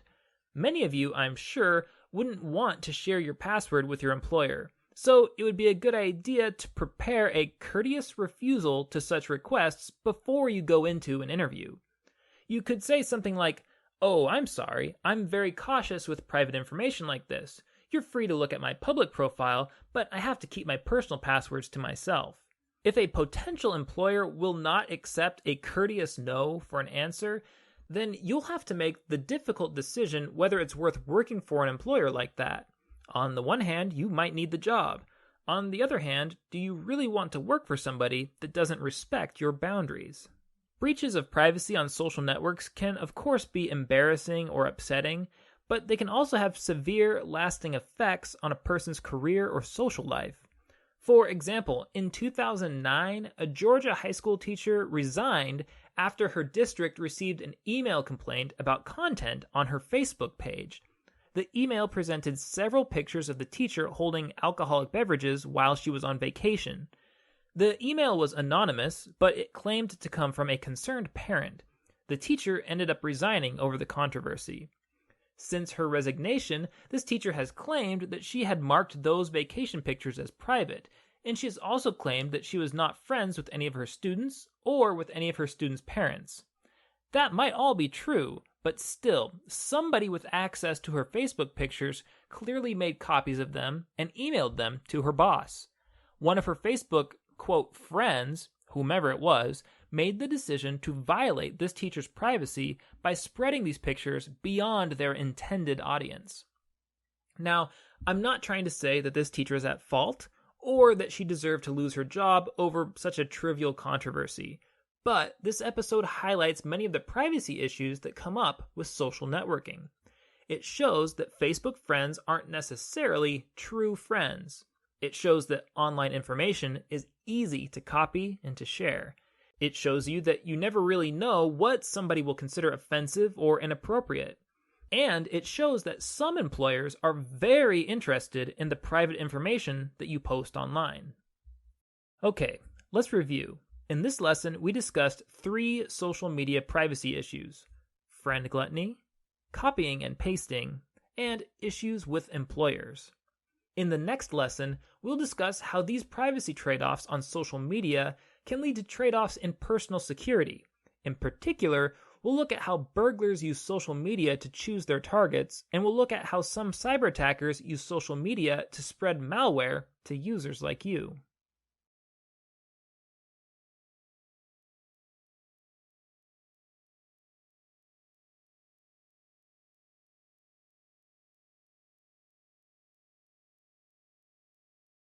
Welcome to this course, Introduction to Cybersecurity Literacy.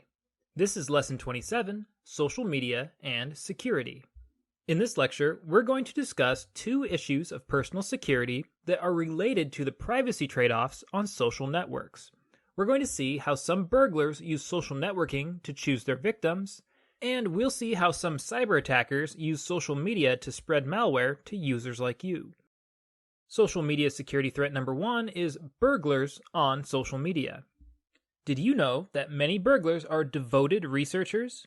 It's true.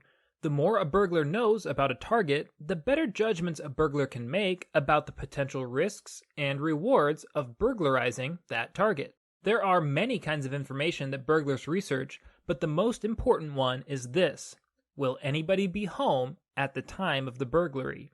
Modern burglars are turning to social media sites to discover when residents will be out of town, as well as other information that's relevant to the burglary.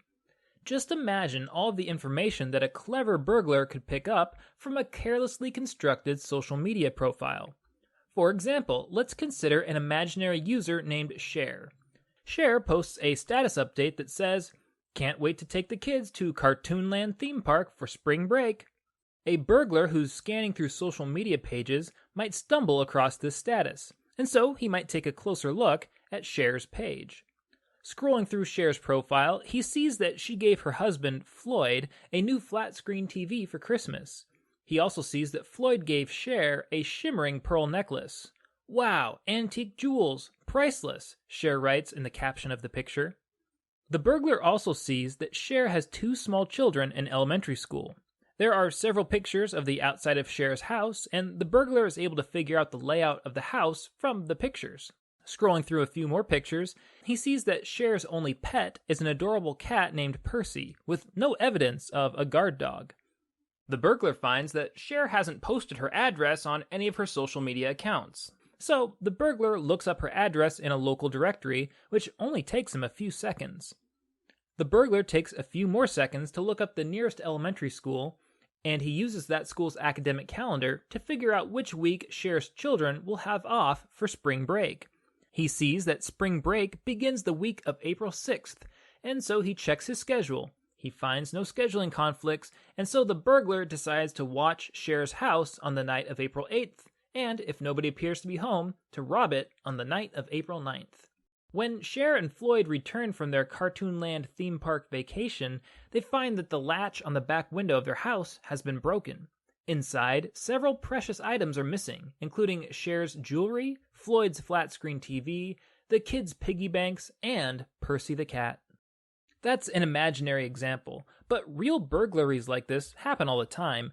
Many burglars research the houses that they burglarize, and social media makes this research much easier for them. Think about it. Could a burglar use your updates, your photos, or your location check-ins to determine how you are vulnerable or when you'll be away from home? To protect your own personal security, you should be conscious of how information that you post on social media could be used against you. When you're building a social media profile, it's a good idea to leave off the kinds of information that you normally provide when you make an online purchase or when you fill out your tax return. What kinds of information is that? I'm talking about things like your email address, your physical address, your phone number, your credit card numbers, social security numbers, driver's license numbers, PIN numbers, or any other identification information like those things. Some users won't even use their real name on social media. They'll use a nickname or a misspelling of their name, or maybe they'll use their middle name in place of their first or last name.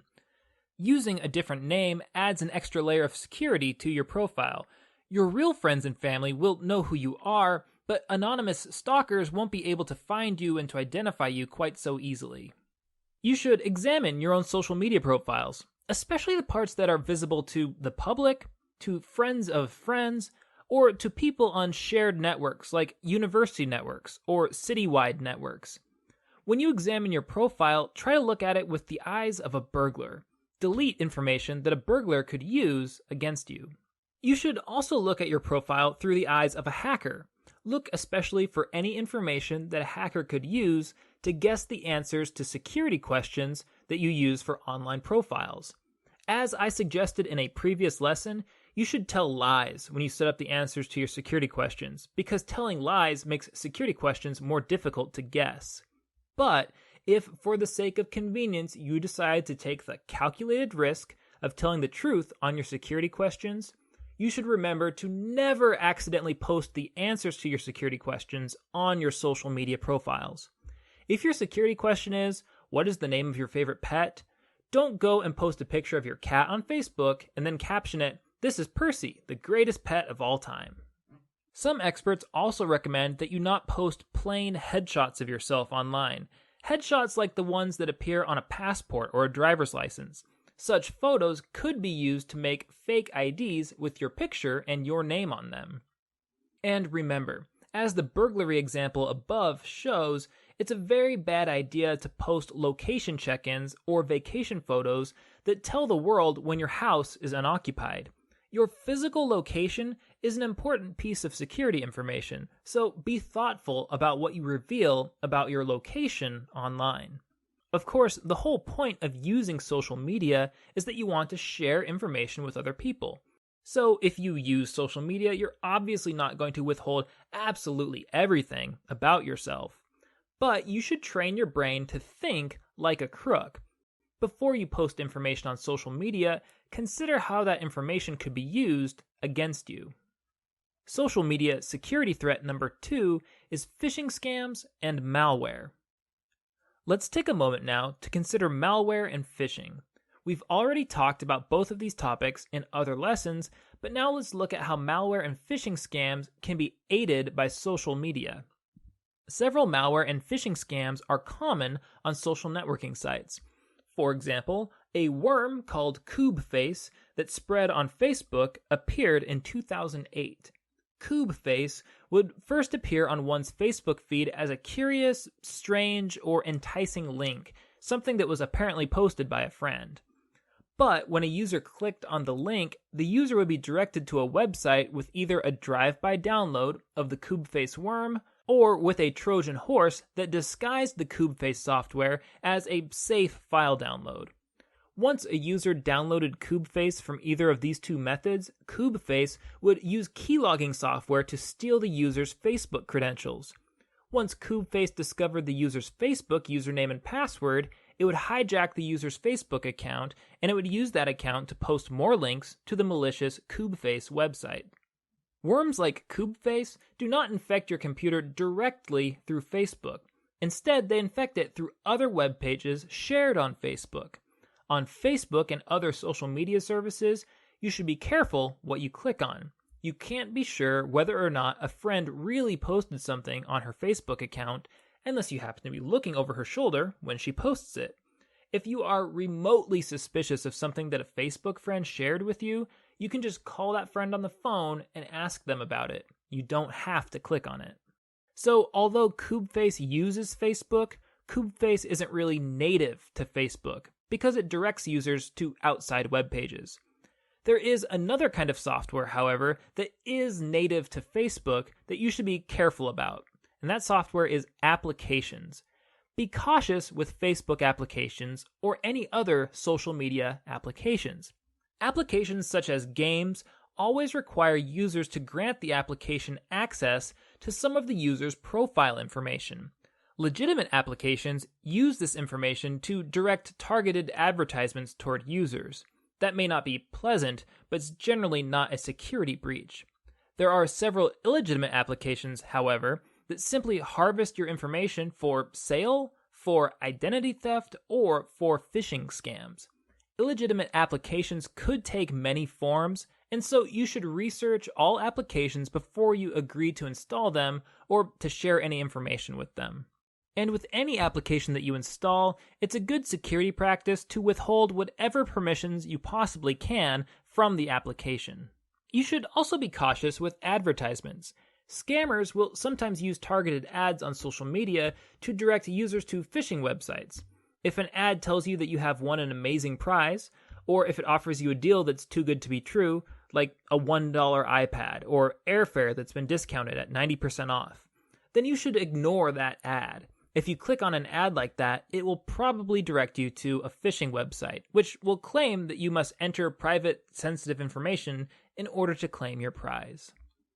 Okay, in this video we've looked at two threats: burglars on social media and phishing and malware scams on social media. In the next lesson, we're going to discuss social engineering, which is a set of practices that scammers use to draw users like you into their scams.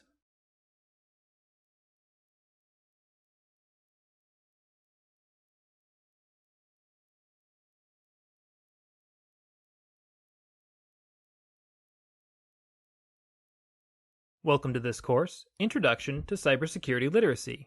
This is Lesson 29, Reading URLs. As some of you may already know, URL is an acronym that stands for Uniform Resource Locator, and it is often used interchangeably with the term web address. And indeed, for our purposes here today, the term URL will be equivalent to the term web address.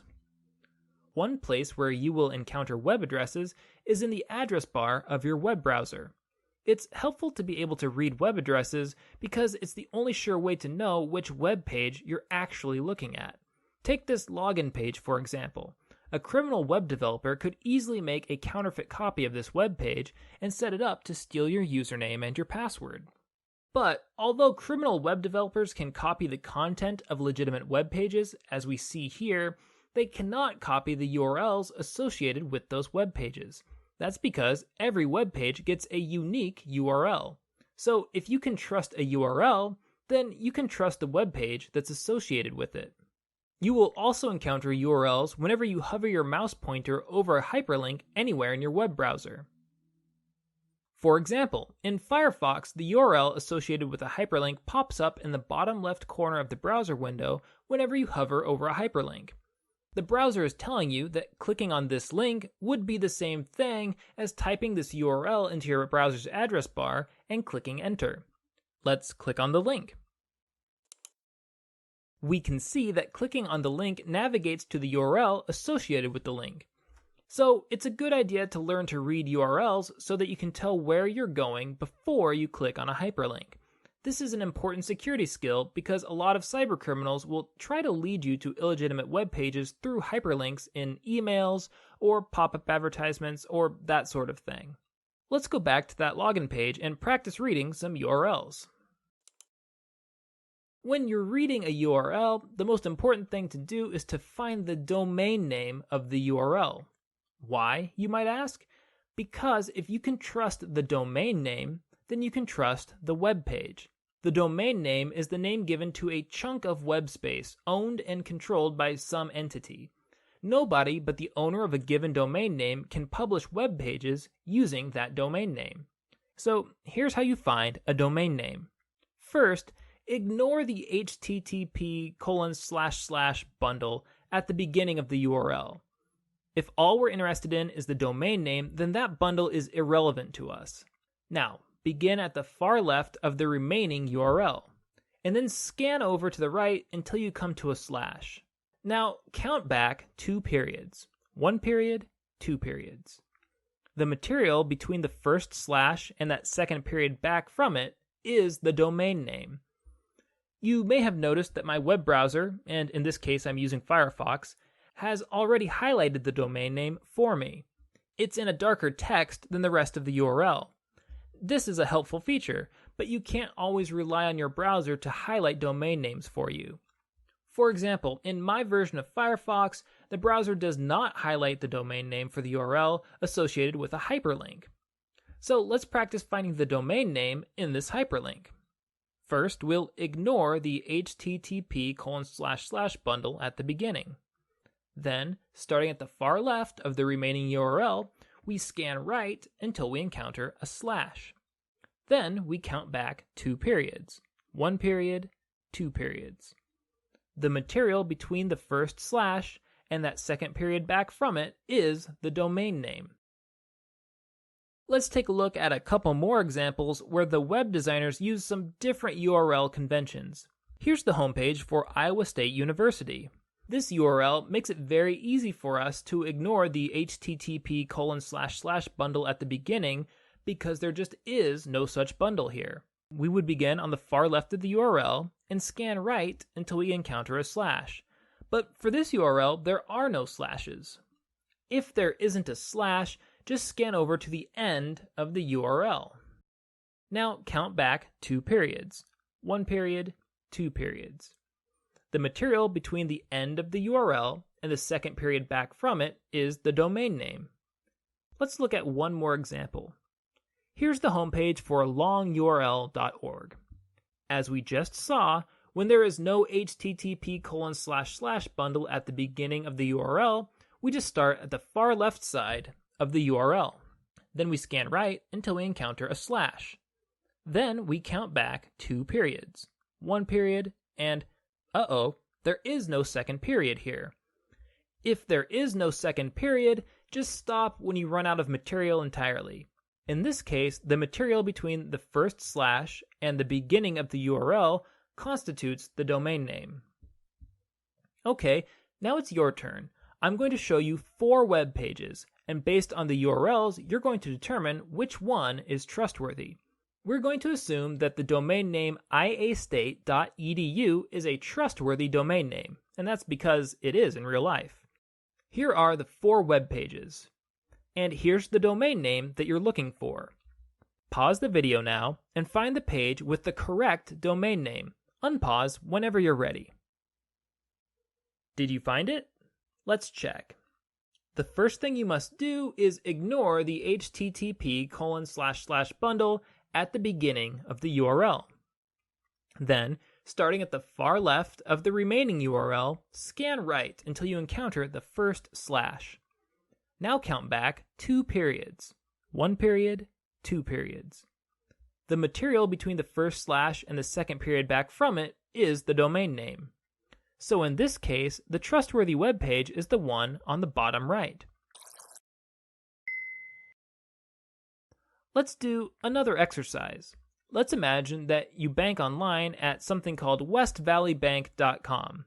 Now, in this case, we're using a fictional URL. I'm not aware of any real westvalleybank.com. But pretending that it is real, which of the following web pages uses that domain name? Pause the video for a moment while you figure it out. Did you find it? Let's check. The first thing you must do is ignore the http://bundle at the beginning of the URL. Since this URL doesn't have such a bundle, you can just start at the far left. Now scan right until you encounter the first slash. Now count back 2 periods. 1 period, 2 periods. The material between the first slash and the second period back from it is the domain name.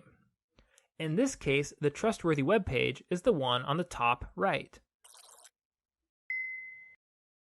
I want to look at one more problem that you might encounter when you're trying to read URLs. There are services called URL shorteners that take long URLs and condense them down into shorter ones. TinyURL is an example of a popular URL shortener. It can take a long URL and shorten it down to a much shorter string of letters. These shortened hyperlinks are good for web and mobile messenger apps that limit the length of your messages. But the problem with shortened URLs is that you can't tell where they lead. The domain name of this URL is tinyurl.com, so we do know that tinyurl is going to redirect us somewhere, but we don't know where to. So maybe you think that this message is fishy because maybe your dad doesn't usually use the acronym OMG, or because he doesn't usually use exclamation points. How can you investigate this link without clicking on it? Now, let's assume for the moment that for some reason you can't get a response from your dad, so you can't just ask him about it. You can convert shortened URLs into a readable format if you expand them in a URL expander. LongURL.org is an example of a relatively popular URL expander. Just copy and paste the shortened URL into the URL expander and click the Expand button.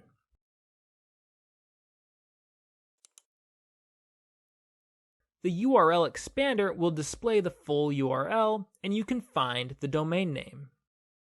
In this case, the domain name is from a trusted domain, isualum.org, so we know that it's safe to click on the link.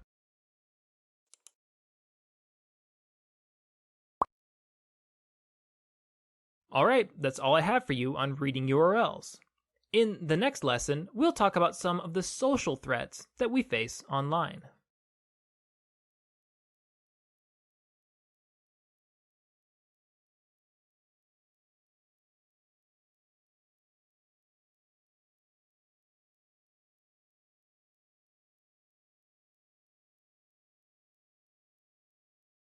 Welcome to this course, Introduction to Cybersecurity Literacy.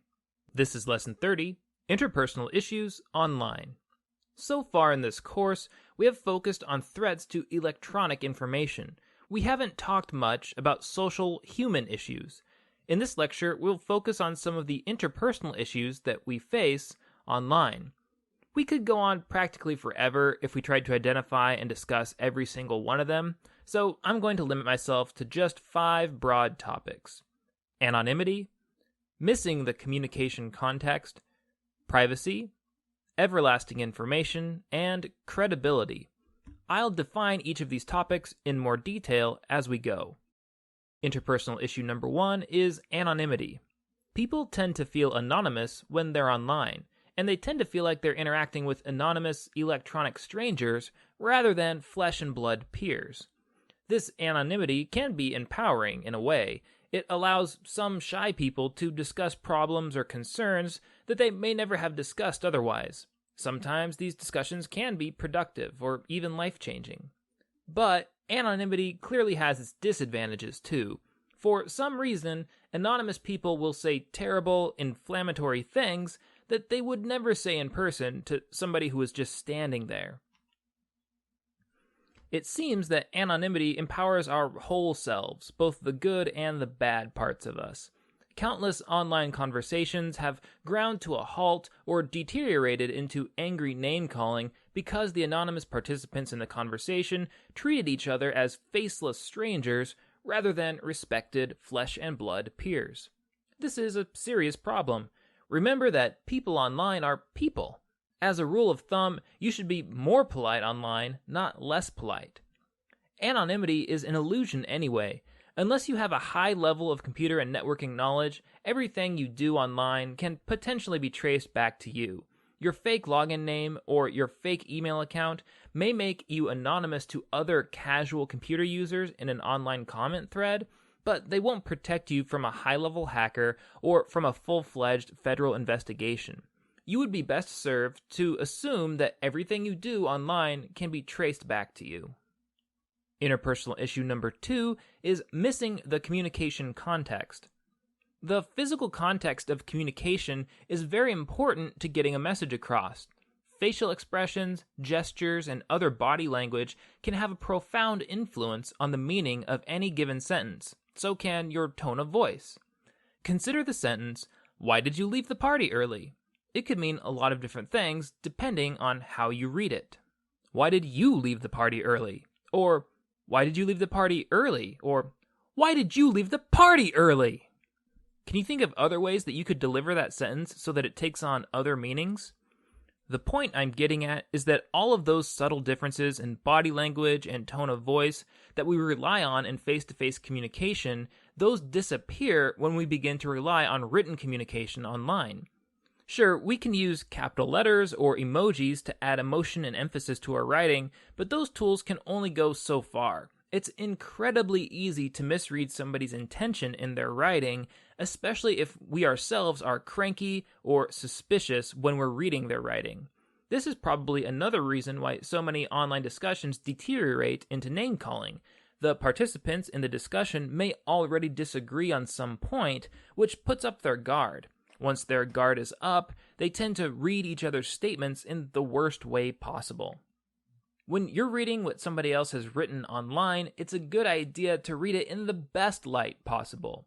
If you aren't sure how they meant to say something, it's better to ask for clarification or to just assume the best than to automatically default to assuming the worst. Interpersonal issue number 3 is privacy.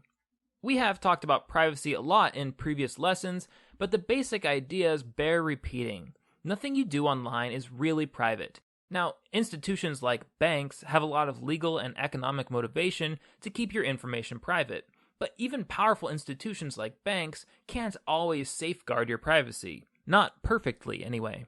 When you're dealing with regular people who don't have legal or economic motivations to guard your privacy, then the situation is much worse. Your friends and family, they have social motivations to guard your privacy. They want to get along with you, and they probably want what's best for you. Social motivations can be incredibly strong, but social motivations can also change quite suddenly. All it takes is one moment of anger or weakness, and a friend could forward your private information to hundreds of people. The best mindset is probably to simply accept that nothing you share electronically is really 100% private.